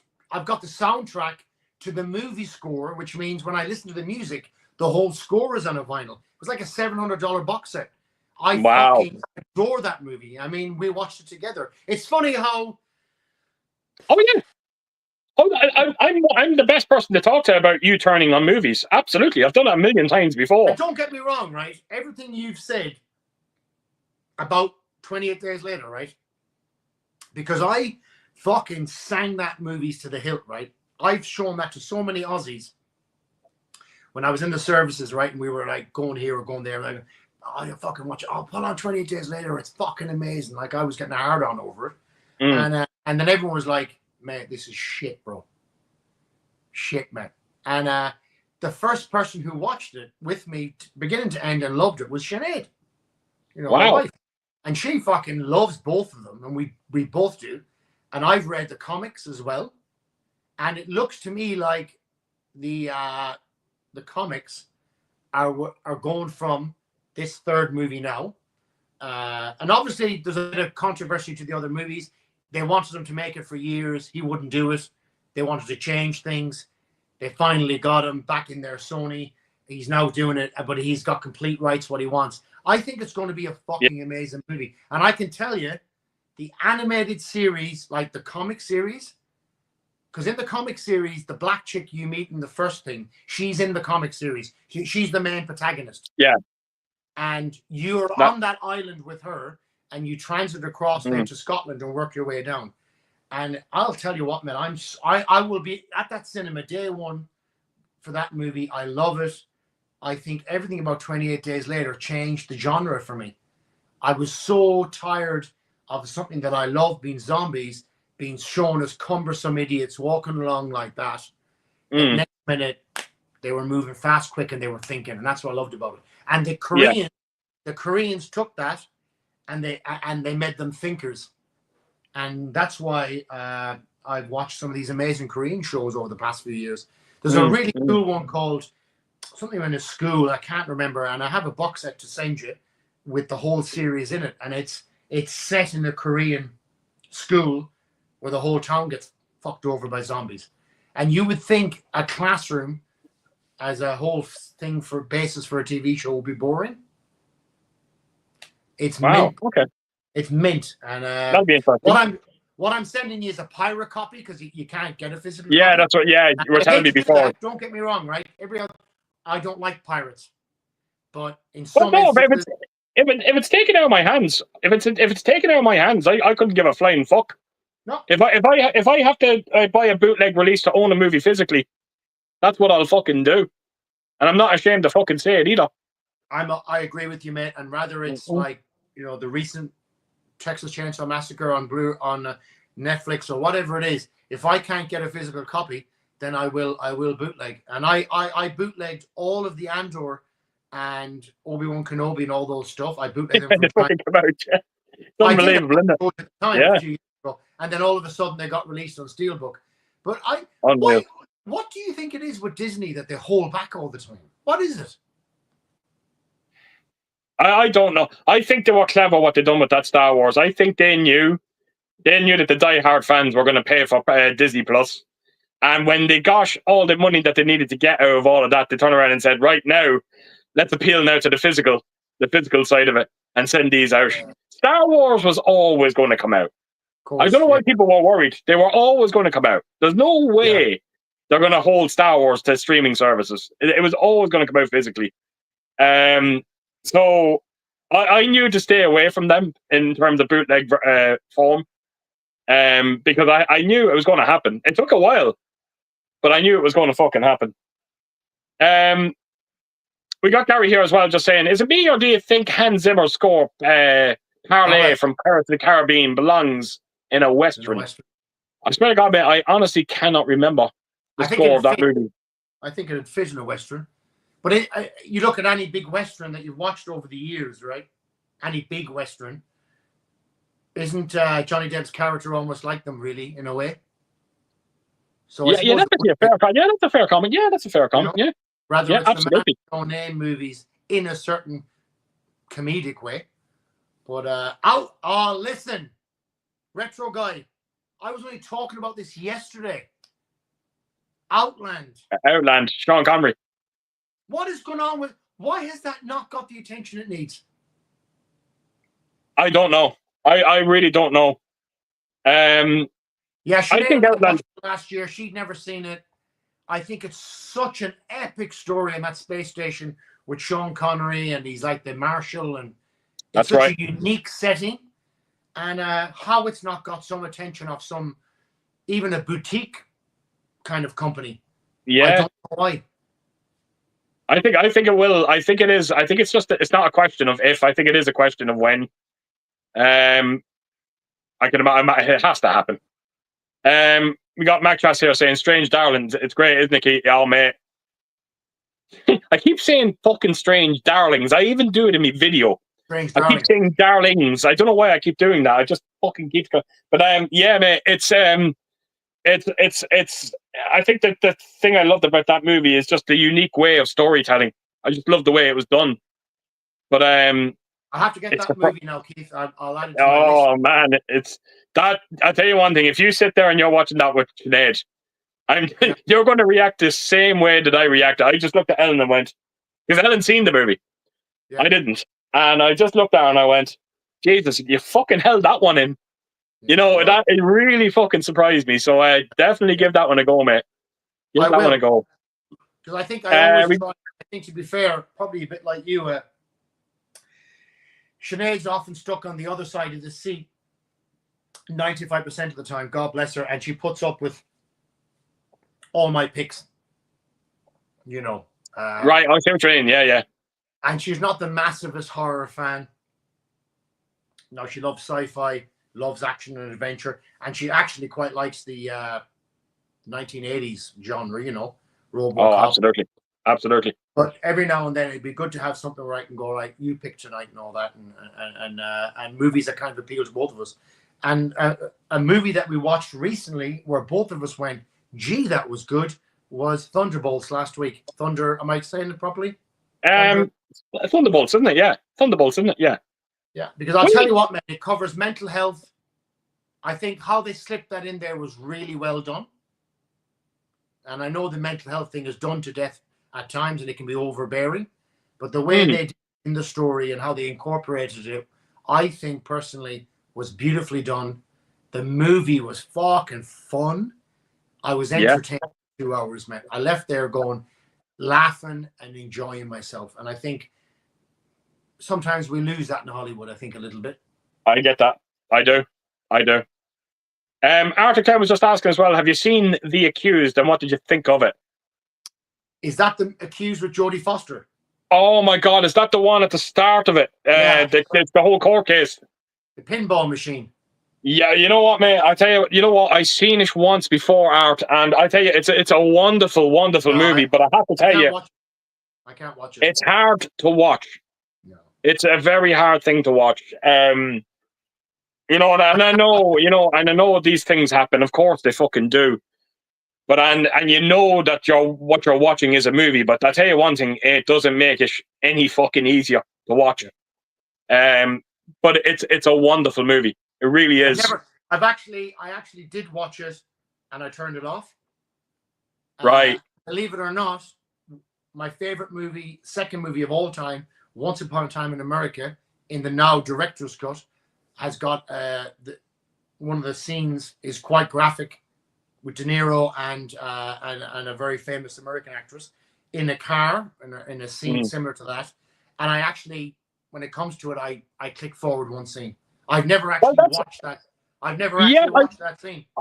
Someone turned around and said to me before, what movie was it? And I'm sorry, and I don't mean any disrespect to anyone that does get an enjoyment from it, but I do question it. Just sorry, 1 second. Just let me have a look at my collection so I can find the movie. Where the fuck are you? The Last House on the Left. Yeah. The Last House on the Left. I can't watch it either, Keith. The remake of it, right? Now, the remake of it, no, that's what it is. Fuck me. Who brought the fucking Last House on the Left out? Was it that? Wes Craven, Arrow Video. Was it? It was Arrow Video, right? So Last House on the Left, I think that came out, and I think the unrated version wasn't on the 4K, and I think people were giving out that the unrated version was not on it. And I kind of just turned around and I said, because I never watched the unrated version, and I says, well, what's with the unrated version that is so special that's putting you off buying the 4K release of it? And they said, oh, that scene at the start with the girl. I don't even like saying the word. I won't even say the word because it's a fucking huge red flag on YouTube. And I was like, yeah, what about it? And he said, well, you see more of it.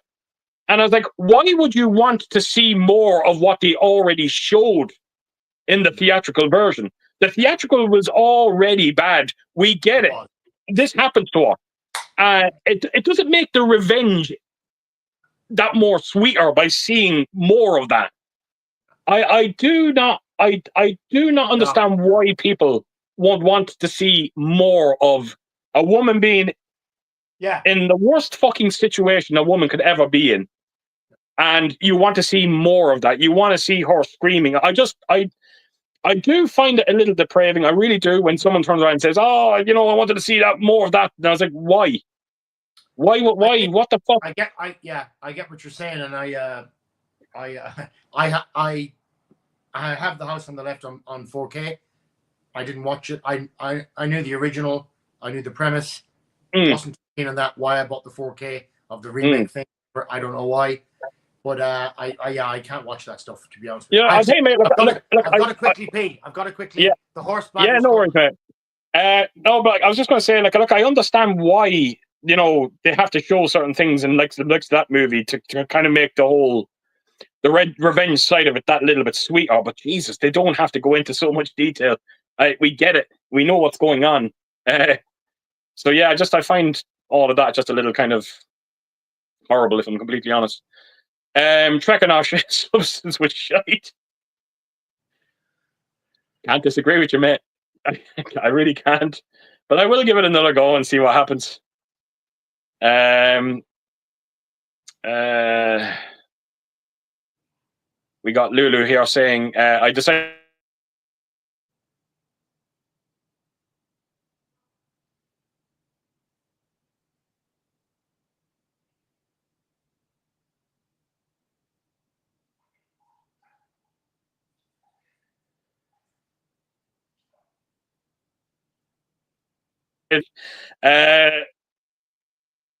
fuck me and my fucking internet. Sorry about that. All right, I'm back. Yeah, don't worry, man. My fucking camera, my internet went off there for a couple of seconds. No, it's funny. It's funny that people mention, you know, and I there was another group of movies a few years ago that were a remake, I think, of a 70s movie, and it was like where this chick has a similar thing happen to her, and then she revenge kills them all in really horrific ways. I spit in your grave.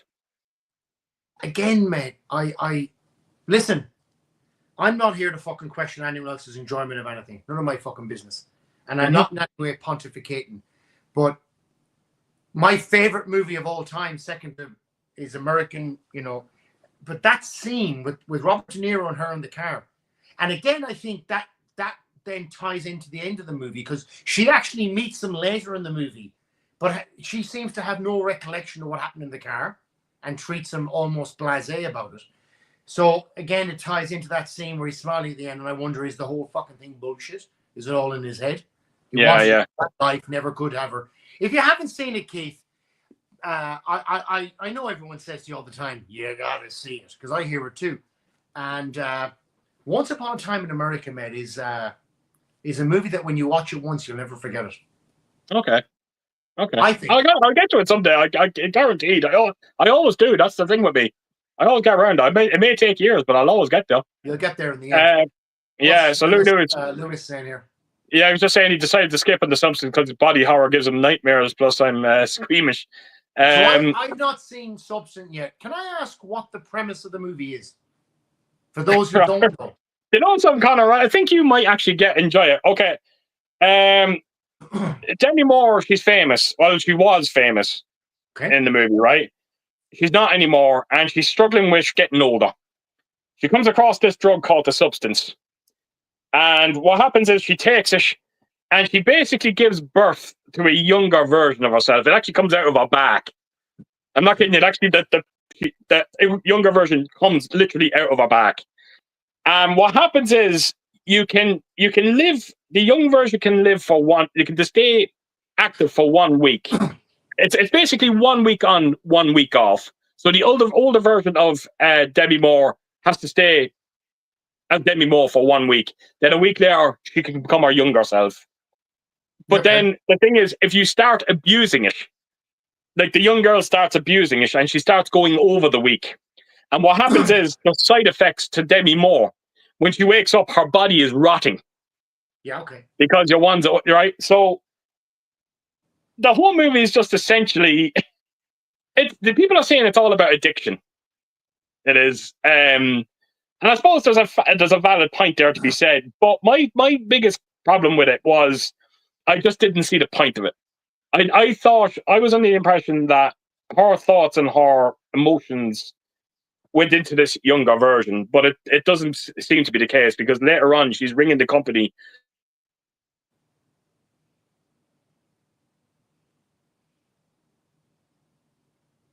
I'm waiting. You got me. I'm hanging.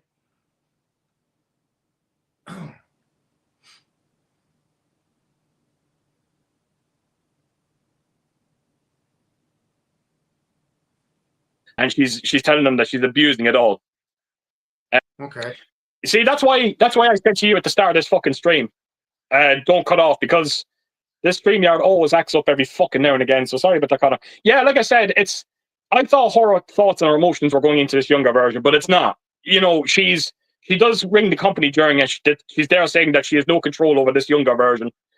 And I think that's the biggest issue I had with it. I was like, if you're getting nothing from this, why do it?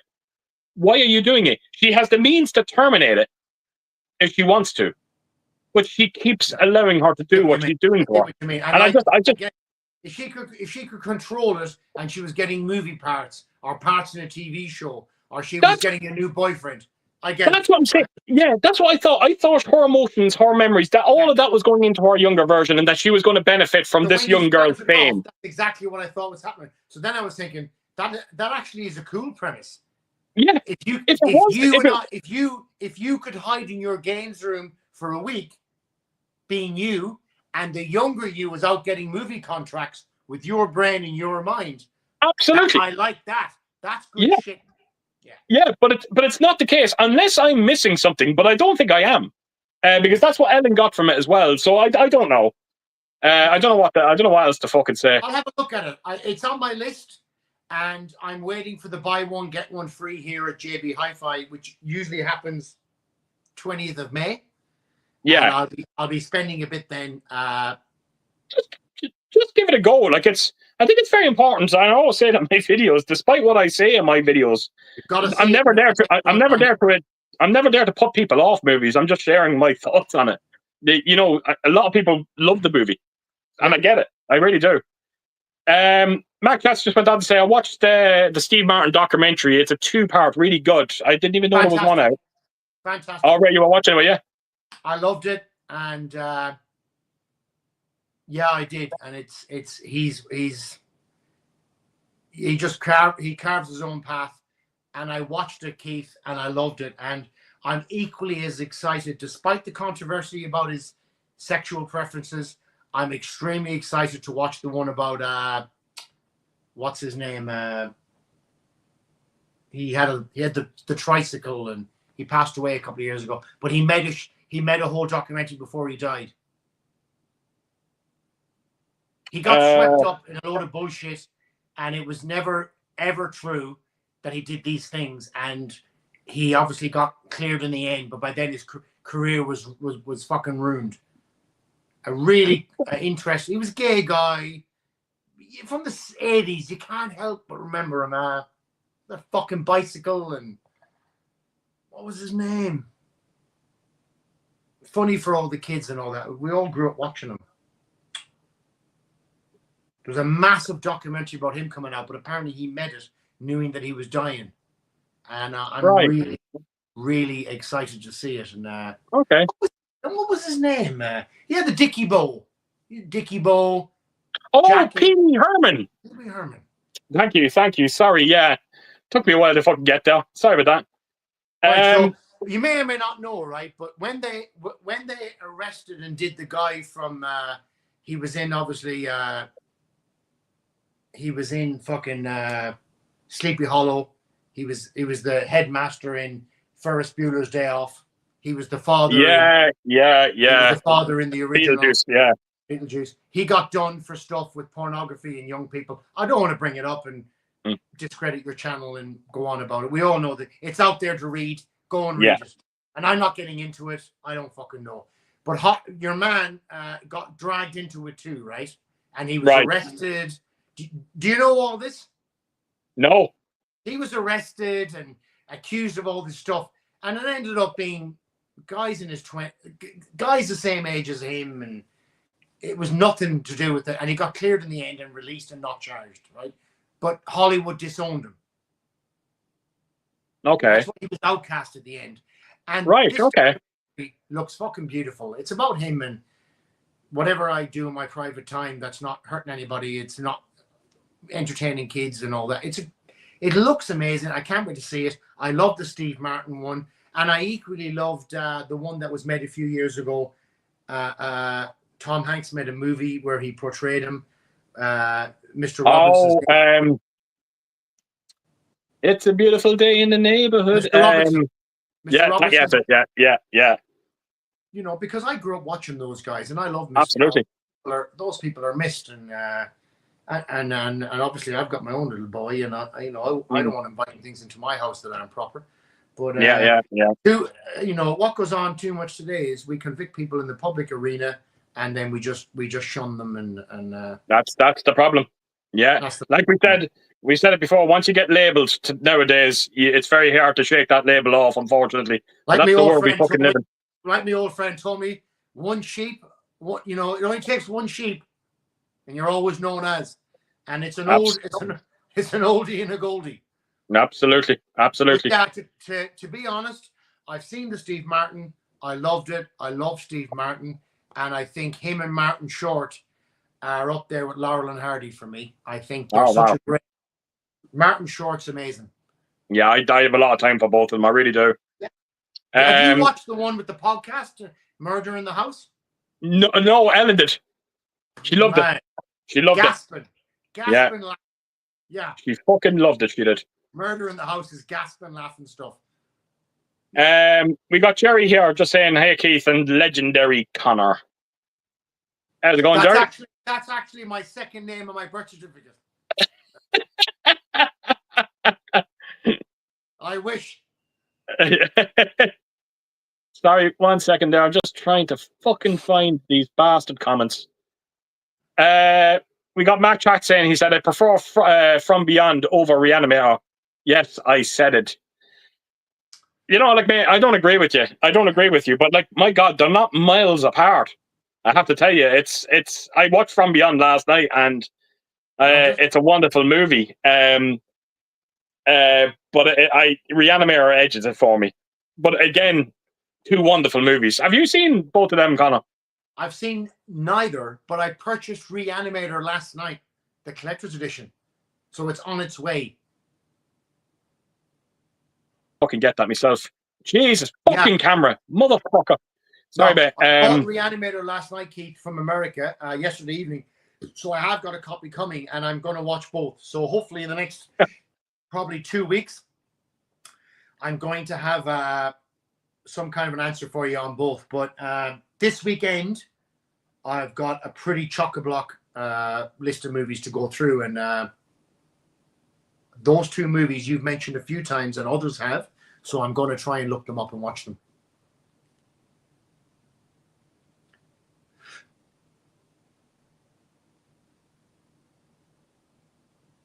Pete's gone, but he'll be back. Hasta la vista.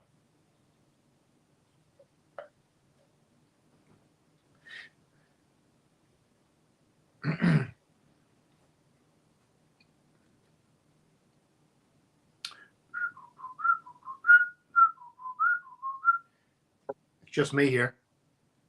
Fuck me. No, it's all good. I waited, like you said. I just didn't want to. Yeah, no, but it's fucking irritating. Sorry about that again. Like I said, Keith, I actually stopped breathing for a minute there. I thought, I'm not even going to breathe. Yeah, I know, it's horrible. Gary just went on to ask as well, would you like to see Johnny Depp make a big Hollywood comeback? And if so, do you think he would take on the role of Captain Jack Sparrow again? What do you get that, Conor? I can tell you my answer to this, right? And again, Keith, you don't ever bring politics and points of view into things, and I don't want to do that either because it's your channel. But I watched Jim Carrey speak a little bit about the whole slapping on the face thing in Hollywood that went on. Spineless. He's spineless. Spineless, without courage, words, blah blah blah, right? So I take that and I put it here, okay?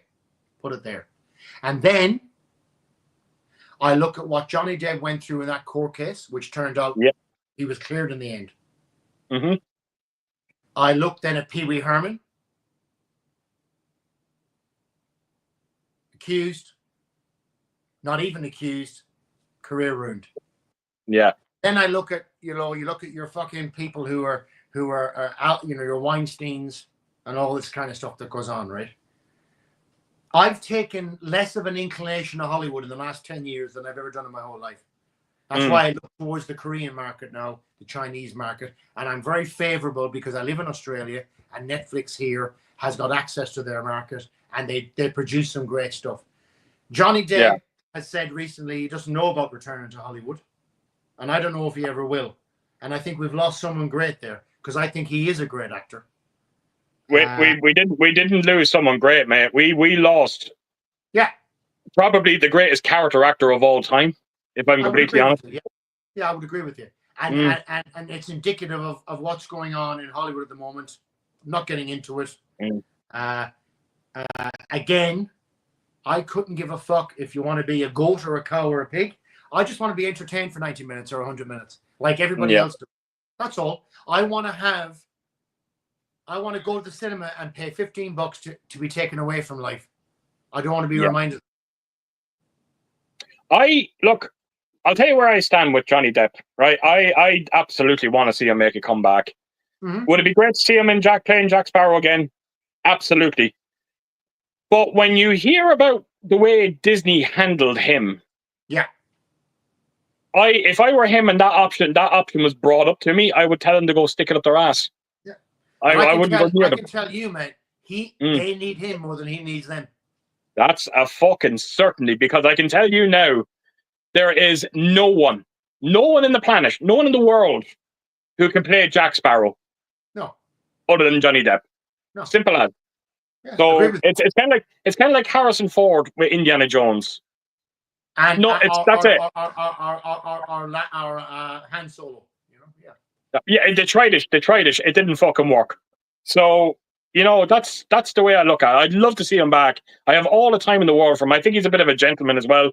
Does he have a past? No question about it. But look, everyone has past. But I think the beautiful thing about him in that case, when we watched it, was he wasn't trying to. Yeah, I drink too much sometimes. Sometimes I take too much drugs. I'm not perfect.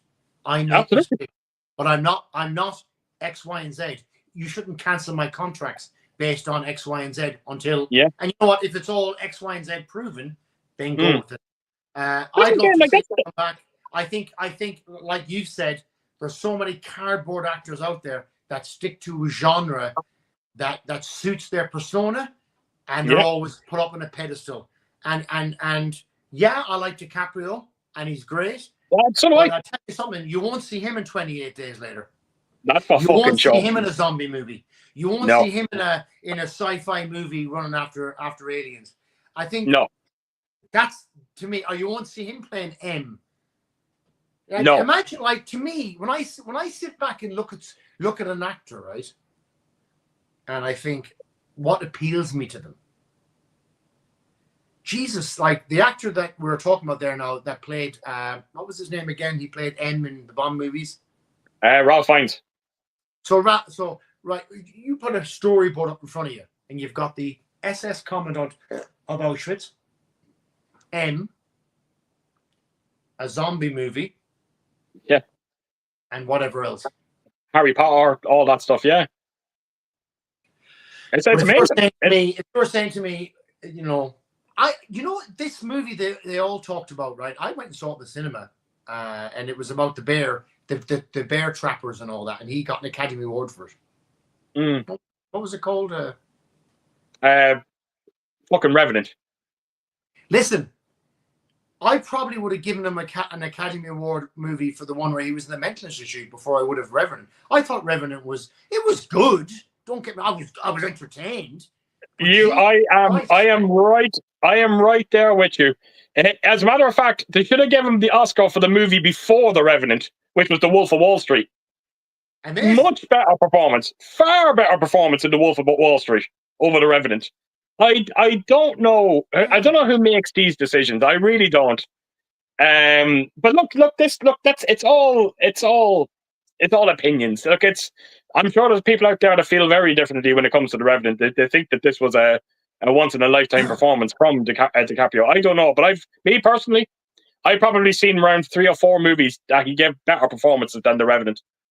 That's all I'm saying. I don't know what the fuck, like how they judge things. And actually, do you know something, Keith?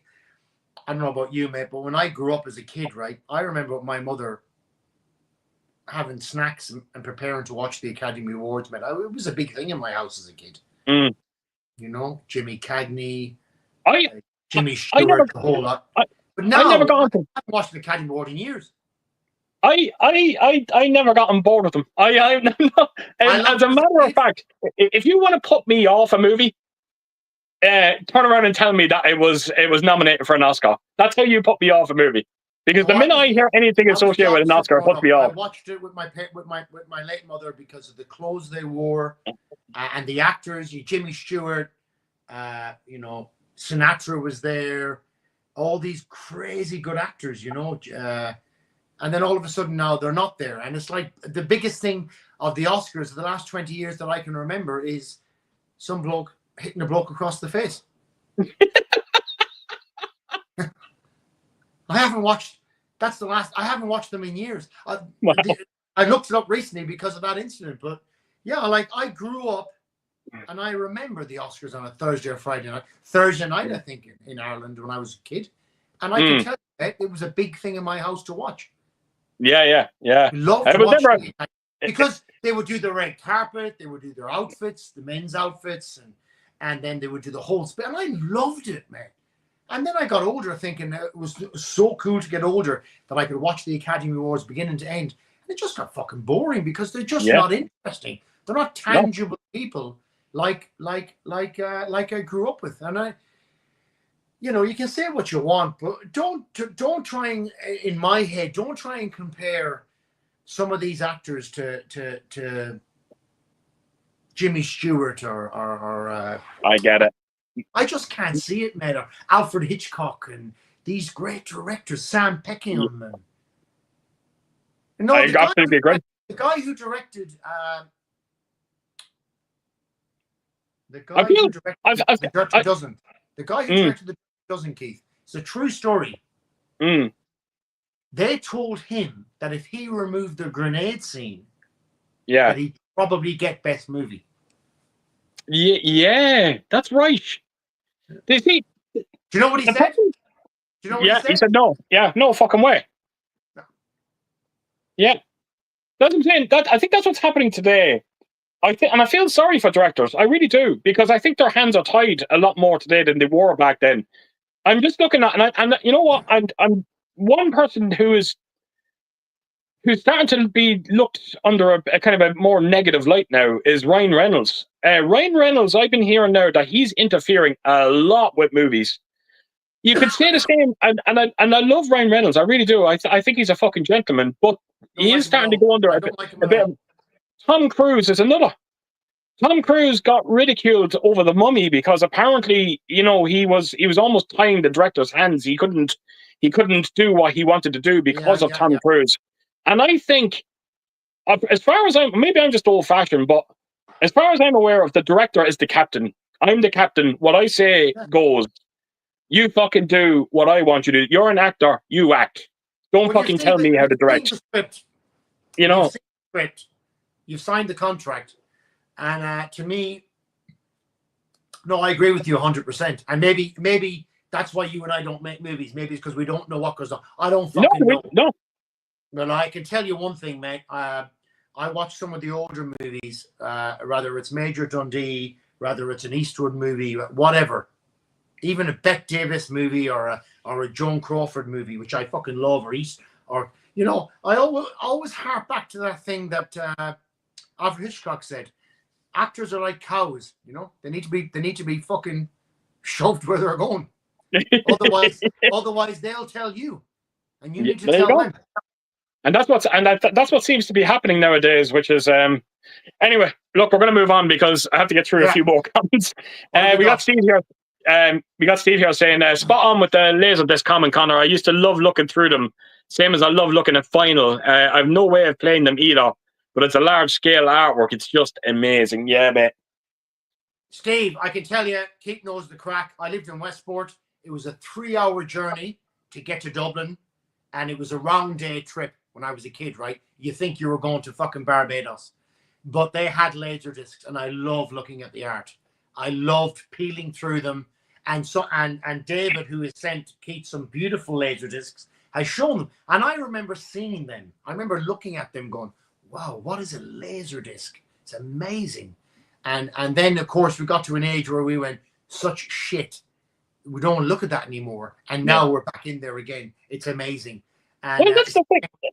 Same with vinyls, That's the thing, and that's the one thing that I tried explaining it in a video not so long ago, and you'll have people set in their ways that they'll never fully understand. But like, you look at my collection, I'm big into Film Arena. I'm big into Mantle Lab releases. I don't buy these movies. I don't buy these box sets because the movies. I have the fucking movies already. I am buying these box sets because, one, they're rare. Two, they're fucking beautiful to look at. I am seeing artwork that you've never seen before for these movies. I treat them like art. That's my thinking behind it all. I fucking get so much pleasure out of walking in this room and just grabbing, like, for instance, the two that Ellen got me recently, Birds of Prey and Matrix Resurrections. I get so much enjoyment of feeling the textures of the cover. I love feeling the spot glossing. I love seeing everything that's going on with them. But people will never understand that. That's the problem, though. That's the problem. the people that don't understand it, they question why you enjoy it, which pisses me fucking off. Because I don't question why they don't. So don't question me why I fucking do. But yeah, artwork plays a huge part. Like there's a reason why I have all this stuff behind me. It's the fucking look at. It's a great room. When I went in there, obviously, when I first met you 3 or 4 years ago, I was looking at it in a very tunnel vision, like I am now. But when I got there in December, just before Christmas with you, we had a great night with Ellen and you and I, and we watched the movies. It's so great to see them and touch them and see them, and they are amazing. And when you love movies, I can look at the shittest, what I would perceive to be the shittest thing in the world of a movie, and an addition or a piece that someone has, and they've shown it. I can appreciate. I can go, wow, that I never saw it in that way. Do you know what? Maybe I'm going to go back and look at it again because maybe I missed something. Maybe I didn't see something. And they might tell me something and say, do you remember the scene at the end? Or remember the scene? Yeah, well, this happened. Oh, look how, oh, wow. And it changes my whole scope. Absolutely. I look at that all the time. And one of the most things on Facebook I see all the time, and maybe it's a load of bullshit, but I've heard big rumors about Johnny Depp in a BioShock movie. Wow.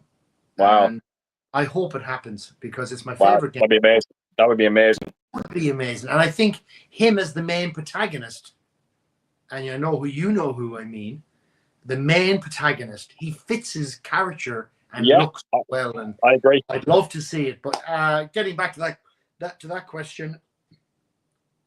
Actually, there's one thing I wanted to just quickly say as well. Sorry to you. I've never spoken to you about this before, and I've never said it to anyone, bar Ellen. But I have to tell you, there was one moment in that night when you come in here. And there was one moment that I always talk to Ellen about, and I don't even know if you realized you did it. But there's just a bit in it where you became very giddy. It's almost like you were standing, you were looking around, and then I was sitting down, you were standing up, and then you looked down at me, and it's almost like you realized where you were. Yeah. And you kind of went like that, you kind of went like this, and then you kind of shook my hand and all that. And it just sometimes when you get to a certain age in your life, right? Like I'm nearly 50, right? And you think, is it time to move on?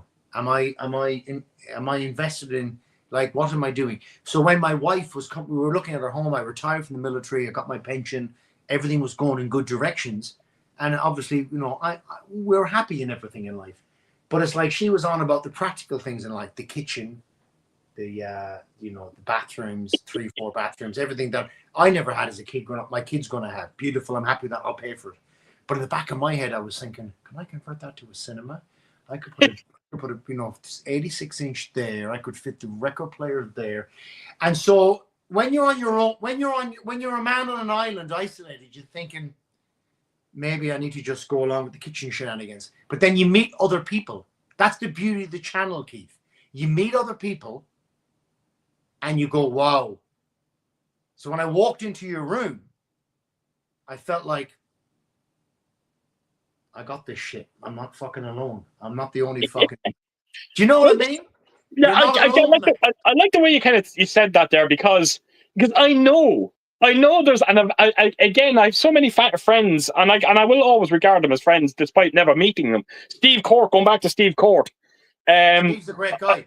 He's a great guy, and I can tell by talking to him that Steve is kind of in that mindset as well. If Stephen moves house, Steve's first initial thought is, right, where am I going to put all of this? Where's all my movies going? Where's it? Like, and that's, you can't help it. Of course, you're going to focus. I know for a fact if me and Ellen's dream comes true and that we finally get to move out to the country where we want to go, you can't help but think, okay, what am I going to do? What's this new movie room going to look like?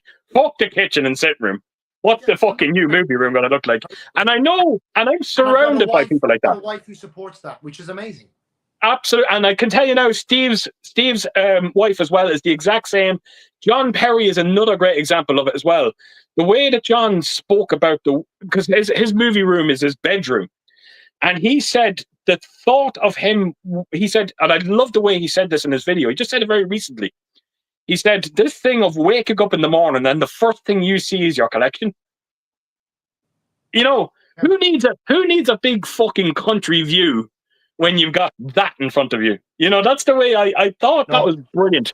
And that's what I'm getting. That's what I'm getting with this community. I think I just realized that you just said it yourself there. You went, shit, I'm not on my own. There's fucking so many keep murters out there. I'm surrounded by them. And you know, it's a fucking that's how I think all the time, Keith, because you know, you do these things, and before I met Sinead, I lived on base a lot. I lived on the military bases. I had a very small room, and so everything was very condensed. Things were in storage, and you have guys walking into your room. And I was in my mid-30s, still living on base, which for anybody who's been in the military is quite old. I didn't leave. I wasn't interested in getting married. I wasn't interested in moving off base. My idea was to take my pension and go home to Ireland. And then I met my wife. And next minute I'm staying here and I'm taking my stuff out, and next minute, you know, she's as engaged as I am. Coming in helping. Like last night, mate, to go to bed last night, tired at 7 o'clock, knowing I'm up at 2 p.m. to get ready for this stream, which I'm so grateful to be part of. To come here this morning thinking I've got to set everything up, it's done. It's a wonderful thing. Those things that go, you know what? Thank you. And I'm lucky. And even when she hates the Texas Chainsaw Massacre, fucking hates it, mate. But when I bought the statue, and she actually, I couldn't hang a tea bag on a wall. She put everything up for me framed, did all the measurements, hung. Everything is done by my wife. So that's what I'm talking about. When I said to you that there's so many keep murters out there, I'm not just talking about someone that who is just absolutely mesmerized by their own collection. The amount of people that I know out there that their wives are just as committed to it all. It's a beautiful thing. We just seen Brum Horror tonight. Paul and Rachel, they are together. They're a collective. They're one. They love all of it. And I loved his setup. I loved his setup. I loved his t-shirt. I loved his setup. It looks so organized, and we you know, in this room, I've got so much more work to do, and I know she'll help me. Believe it or not, Keith, this is a true thing, right? I'll tell you this: I cannot say the alphabet. Okay. Can't say it. Now I can read. Yeah. Hired as a chief in the military, I'm not a fucking idiot, but I cannot read the alphabet. I couldn't tell you. I couldn't go through it and give it to you. So I need my wife to help me with putting everything in order. Now, like, if you said to me, go over and grab House, the movie, I can go and grab House, the movie. I'm not that, you know, I can work that out. I know what an A is and a B is, but you said to me, go A. I see what you mean. Forget about it, mate. So I need her, and she all the time, my wife, without even missing a beat, comes over, puts things where I want them. Not an issue.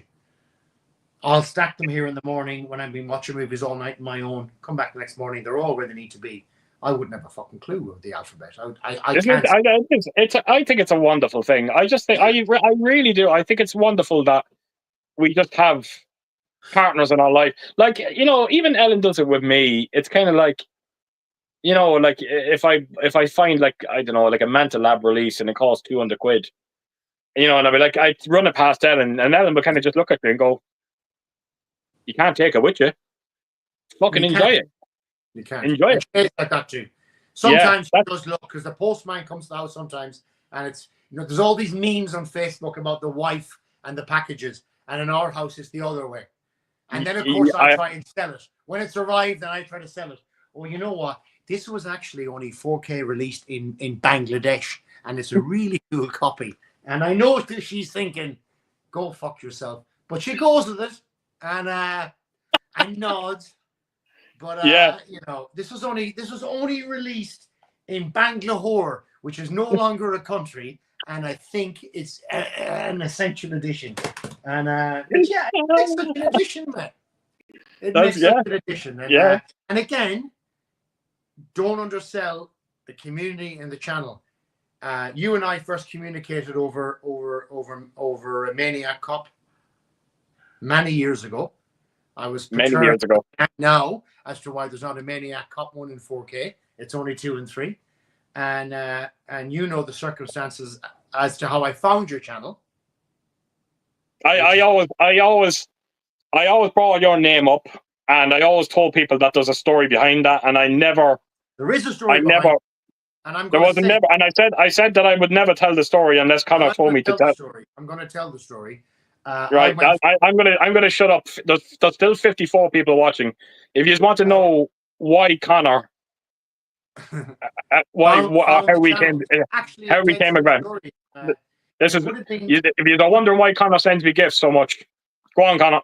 It would have probably been 4 years ago, or whatever. I went through some stuff at work, some of it of my own doing, and some of it fabricated. So absolutely, I own what I own, and I own what I don't own, and life is, and it moves on. And I was in a really dark place, and I actually nearly ended up taking my own life, and I ended up in hospital. And my poor wife, looked after me and took care of me. And honest to God, that night that I nearly ended up contemplating it, came across this channel, and I started watching it, and it was about Maniac Cop. I think number 2 in a 4K release. I think that's what it was. And I was thinking, believe me, a lot of other things were on my mind that night. But for some reason, I thought, why is there no 4K release for the first one? And I just wrote a comment. Wrote back. I wrote back. I wrote. Keith wrote back. Went on a few times. Obviously had a bit of a stay in hospital for a few weeks, which my wife organized, and I went into a facility for a while. And Keith and I continued our conversations about various things. And then I watched the backlog of different pictures. And here I am today. I think it's every time you tell me that story, it's kind of like, because I remember that day picking up my camera and going over my room and shooting that first video. It's a horrible thing to think that if COVID didn't happen, chances are Euphoria Pictures wouldn't have happened. And if Euphoria Pictures didn't happen, I dread to think what else would have happened. Listen, it's probably and I don't know, but I know one thing that's actually the crack, and that's the conversation we had, and I'm still annoyed that there's no Maniac Cop 1, and because my PlayStation name is actually Officer Cordell, and I think it's a fucking great movie. And I still don't know why they haven't done it. But anyways, again, I spoke to Alan about this. I'd messaged Steve a little bit about it. Mike Cox, a couple of other guys Will Cox, that I met through the thing here. The power of movies, the power of media, the power of you're not the only one, and we all love something unique, and how beautiful life is. That I think that brings up another point there as well, and this has been brought up to me, and it's been brought up in the comment section so many times with me. I think people now will get an understanding of why. Now you understand why I reply to every message that's sent to me. Of course, and you do. Because what happens if there's another fella out there that needs help? What happens if someone's just putting down a random comment about Maniac Cop, and little did you know that you were doing something for that person by replying to it? And there's one thing you did kind of miss out. You kind of forgot to mention there as well, because we talked about these things. You were in my situation there not so long ago when you were in Japan. In what respect? When you met the chap in the bar. Listen, you couldn't make this up, mate. You couldn't make this up, right? So I was out in Japan, had a great day at the baseball, which is why I went there. And I gave this kid my baseball jersey, had a fucking epic day, right? And I was a little bit pissed, had to sleep. And this is a crazy story, right? And this guy is now subscribed to your channel. Unbelievable. And I know that I won't say names, but I got to this bar because I wanted to watch the Leeds game. It was QPR, I think. If you're on the channel and not a soccer fan, it was my clubs playing a London club, getting ready to be promoted Premier League, big game. And I found a club in Tokyo that had the game on. I thought, fucking great. It was a bit of a hike, right? It was like a 2 hours fucking hike on foot, but it was like half an hour in an Uber. So I got an Uber, got there, Got to the bar, really cool people, like awesome, all in Leeds shirts. Guy at the bar, awesome, pretty articulate. We're drinking piss. I'm fucking chatting away, of course. And next minute we talk about movies. And I'm telling you, man, it took off. We were talking some crazy shit, Keith, about like movies I didn't even know existed.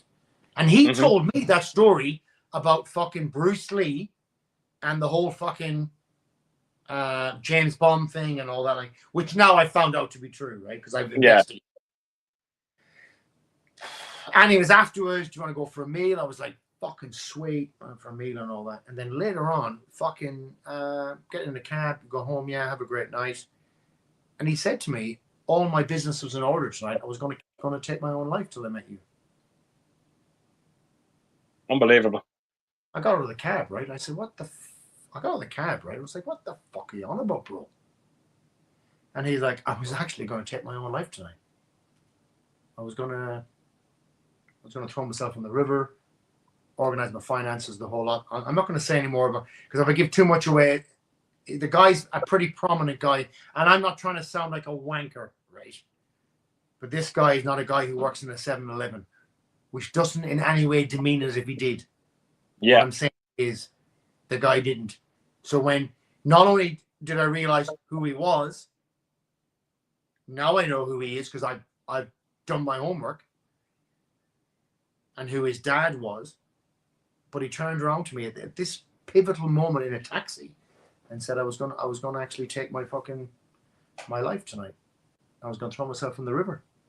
I got out of the car, mate, and I was like, what the fuck? So of course Conor doesn't need any encouragement to have 700 more beers. So I said listen, let's go and get a feed and have a chat. And we're still in contact. And I've sent him 2 movies. And hopefully went and got help through his place of work, which I won't mention, who are a pretty worldwide people. And he explained a lot to me about and showed me shit where I was going, in my head I was going, I don't think that's fucking right. And then he was showing me, I was like, okay, So apparently Bruce Lee was going to be in this other Bond movie with George Lazenby. That's right. That's right. Nuts. And then the whole contracts fell apart. Yeah. And then Lazenby went on and made this other crazy bullshit movie, The Man from Hong Kong, with limited funds, which would have been another Bond movie. Unbelievable. So anyone out there can check it out. I found the Blu-ray Umbrella, believe it or fucking not, released it. And like 10 years ago when they were nobody. And but Keith, that's the thing, mate. You don't fucking know. And let me be very clear about this. At no stage in our initial conversations, in fact, probably about 2 years into our friendship, did I ever tell you about the reason that blah blah blah. We just you were a bit of banter, a bit of crack, and then we headed off. I never said to you where I was in that particular. And look where I am now. With my wife, my amazing boy, and community with Alan, a lot of other guys. There's just so much about your character. I just don't think people realize it. Like, because you're so goddamn. Because I follow everything that you're doing on Facebook. I knew everything that was going on in Japan when you were there, and when you're over here in Ireland. You're very confident. There's no fucking question about it. You're a confident person. Even the night that you came over here, you went into the Talton, or what was known as the Talton, and then you just start fucking chatting with these lads that you were going to fucking meet up with in the hotel. Yeah. And for you then to come on, so this fella, that was like the Bronx, that fucking hotel, mate. It was like fucking. That was like gunfight at the OK Corral at 2 o'clock in the morning. But then that's what I'm saying. For you to turn around and say to me, look, I want to be part of this stream, but then you turn around and you start talking about nerves. And I was like, you are the last fucking person in the world that I would ever associate with nerves. Yeah. But it just goes to show that you can be as fucking, you can be as confident as you want to be, but when you're taken slightly out of your comfort zone, well, not even it's always going to be there. I think that when people think you've been in the military your whole life or your whole thing that you have, but the military is where probably most of people with nerves go, because it's very easy to be somebody other than who you are in the military. Another thing about You never, when you're in the military, you never have to be who you are. You're only once you gain some rank and stuff. It's about voice and dictation. It's never about who you really are, and that's why I think the military community, not only with like the type of work they do, which is obviously immensely influential, contributes to suicide, but I mean, you can hide away very quickly and be. And I'm a very shy, quiet individual, and anybody who really knows me knows that's genuinely true. I think having a bravado front and having a bravado exfoliation or an outer shell is a very easy way to protect yourself. If you dominate conversations and you dominate who's around you, then you never really have to be you. I think another important thing as well, just that everything you were talking about there, you can't help but think, you can't help but sing the praises of Sinead as well through all of that.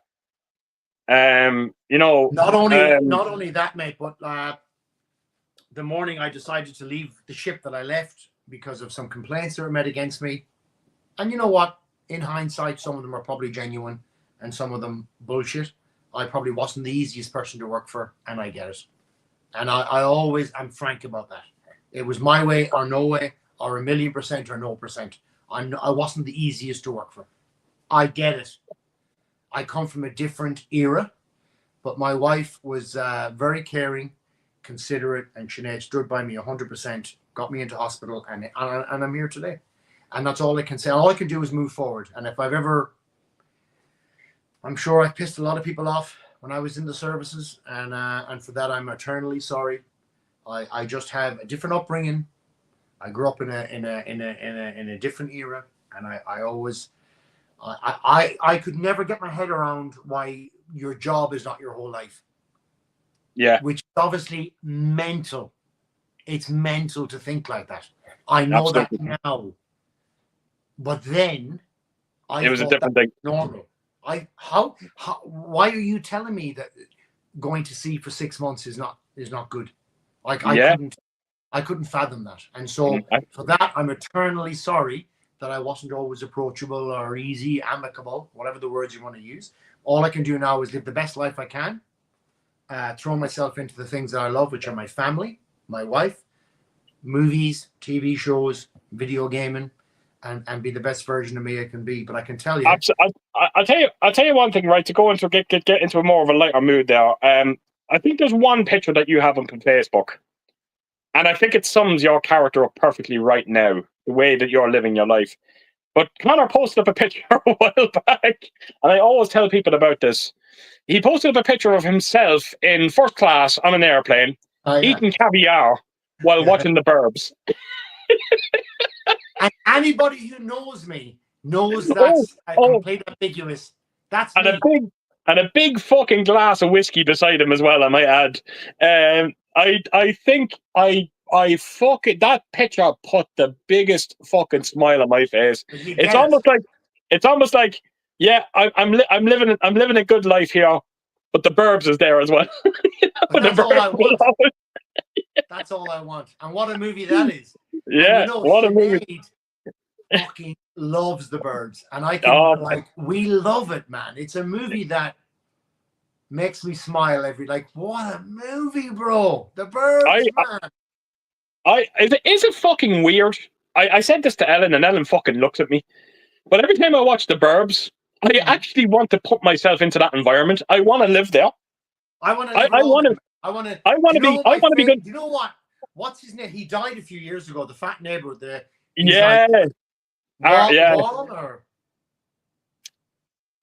His name is Art. His name is Art in the movie. Yeah, Art. My favorite scene in the movie is he comes over here and smokes cigars. He doesn't think I know. His wife doesn't know. It's okay. Pretend nothing. And he's. You know something? It's funny you said that, because my favorite scene in the movie is the scene directly after when he said that. The bit where they're walking up the street and he's telling the story about Skip. Skip, yeah. Maybe Yeah, he made one too many. Yeah. Frost, yeah, it's a wonderful fucking movie. As a matter of fact, So Conor, my I think favorite scene in the movie is the breakfast table. the And that's the breakfast one table. Sinead and I laugh at the most. So you Oh, got Tom Hanks, you got Carrie Fisher moving around the kitchen, and you got him sitting there, and he's saying, and then he goes, "Well, my friend, blah blah blah, says they're kind of," and then he's chewing the chicken, looking at him, and I'll tell you, every time Sinead and I watch that scene, we still fucking roar laughing because right. that's I want actually to a tell real. I could see that in real life. Right, I have a question for you, right, about that scene. Me and Ellen didn't notice that, but bear in mind now, we've seen this movie 100 times, but we've only just recently noticed it, probably in the last 3 years. But that scene that you're talking about, where he's sitting there and he's basically eating everything in the kitchen. Yeah. There's a bit in it where Carrie Fisher comes up beside him, and she's holding a bowl in her arm, and Art puts his hands in, Grabs right? And he starts eating it, right? But then I only realised this in the last couple of years. If you actually look in the background, you can see Carrie Fisher with the bowl, and she puts it down for the dogs. It was dog food, and he was still there. Was Art still fucking eating the dog food? I'm going to watch that because my mate sent me a message ages ago. When they go into the house with the guy with the toupee, he's actually from I Love Lucy. The toupee. Oh, I never. No, I know the fella you're talking about. Yeah, he's the dog in it. The dog, Princess. Queenie. Yeah. He's the main opposite I Love Lucy. And the scene where they find the toupee, if you look at the picture beside the toupee, it's the picture of him in I Love Lucy. And apparently that's his house that he had in I Love Lucy. Because it's a lot. It's a lot on Universal. That's right. You're absolutely spot on. That is absolutely spot on. Yeah. I've got a yeah, no problem. I'll try and go back to the comment section. We got Carlos here saying, I've seen the Salem's Lot remake, new Nosferatu movie, and Sinners on the big screen, all three. I much prefer Sinners, a movie which has so much layers and can fit into a few genres.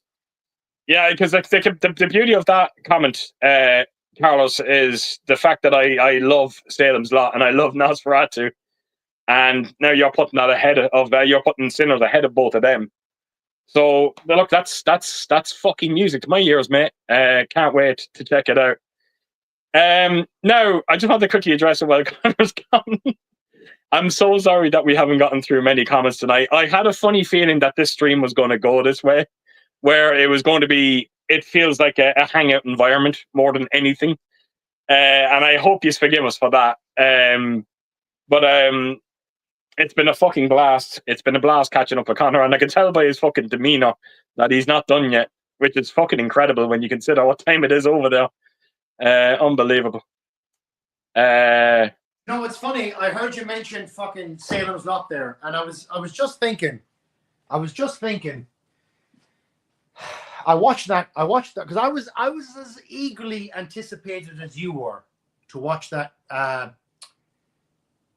Was it NBC or I can't remember what shenanigans company was involved with it, right? And I watched it, right? And I watched it twice. Right. Now, I'm going to tell you what I think about that.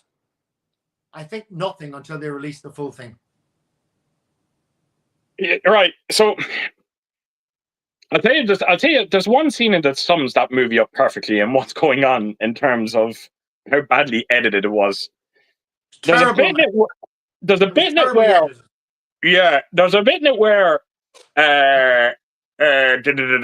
it's the bit where the man finds he brings this fella to his house to stay, and he dies that night, and the movie just cuts, and then all of a sudden there's this old boy outside the house with the main stars of the movie, your one and your man. Yeah. And then I was like, wait a minute, where was all? You could clearly see that there was dialogue before all of this happening, that he was telling them that he was dead and then he was alive again and this, that. And I was like, where is it all gone? There's even a bit in it where the kid in it is when he that scene with the window, the scraping of the window, and then all of a sudden the kid is going to a booklet, and then he turns around and he goes, it has to be Barlow. And I was like, You didn't even see Barlow in this movie. Yeah. Why are you? What? No one's seen Barlow. No one's even heard of Barlow. So why are you automatically assuming that Barlow was involved? And it's because of all the scenes that's been cut out of it. So it is. I was It is very terrible. excited, mate. I was very excited. I was so keen to see it, and I bought the Blu-ray 4K Chinese import dodgy version of it. I did it, whatever. But I'm going to hold reservations because I think it's got a lot of potential, but a little bit like Jesus. It's not even anything like Once Upon a Time in America, but I guess in the sphere of finished products, like what's the final dream? Because I think there's something there. I'm going to say it, and I've been saying it for years, and I'll keep saying it. No good comes from studio interference. And you know what? It could be 100% right, and I'll go with that. And I was just looking at Matt Schatz here, and Virgin Records on the Liffey takes him back. And you know something? Yeah. It's so true, right? Because I grew up in the country west of Ireland, and it was such a big thing to go to Dublin once every couple of years on the train from Westport. It was a 3.5-hour journey. You left Westport at 6 a.m. You got into Dublin at 9, and you walked up there, and you got there. And listen, I can tell you, mate, I remember walking through there, and I think the first time I ever had McDonald's was up there. Second time I think at McDonald's was in Dublin, because we never had them in the west of Ireland as a kid. I think there's one now in Galway, but when I was growing up, there was no McDonald's in the early 80s. But yeah, Virgin's had everything, and it was like 3 or 4 floors right on the corner. I can remember seeing it now. And Keith, they had a laser disc section. I didn't have a laser disc, but I tell you what I did have was a set of eyes, and I remember flicking through those covers. And every time David sends you something, I just get such nostalgia out of watching you show them to us, the back and the front. I think, oh gee, yeah, I remember that one. I remember seeing that one. And I remember The Thing. I remember Friday the 13th, Halloween, and a few of the other classics on laser disc. And it seemed so futuristic to me. Yeah. Because I was still fumbling around with VHS and Betamax. And I was lucky as a kid because my dad worked away, and he brought back both. I had both in the house as a kid when I was, and my sister Caroline and I were probably in the house most on our own between our late teens and 9, 10, 11, 12 to 15, 16 she was. But she was great for getting movies for me, and we used to watch them. And with her, I watched Young Guns, RoboCop, and all that. And my sister Sharon was great for taking me to the cinema. And my sister Rose, actually, she brought me back my first ever VHS tape that I owned, which was Ghostbusters. Wow. Yeah. That's amazing. And I'll tell you, this is a true story. The first time I ever saw Ghostbusters, I was in my underpants and a pair of pajama pants in my front room of my house. And they were in the kitchen talking. And I was watching it on my own. It was Christmas time. So it was pretty cold in the west of Ireland. And do you remember the scene at the beginning of the movie where they go into the library and she jumps up? Yeah. I jumped back, Keith, and there was an iron wrought fireplace behind my seat, and I burnt all my arsehole off the fucking... Yeah. That's a true story. I'm sorry, I didn't mean to laugh. And for about 5-6 years after, I had the fucking mark on my arse, right? Oh, and it was my like a God. mark. It was like a mark of pride. I was telling everyone about how I got out of Ghostbusters. But that's a true story. My sister Rose brought back the first VHS tape I ever owned. And the first movie I ever saw in the cinema was with my sister Sharon, and that was Indiana Jones and the Temple of Doom. Is that the one with the guy in Shanghai with the ring moving and they're shooting it? That's Shanghai. Yeah, that's the start. Yeah, the start. Yeah, that's the first movie I ever saw. The second movie I saw was with my brother Robert, and it was the movie I told you that scared me the most growing up as a boy, Cobra. Yeah, that's getting a 4K release now as well. How I told you that. Yeah, unbelievable. We actually have a question there for you, by the way. Ash was just asking, question for Conor, what's your favorite movie genre and what are your personal top 5 films if you can name them? So I'll be back in a second while you're answering that. I'm just going to get a drink. Right. Listen, it's funny because I don't think I have a direct genre. I think if people said to me, oh, what do you like the most? People would say horror. And I think that's true, but I like a bit of everything. Top 5 of all time. You're locking me away in a vault.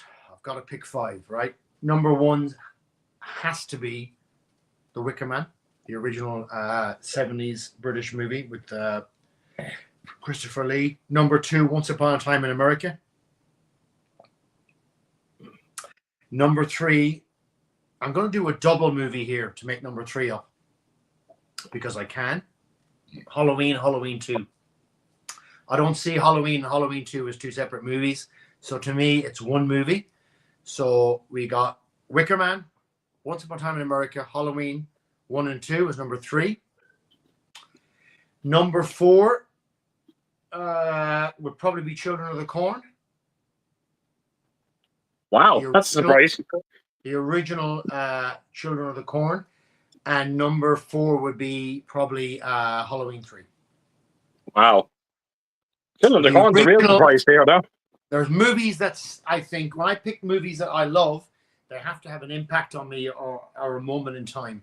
And I love my brother-in-law, John. He's a great guy, one of the nicest men I've ever met in my life.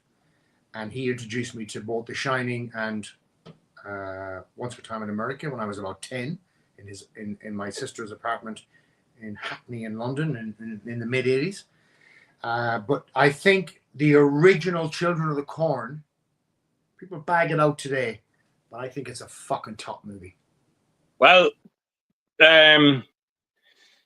if you were, I don't know if I've done it yet. I had it in my head to do this video, but I was going to do something like the top 5 scariest scenes from movies, and number 1 was always going to be Salem's Lot for me with the scene with the window. But Children of the Corn probably would get in there as well. The bit with the the Malachi. The scene, Keith, in the cafe at the start. Yeah. Yeah. As a child, I reckon I'd have been about 12 when I saw that, and it really impacted me. I really thought about it, and I still look at it today because there's an innocence tied in with stupidity when you look at it, right? But next minute, they're confluting together to bring the downfall of the people who were supposed to be more intelligent. That's what made that movie seem scary to me. Because when I first saw that movie at 10, 11, 12, I thought the same thing. Everybody in that room, bar the little boy who ordered the iced coffee, guys who walked in, are all supposed to be inferior in their mindset. And they're almost dismayed. They're almost dismissed in the way the guy speaks to them. I'm probably overlooked, but I don't think I am. That's why I love movies, because I look at it differently. And guy, what do you want? Like, you're a baby. What would you like? An ice chocolate? Realistically, they're not that fucking stupid. And they end up killing them. And that scene is fuck. Remember the scene in the meat slicer with the hand? That's the scene that always stands out. And you know something? The weird thing is, it's not even that bad because you can just see them putting their hand, and then all of a sudden you'll see a bit of blood, a little bit of blood hitting the kid's face, and that's about it. But that's me going back to what I spoke about before. I don't necessarily need violence to drive a movie forward for me. The simplest of things, with a simple squirt of blood hitting the kid's cheek, that's enough for me. I don't need to see any more. That's already powerful enough. What you have there, Matt, is you have innocence overtaking experience. And absolutely, it's scary in any aspect of life where people who are generally thought to not be of the same level are suddenly taking control. It's the theme for many movies, and I don't know, everything about that movie's perfect. From the 1950s rock song she sings to him about school's out, summer's out, and all that. Yeah. The religious radio, to them knocking the kid over, everything about it is, I think the original Children of the Corn's well overlooked as a good solid Stephen King adaptation. That and Cujo. I think Cujo And Cat Eyes is another one that's overlooked too. Great as well. Yeah. We got Sean here just saying as well. Did the same thing myself. Conor used to go to Dublin to buy Laserdisc in the 90s. Upstairs in Tower Records used to sell NTSC imports. Regrettably sold all of mine when DVD came out and came on the scene. Well, listen, mate, you wouldn't have known, would you? But it's great to hear that you shared the same kind of things, because my late mother was a great movie mongrel, and she introduced me to all the things that I'm talking about, you know, early Hammer movies and all that. And I've got to tell you, can I tell you a very quick funny story? Not crazy. Please do. My brother-in-law, John Thorne, his father is a chief superintendent in the guards in Ireland, and he's in his 90s now. He's obviously well retired.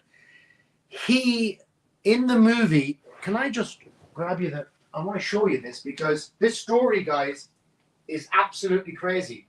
And if I grab it, it makes the story much better. Has anybody in the audience seen this movie? Oh, that's what's it called? Well, what's it? Richard Attenborough, Judy Gleason, and John Hurt, 10 Riddington Place. I've heard of it. I've never seen it. John Christie was one of England's nutjob serial killers. But my brother-in-law's dad knows a guy who was going to rent a room off him, an Irish couple. And at the last minute, they changed their mind and went somewhere else. They could have been fucking killed by him. Right. And obviously, he was in England with this guy. And when I was home at Christmas, his dad, Matt, who lives in Longford, County Longford, is in his 90s. We picked him up. We had Christmas in my family's house. And he regaled the story. And he was in London long before he joined the police in Ireland and retired as a chief superintendent. He told the story about how his friend was going to rent the room of Reginald Halliday Christie. And then he changed his mind with his girlfriend, went somewhere else. And then about a year and a half later, the story came out that everybody who lived there, he'd either murdered the missus or the boyfriend. Wow. Okay. Jesus. Isn't that a crazy story? Unbelievable. Have you seen that movie, Keith? Have you seen that? I haven't seen it. I've never seen it. Keith, it's one of Richard Attenborough's greatest movies, man. Wow. I'll have to pick it up. Keith, I can tell you, it's been remade a few times, right? But this actual movie was made in Riddington Place before they knocked it down. Oh wow, Jesus. Okay. He put 15 women behind the floorboards under the house and everything, including his own wife. He murdered heaps of women. He was actually a cop. The guy was a policeman. Wow. And listen, I'm not going to ruin it for you. And this is my second copy, because I have an open copy. I'll send you the sealed copy. It's unbelievable. You're an absolute fucking dead. Sit down, mate, and watch this. But I'm telling you, this one will unsettle you. Now, it was remade recently on Sky. They did a remake of it recently with an actor who did a great job. Don't get me wrong. He did a great job. He was in Reservoir Dogs. Scottish. I think he's Scottish or English actor with glasses. I can't remember his name now. Reservoir Dogs with glasses. Hang on a second now, Keith. Please give me a second, because I don't like to give you information and get it wrong.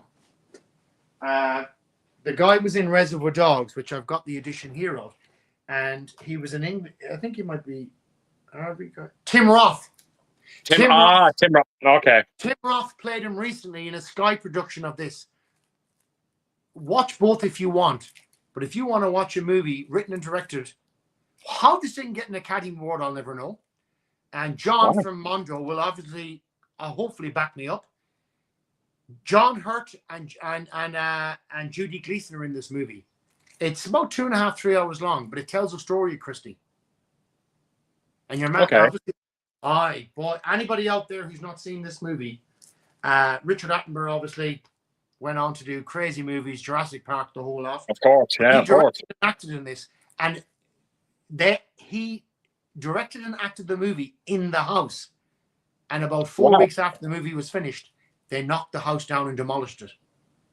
So it's pretty freaky. Okay. Colin, there's actually another question there for you. Matt Chats wants to know. He says, Conor, were you in the army, and where were you based? Now, before you just saying there, Conor, just 1 second. Ellen, babe, if you're watching, just come down to me for a second, will you, babe? Go on ahead, Conor.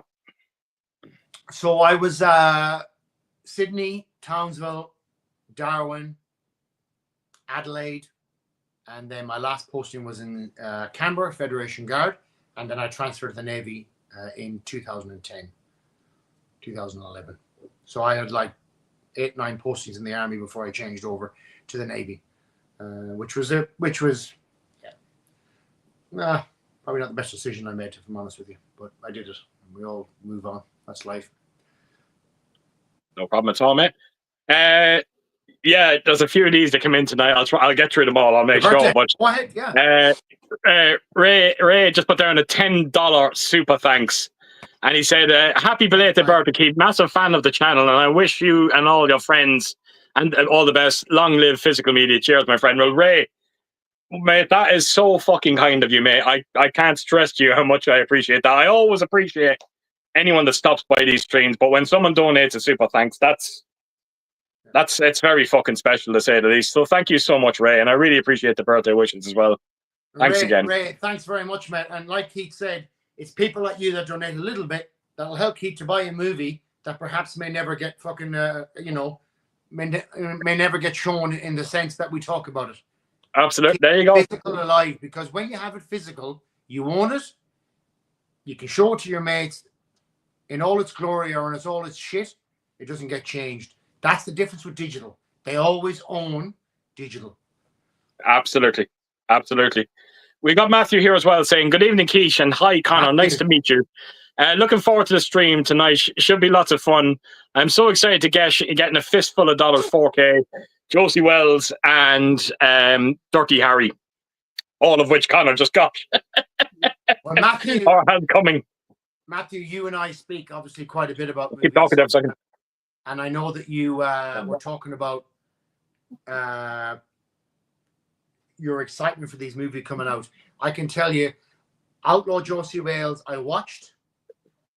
Man, it was amazing to watch in 4K, and they did a great job on it. Now, listen, the other two movies that you've mentioned there are on their way. I don't have them till next week, but I'm equally as optimistic that they'll be fantastic. I was not expecting Josie Wales to be as good as it was, so it's kind of why I keep going on about it. It overwhelmed me in how good it was, not just in visual, but in audio. The audio in Josie Wales was absolutely blew me away. I think you'll be very. Steve said that, and then wasn't much. Okay, just a screenshot. Yeah. Great. Sorry, Conor. That's great, Ben. Thanks. Yeah, like I said, yeah, I will pick them up. That goes without saying. I'm going to pick them up. It's just, again, it's all about getting them at the right price. Keith, I think you'll find that the Man with No Name movies, particularly the Sergio Leone, Fistful of Dollars More, and the great other one, you'll pick them up cheap, mate. You definitely will. I'm just an eager beaver, and I had to have them. And Matthew is again, I wish I got to see him when I was in Dublin. We were talking about them, and he seems like a guy who loves his westerns, and good luck to him. He seems like a really nice guy. Sorry? He looks like he's in your neck of the woods, I think. I think so, yeah. I think so, yeah. Are you saying what Matthew you mean? Yeah. Yeah, Matthew is my Matthew is my I call him my trivia guy. Every time he always stops by and he gives me a bit of trivia about something that I'm, it's not all the time. Or you might think. But if there's something I'm reviewing, he'll always turn around, stop by, give me a bit of trivia, give me a bit of information, and it's massively appreciated. Matthew is one of the good ones. He really is. Yeah, and I've been messaging him on Facebook, over the past year or whatever, and I've always found him to be so engaging, and we spoke about different movies, and I knew he'd be interested in all the westerns, and because my late father was a massive western fan. I grew up in them, John Wayne and Hopalong Cassidy and Zorro and all those kind of things. And I'm not talking about the fancy ones we have. I'm not the old black and whites, So I'm telling you guys, I'm not overselling it. Outlaw Josie Wales is a Happy days. You'll be surprised. Happy days. We got Cusman here saying as well, just like a typical Aussie, you can prepare to fight the dreaded dehydration.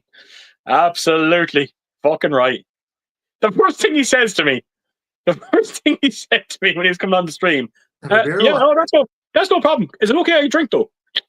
Yeah. I was like, yeah. Well, you know what, Keith? I actually, before I got this morning, you sent me a message saying I'll be on from 3:30 so we can just check any fucking shenanigans. I was like, yeah, no worries. But then I was at McDonald's. It was like 20 to 4, and I thought in the morning, and I thought, Jesus, I'm having a chicken burger. Can I have a fucking beer when I get back? And yeah, so. No, Tregonaut was just saying there as well. A Facebook group would be great. Yeah, mate. Look, why not? It's just another way to like I said, there's Conor talking about Steve Court tonight and Matthew, the likes of Alan Meggs and all that.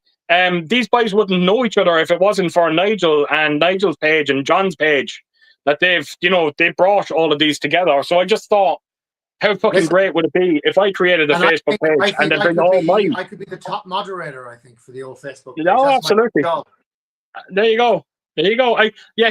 I'll let you fucking run. I'll set it up. You can run it. Keith, Keith, the beautiful thing about it is, mate, with this community you have, genuinely speaking, you wouldn't fucking need it, mate. I just like the thought of. I like the thought of they don't have to wait for streams. To talk to each other. That's that. The one thing I love what no one else gets to see. In terms of my guest, is you won't believe the conversations that are going on. It's great to see. There's a sense of atmosphere to it. But I'm looking at the comments and everyone's talking to each other. Good. And it's a fucking wonderful thing. So to me, the success of that is whether it's 2 people or 50 people is irrelevant. If you have 2 people having a conversation, the UN couldn't get that. And the other thing about it that's absolutely amazing is from the moment I started watching your channels, it's one of the first things I picked up is that the sense of community, and you always reply to people. You always have done that. You've always I think it's very important that and I'll keep going back to it. We were asked there, I think it was me and John Perry were asked about, someone was asking about, I think his name was Michael, I think if I remember correctly. And he just asked about a few tips when it comes to starting YouTube. And the first thing I instantly went to was, treat your audience with respect. Don't see them as numbers. See them as like friends and reach out to these people because you don't know. You don't fucking know. You don't know what's going on. And these people, there can be one person out there that just needs a reply to make his day just a little bit fucking better. And you're a testament of that. So, true. Just that little hello, or yeah, I saw that, or I think that I agree with you, or disagree with you, or have a look at this. I think it's I think it's great, and I just think that's why I wanted the thought of doing that Facebook page, because I think that sense of atmosphere that I'm getting from my comment sections on the streams, I just think it would be a great way for, put everyone on this Facebook page, and then they can just go about it and not necessarily have to wait for my streams to be able to talk to each other. And that, so it's Stephen's thumbnail. Is that Michael Myers and Donald Pleasance? It's definitely Michael Myers. That's Donald Pleasance. It could be Donald Pleasance. It just Stephen Mole's just saying good evening, Keish and Conor and everyone in the chat. That's how bad we are with the comments, Conor. We're still fucking going through everyone saying hello. Go on, let's get through them. We've got plenty of time. We're getting fucking through these. You kidding me? There's hundreds. Let's get through them. There is. We got Jonathan Gray here saying movies, gaming, music obsession completely running the Gray veins. Yeah, it does. It does. That's fucking poetry, man. It does. It does. Absolutely.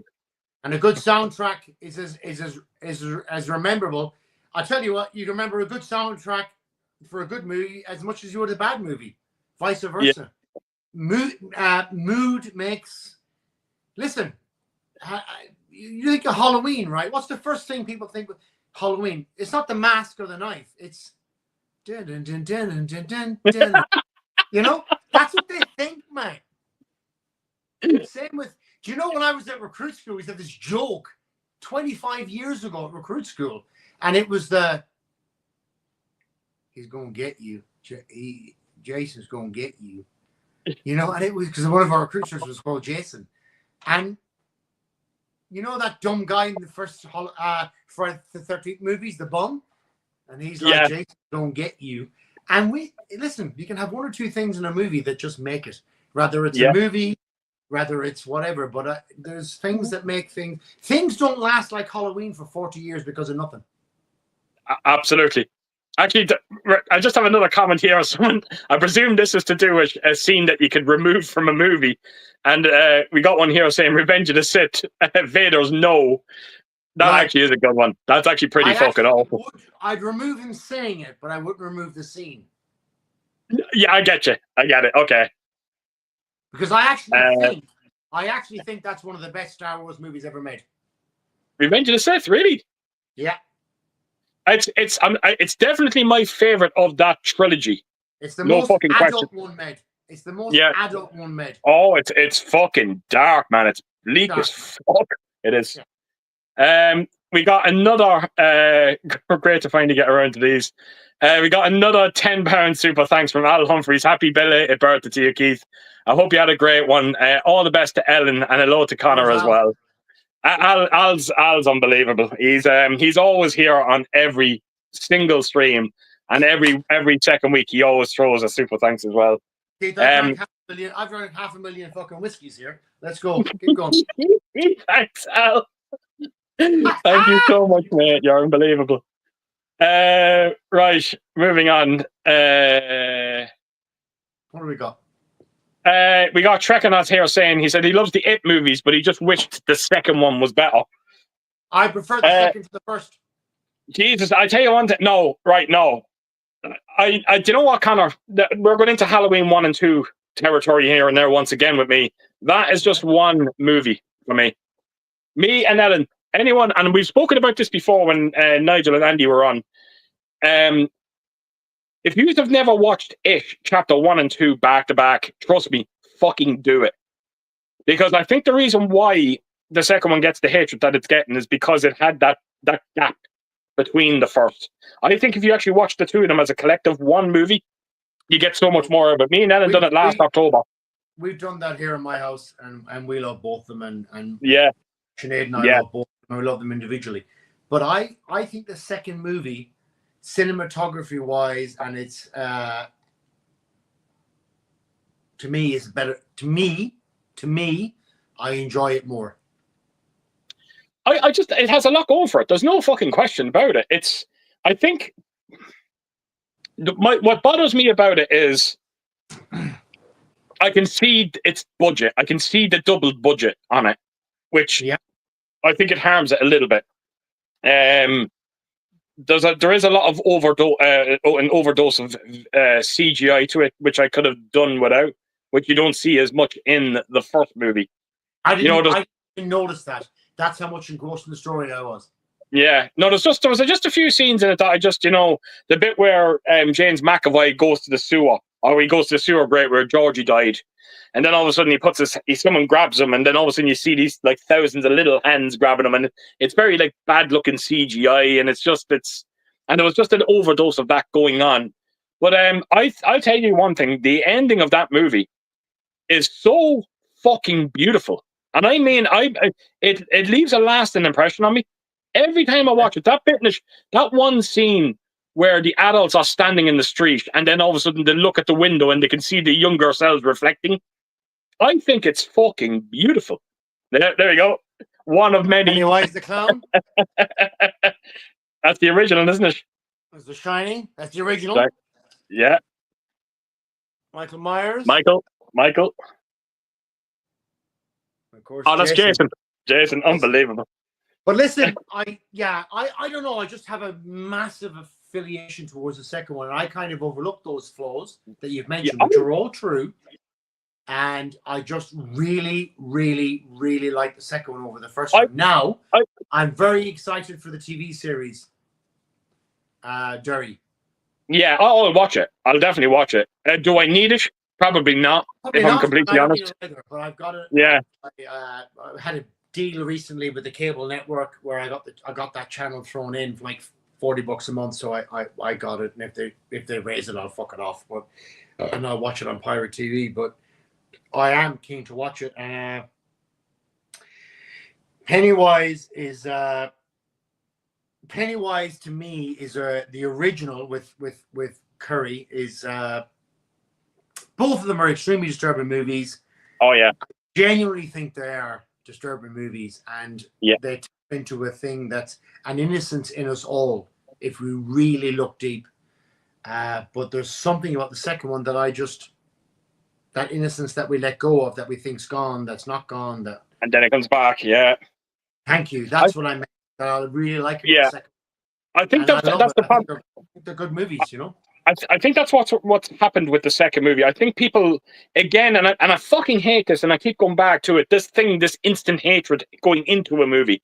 Because when you watch the original Tim Curry movie, every time you hear anyone talk about that movie, the first thing that comes out of their mouth is, oh, I love the younger side of the story, but then when I went to the adult, and that's exactly what happened with the new ones as well. They just went straight into it, instantly resenting it. I think I fucking love the movie. I fucking love. Now I do prefer the first one. I really do. But wow, I really love the second. I love the cast that they assembled for it. And I think 100%. And I think we've watched it regular. Honest to God, there's not many horror movies now that I can put on that Sinead will put up with. She might sit in the background watching, like, playing games. Yeah. She'll like kind of half glance. Halloween, she'll always watch Halloween, even though she's seen it a million times, because it's a good fucking movie. But there is one bit I just want to single it out, and I always say it to Ellen. It's my favorite scene in the modern It's there's a Which one? It's the scene where it's almost like you see Pennywise scared for the first time. I know it's the bit where the two boys, they get to the doors and they'd be like, they go to the doors where it's like something's written on the doors, scary. Bad or not bad. Yeah. But it's right around them bits when Billy turns around and he starts saying, this is all in our imaginations, this is not real, it's not real. And then all of a sudden everything disappears for them. And then all of a sudden it just cuts to Pennywise and you just see him turning his head like that. And it's the music as well playing, but almost you can just see the first time he has this little bit of fear in his face, fear in his eyes, where he's like, oh shit, these kids are onto me now. Now they know. Yeah. They know my weakness. And that, but it's a wonderful fucking scene. And he survives on fear, doesn't he? He survives on fear. Absolutely. So I thought it was brilliant. The book, and I think while it's always easy to say, the book can allow you to create a much more vivid imagination of who Pennywise is. And have you heard the Dark Tower series? They've only made one movie out of the series. I wish they didn't bother. But Pennywise is kind of mentioned in that book series as well. Yeah, it's actually, believe it or not, it's in the movie as well. They make a nod to it, believe it or not. I didn't know that. Yeah. In the movie? Oh my God. I think there's a bit in it where they go past a carnival and it's called Pennywise Carnival or something. It's something like that. And they also mention in the book, Dark Tower, about a being from another world who sucks souls. And dreams and imagination. But yeah, listen, isn't it crazy to think, right, that my little boy, right, is 2.5, 3 years of age, but I can't wait till he's like 13, 14, 15, and I go, let's have a beer. Okay, I'll have a beer because the law means you can't have one, but whatever. And then we'll watch fucking it. You know what makes me laugh about that fucking comment? I know. 13 or 14. Do me a fucking favor. He'll be around fucking 7 when you start showing him. 7 or 8. That's what our fucking parents done with us. Let's have a Heineken and watch it. But no, he's talking about 14 or 15, and there he was watching fucking Beverly Hills Cop the other day. He wouldn't even move. He wouldn't even move watching it. I thought it was brilliant. We got Steve. What Steve said here. Steve Dodger says, Once Upon a Time in America is an absolute masterpiece. Looks so beautiful. Has an amazing score, and the whole was it all an Optimum Dream. Yeah, that has bugged me for years, but it's why he loves it. Right, Steve. It's funny that you say that because I never thought about, right, the first time I ever saw Once Upon a Time in America was in London.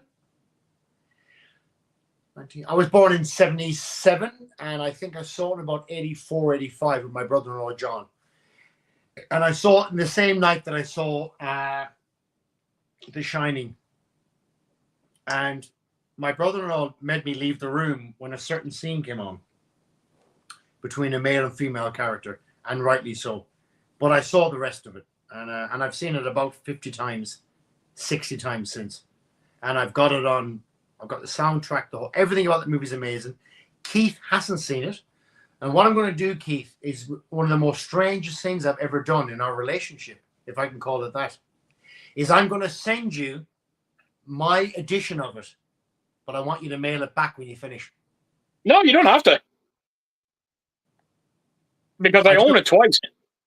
No, you don't have the edition that I have. No, I own it twice on DVD. I do. So I don't know what version you have. I have the Blu-ray complete uncut director's edition, which is as close as you could get as to watch they would show in the cinema. So it's 4 hours, 16 minutes. Okay. And you're gonna pop it in, and you're gonna pop it in the mail back to me when you get it, because I tell you, I think I was out of pocket about $200 US to get it at the time, and you can't get it for much less than that now, if not more. I don't know. Wow. Okay. Now I found out there's an argument between the family and him. Now listen, I'm gonna wrap it up very quickly because I'll go on about it forever. Once upon a time in America, he met it, 6.5 hours long. That was his dream. He turned down The Godfather to make it. He'd obviously made The Man with No Name movies and many others in Italy. He was very famous. They bankrolled it massively. De Niro's in it. James Woods is in it. Many others that you'll all know, right? Mm. And there's about 2 scenes in it, and you're questioning. And there's a fucking brutal scene involving a man and a woman in it, played by De Niro, which is actually stomach churning. And I actually fast forward it. I can't watch it. And that was never in the original thing. They cut that when he died. But you know what? Sometimes you got to take the good or the bad. Watch the whole thing. It's a fucking amazing movie. And then there's a very end scene where he sits in the opium den. And you've got to, Keith, you've got to decide. Okay. Have I watched 5 hours of bullshit? 50% bullshit, 50% truth, or is it all true? Okay. I'm intrigued. No question about it. I'm going to send it to you. I'm not saying watch it next week, the week after. Watch it whenever. But it's a boomerang, bro. It ain't staying. Okay. It's a boomerang. I'm not, as far as I'm aware of, I'm getting a very expensive Blu-ray that I'm going to sell. Yeah. I love it, man. And the soundtrack, bro, is fucking haunting. Okay. We got Mike here saying, on Saturday last, I watched Dirty Harry for the first time in ages. It was a fun to catch up with, especially on 4K. It looked fantastic. Can't wait to watch Pale Rider and Josie Wales on 4K. Well, looking forward to it yourself, Mike. I can't comment on what you've mentioned on the other 3, but Josie Wales is amazing. We've got Simon here as well saying, evening chaps, have a great night. I'll pop in and out as the wife. He obviously, did he say it? Oh, no, wait a minute. I'll say, evening chaps, have a great night. I'll pop in and out as the wife allows. Creepshow 2 coming in 4K from Arrow Video. Oh, wow. Wow. Creepshow 2. Oh, fucking happy days. Happy days. That'll go beautifully with me Scream Factory release from fucking for the first one. Now, that's Simon that's there. Simon is the gentleman that's actually, he was the person I mentioned earlier that massively helped with that Halloween edition that's coming my way. So, Simon, thanks again for all your help, mate, and that. Not just on that, but even with everything that you've done with me, with Mark as well, over at D-Boss Steelbooks. Really appreciate it, mate, and thanks for stopping by. Right, I'm going to have to do something here, Conor, because there's that many super thankses. It's absolutely ridiculous, and I cannot miss these super thankses because I have to acknowledge them. So just give me a second till I find out which one have we got there. I read that one. There's just so many. We got Stephen Colgan here is saying, "Hi lads, this is €5 super thanks by the way, Charlestown. unbelievable, Stephen." He said, "Conor, I'm from Charlestown in Mayo." Good town. He is Good unbelievable, Stephen. Thank you so much. I left Mayo, Jesus, 30 years ago nearly. So a long time ago, mate. I'm nearly 50 now, but Your sister lives up there, isn't it? and Mayo's a good town. Mayo's a good county, and Your listen, sister lives up there, Conor, doesn't she? my sister lives in Kilchima, and Right. I've got a sister in Dublin and a sister in Newport. And obviously my late parents, I was born and raised in a council estate in Westport, and I'm very proud of it. In a great place in Hawkins Hill in Westport. And I'm a proud Mayo man. Great to see Charlestown on the map there, and a great place. Yeah. Stephen, mate, thank you so much again for the. That's very kind of you, mate. Very kind. And I'm not surprised here once again, Ash. I think I don't need to explain myself. Just enjoy, mate. €10 super thanks. Ash, Thanks, you're unfucking believable, mate. And I can't thank you enough. And I always appreciate the fact that you stop by the stream every single time I do. And despite the fact that you're a very fucking busy man, to say the least, but the fact that you have the time is massive to me. Thanks, mate. I'm sorry. This must be one of your fucking friends, Conor. We got Banana Hammock. BJ is a good gaming mate of mine, and I know him in person. Good lad, good Aussie boy, and a big movie buff, a big gamer buff. So and I know he's driving today because he's taking care of some personal business. So the fact that he's tuned in and dropped a few quid in means a lot to me. So thanks, BJ. That's fucking very nice, mate. That is very, very kind of you, and thank you so much. And of course, unbelievable. We've got Alan Meggs as well. €20 super thanks. Company tonight and Keith has you always are. I'm very proud of to know both of you. Tonight you both helped me a lot of people, sorry, me included. Thank you. Well, mate, I can tell you one thing. Keith, love you, mate. I've always enjoyed our chats, and I think that's a great thing. Again, I've said to Keith, listen, I'm not going to go on. I will actually go on about it because I think it's really important. I think that sometimes we shun what we think, we shun who we are, we water things down, and you and I have talked a bit in private chats about movies and TV shows, and it means a lot. And this community exemplifies that. Even when you're on your darkest days and you think, do you know what? Fuck me, I've had enough. No one thinks like I do, or no one whatever. There's always somebody who shares your love or your passion or your care, and I think that's the beautiful thing about movies. I could talk about them. So, Keith, love you, love your family, love your birthday recently. Know you miss your dad heaps, but we're always your mates and we're always here. Yeah, Alan, thanks again, mate. I really do appreciate it. You're unbelievable, mate. Thank you so much. Sorry. Banana Hammock has come back again. All right. This time, a $20 super thanks. All right. Because you helped at Conor, and I just wanted to get the movies that you want to get a shout out to Conor and yourself. I think I'll forever watch your YouTube now. Thank you for doing what you do. Wow. Thanks. Man. Oh man, that is very fucking kind. Thanks, BJ. It means a lot, man. That is very. BJ's actually worked an awful lot in the military, but in a civilian capacity as an instructor. So he taught military people with driving and all that kind of stuff. That's how I know BJ, and we became friends on PlayStation, believe it or not. BJ and I.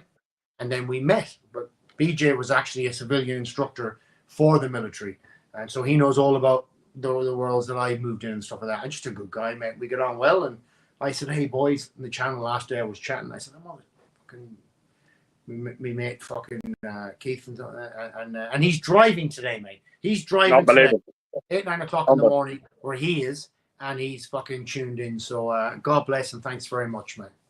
Right. So what I'm going to do here, Conor, is believe it or not, and I think you're going to be shocked when I say this. Can I have a quick pee before you finish up? No, before I do anything. That's what I'm not finishing up yet. Not finishing up. Bear with me for 1 second. I have to wait. The stream is on nearly 5 hours and 40 minutes. So what I'm going to do is I'm going to wrap up on the 6 hour mark. So we have 20 minutes to go. So go for your pee. And what I'm going to do is everyone that's watching, believe it or not, there's still 50 people watching. That is absolutely incredible, even at this time. What we're going to do is we're going to start wrapping it up very soon. And if you want to put in your good nights and all of that, please do it now. And I'll try and read out as many as I possibly can.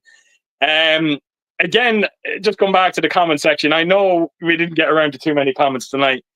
Tonight's stream was always going to be very different, because, and not only that, but it's going to be happening a lot.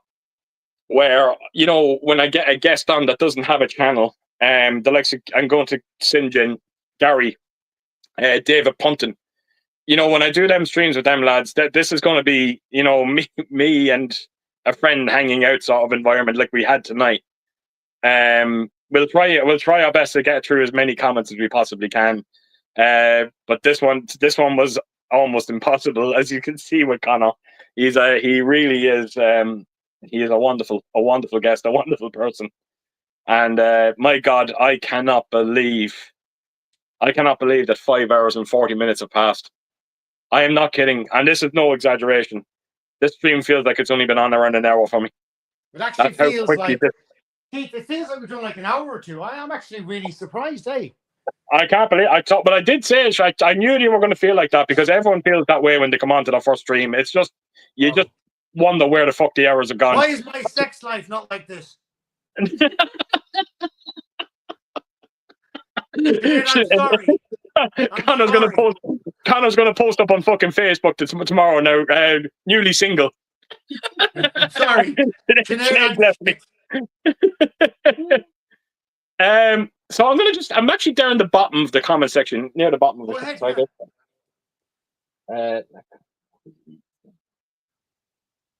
sorry, Conor, just 1 second. Yeah. We've got a comment here. There was Jamie Kennedy, Conor. It just says, hello. I worked with Jamie for many years in the Navy. Yeah, good lad. Oh, right. Wait on. Let me get his comment. I'm actually right here. 1 second there until I can find it. Jamie, where are you? I think I'm near the bottom. No, actually, no. I'll tell you the truth. I'm not even near the fucking bottom. Can I tell you a funny story about Jamie, right? Go ahead until I fucking find the comment. Go ahead. Jamie was in the Royal Navy. He turned up the Australian Navy. And I think Jamie was expecting the same kind of cracking shenanigans, and it'd be great fun. And he rocked up and found out it was half a bunch of boring cunts, right? And then I met Jamie. And from the moment I met Jamie, right, his wife, his kids, he's a fucking lovable bloke, man. A character, shenanigans, and decent and honest. And I just loved him from the moment go. Wow. And what a testament to our friendship that I said to him yesterday. He's the chief on one of Australia's largest ships at the moment. So one of the senior enlisted men on one of Australia's largest ships. And I told him I was on today, and he's tuned in. So that's unbelievable. Yeah, it is, mate. Because he's a good fucking bloke. And I do the same for him. And thanks, Jamie. But tell you what, Keith, he is currently Chief Petty Officer on one of Australia's largest ships, and he's fucking tuned in today. That's and again, we have another message here from Banana Hammock. I really have to stop saying that name. I won't. It was meant to say it didn't do them justice, as some of the words wouldn't come out right. Well, the ads aren't driving, so I'm talking to my phone. All right, sorry. You're trying that in the hole. No problem, mate. He's driving, mate, but he's a good lad, and it's good to see these boys tune in, and Jake and Jamie, and I know George will be there, and a lot of other lads, mate, and my good mates in the military that know who I really am, to tune in and say thanks means an immense amount to me. But for Jamie to write in, he's a good lad, man. And like I said today, true story, yeah. Keith, currently Chief Petty Officer on Australia's largest warship. Unbelievable. We actually got Michael here as well saying, Conor, you say you have a sister in Newport. Which Newport? I'm in Newport, South Wales. Newport, Ireland. Newport, Mayo in Ireland, mate. So the west coast of Ireland. My sister Caroline lives there. So That's the comment there from Jamie as well. It says, "Hello lads, let Conor know that AVNs are watching." You're watching. Good boy. Thanks, mate. This is about, They're all it's fucking. about fucking 7 o'clock in Sydney, so I know he's doing pretty well. So Well, cheers, Conor, Jenny. do God bless you want to tell the 50 people watching at the moment what time it is in Australia? At the moment, it's 9 where I am. It's 9:46 a.m. and I got up this morning at 2 a.m. That's fucking epic. and I'm drinking. And he's drinking 101. So I've had a fucking go, mate. And I've drank a fucking few. Oh my god, I need to find that. You never find I will fucking find it. Right there, Conor. I have to find something. I know I am going to find it because it's actually directly under a super thanks. Right. So it should. Someone else has stopped by that I'm sure wants to get a quick hello. That's not it there. Just bear with me for 1 second, Conor, till I find it. You will not believe. Oh, wait a minute. Here we go. We've got your sister. Hi, Conor. Your big sis here. You're a legend. We miss you loads. So that's now I wonder. So what I was saying to you earlier, Keith, about I had when I was in my probably like 77 age, so say like 9 or 10 years of age, right? My older sister Caroline would always go and grab movies from the video store, and that's where I first saw Young Guns, Young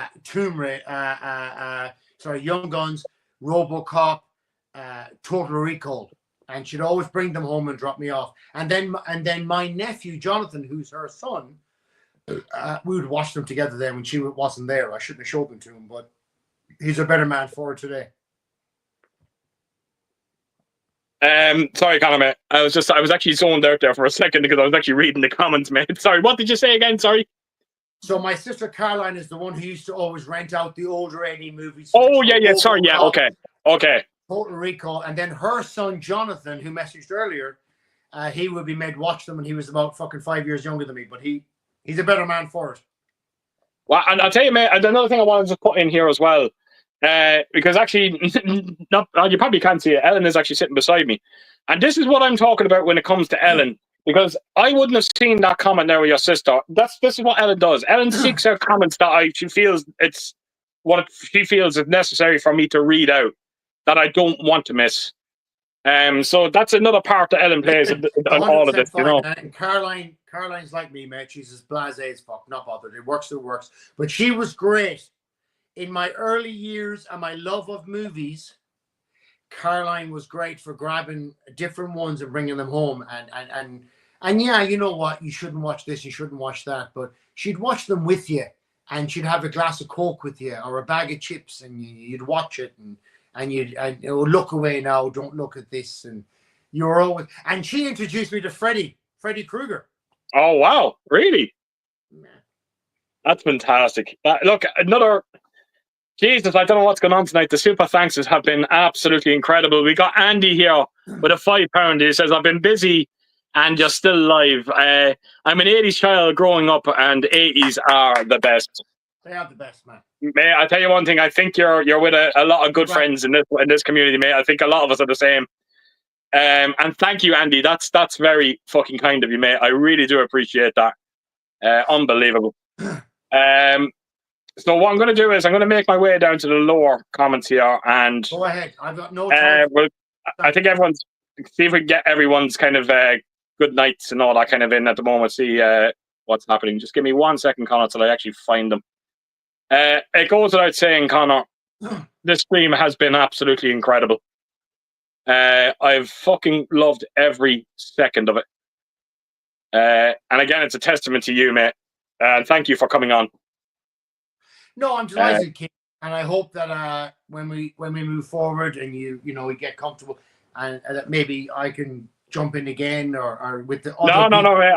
I said to you before when I spoke to you about doing the stream, I said to you, and I meant it. I was like, I hope this is going to be the start, the first of many that we do together. Yeah. I hope you've had, because it's good for me. I really enjoy it. I really enjoy. Now that I've done it, and you said to me yesterday, it's funny, Keith, I've sat in front of rooms of 70 people and given lectures and not a fucking bother, right? I could walk into a room with 100 military people and give a lecture and give orders and directions. But I was fucking nervous about today, mate. I'll be honest with you, and here I am. There you go, mate. Once you, I popped your cherry, and you know your cherry's popped now. You're good after this. Keith, you busted me wide open, baby. You busted you wide open, and I tell you, folks, 50 people still watching at this time. I bet you weren't fucking expecting to come onto this stream and actually watch my guest get fucking drunk. Only at Euphoria Pictures. But we got Conor, we got Michael here saying, great to meet Conor. Finally got to put a face to the name. Take care, everyone. Thanks very much. Thank you, Michael. I appreciate it, brother. Unbelievable. Thank you for stopping by. We got Al here as well saying, a very good night to you, Keith, Ellen, and Conor. Thanks again for what you do, Keith. Bye, everyone, and all the very best. Al, thank you, mate. Always a pleasure, mate. Always a fucking pleasure. Al, thanks very much for tuning in. I hope you had a bit of fun tonight. And listen, the whole community is amazing, mate. It's not just Keith, it's the whole community here. So hopefully we'll see you again, mate. Are we graced? Am I graced with... Is this Sinead? That's Sinead. That's Sinead. Oh my God. I am over the moon. Conor took the chance to come on, and H and I are watching. Well, thank you so much, Sinead, for letting him come on. Thanks, Sinead. And I know she's watching in the kitchen on the TV. And I know she's looking at Henry. And listen, Keith, like your own other half there. Before I met Sinead, right, I've been in many relationships where your love for things are kind of shunned a bit. Don't do it. It's shit, whatever. Never, honest to God, mate, if I said to Sinead, we're watching Pumpkins Fuck Dogs tonight, she might turn around and go, I'm going to give it 5 minutes, right? But you know what? I'll get a bag of chips, a Coke and a beer, and she'll give it 5 minutes.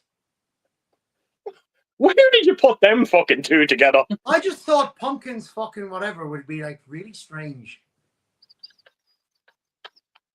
That's great. That's the comment of the fucking night. We got Mac Chats here saying, night, lads. Have a good one. Talk to you soon. Don't be strangers. Well, thank you again, David. All the best to you, mate. Amazing. We got Aaron O'Sullivan here as well saying, night, lads. Thanks again for another great night. Take care. Thanks so much, Aaron. Always appreciate you stopping by, mate.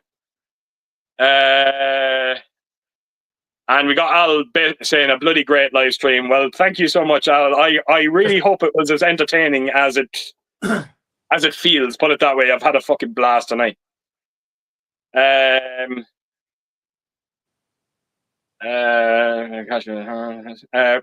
We got me, myself, and movies here. Been busy babysitting my niece and nephew tonight. Watched Revenge of the Sith. We'll catch up tomorrow. Have a good one, guys. Best stream as always. No better way to spend a Friday night. Thanks, well, there you go. That's a huge, huge compliment. Wow. We got Steve here as well, who is drinking a shitload of the black stuff tonight. He said, love these free-form streams, Keish, and Conor's superb debut, pal. Hopefully, I'll see you back before long. Good night, all in the chat. Thanks, Keish, Ellen, and Chief Grey. It's been emotional. Thank you. Thank you so much, Steve. I really appreciate it, mate. You're an absolute fucking diamond, mate. We got Sean here as well saying, good night, Keith. Good night, Conor. From the Muiris man to the Westport man. It's been a great stream. It's out the road from me. So from my town in Westport, like, we're talking 6-7 Ks, yeah. Wow, okay. I went to school in Lewisburg, actually, when I was a boy. A little boy. I went to school in Lewisburg in Santa Maria, so he knows it well. So, God, yeah, great to see another Mayo man, yeah. And we got Stone Cold here saying, hope you enjoy being on the stream, Conor. Stone Cold is a good gaming mate of mine. Kiwi guy, great bloke, loves his movies, TV shows, big Andor fan, big Star Wars fan. So, cheers, actually, Stone Cold. I appreciate you tuning in, bro. I'm almost certain he subscribed to me the other day. Funny enough. He told me he would, and I said, if he didn't, I'd disown him. We got Al Humphrey saying, bloody hell, Conor, 2 a.m. What a lad.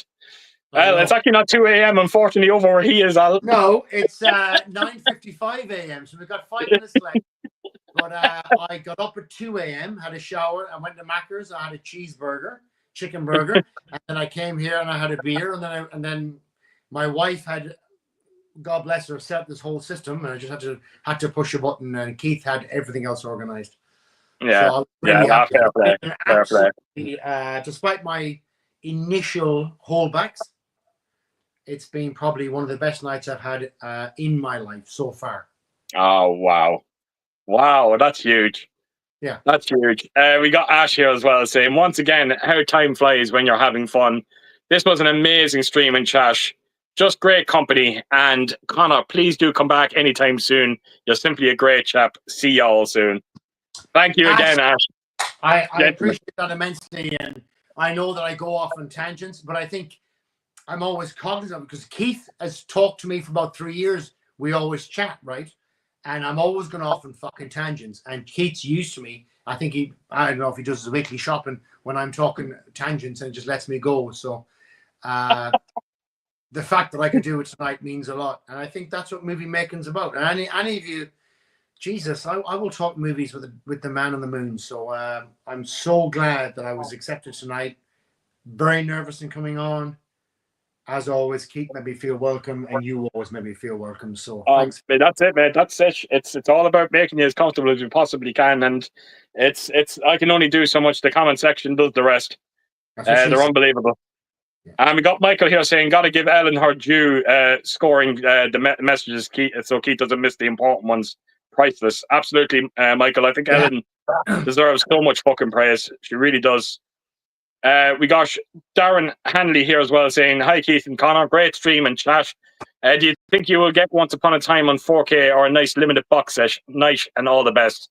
Well, I think that's the hope. I know for a fact Conor is fucking hoping that will happen. Listen, I'll be honest, right? I think never. Sorry, that Conor? You don't think it will ever? No. Oh, I don't know. That's a very popular movie.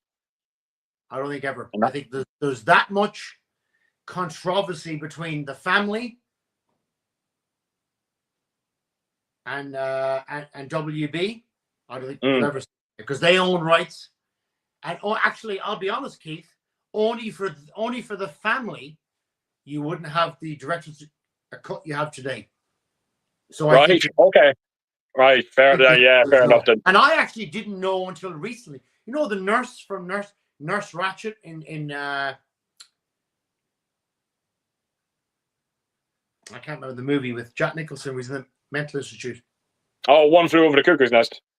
Nurse Ratched. She actually plays a prominent part in Once Upon a Time in America. She runs the place. Anyways, listen, I'm not getting into it. I'll go on about it. Yeah, no the short answer is, I actually think, unfortunately, what we have now, unless things drastically change, we'll never see, because only for his family we have what we have today. That's fair enough. We got Bonzo Dog here saying, "Good night, Keith, and good morning, Conor. Nice stream tonight. Enjoy the chat. Great. Thanks, fellas. Thanks, mate. Always a pleasure seeing you on."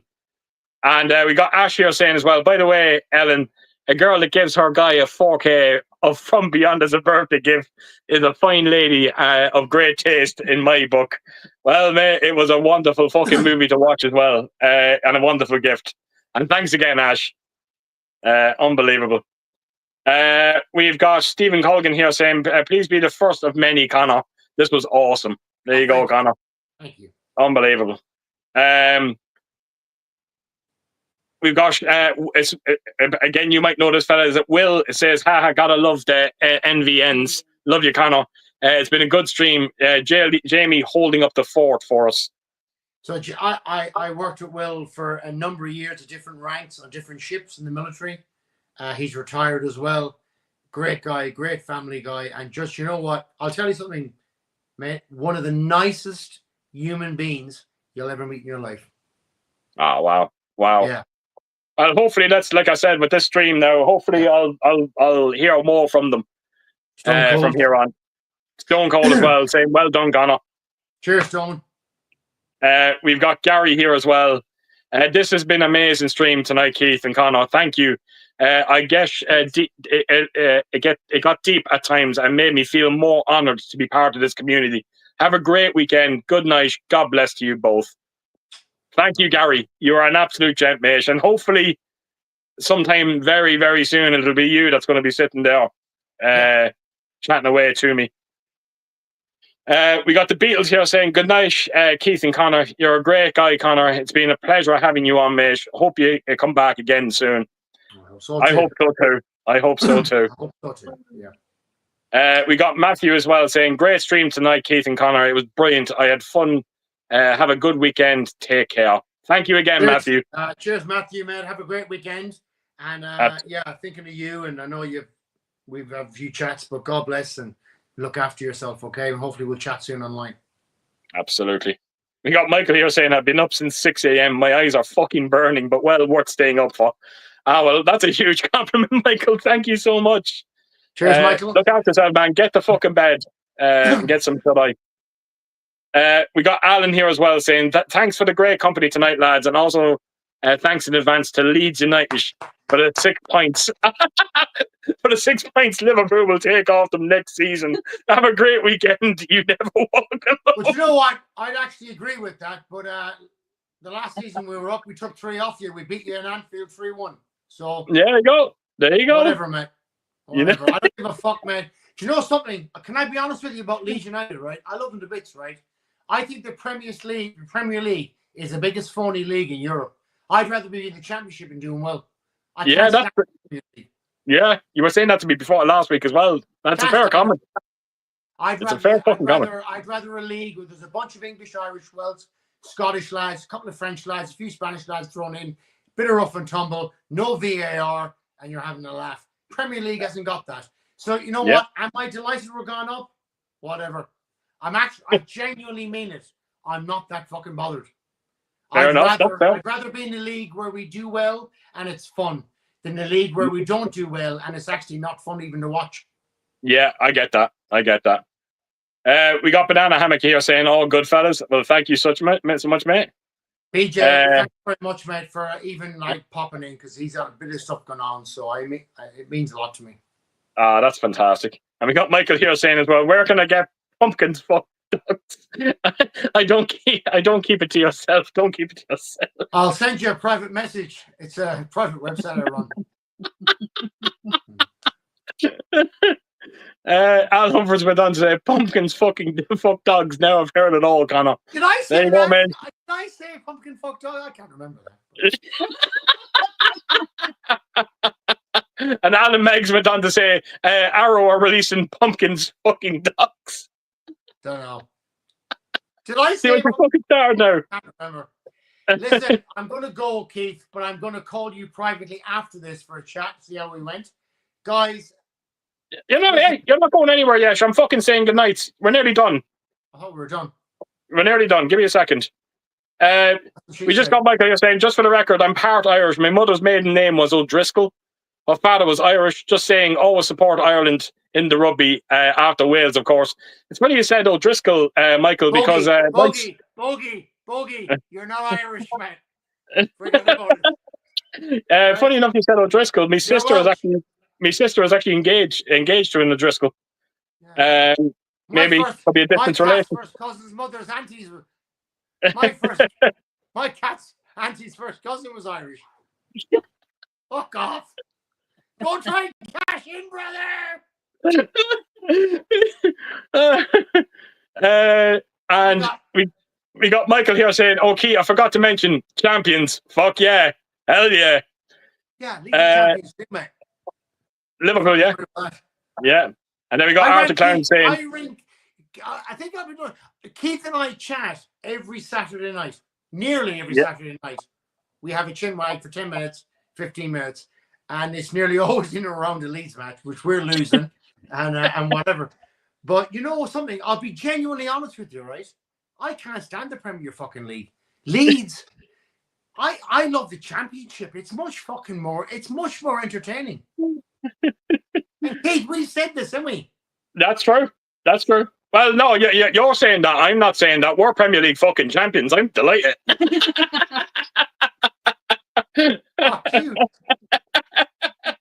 With that said, we are done, Conor. That is all the comments done.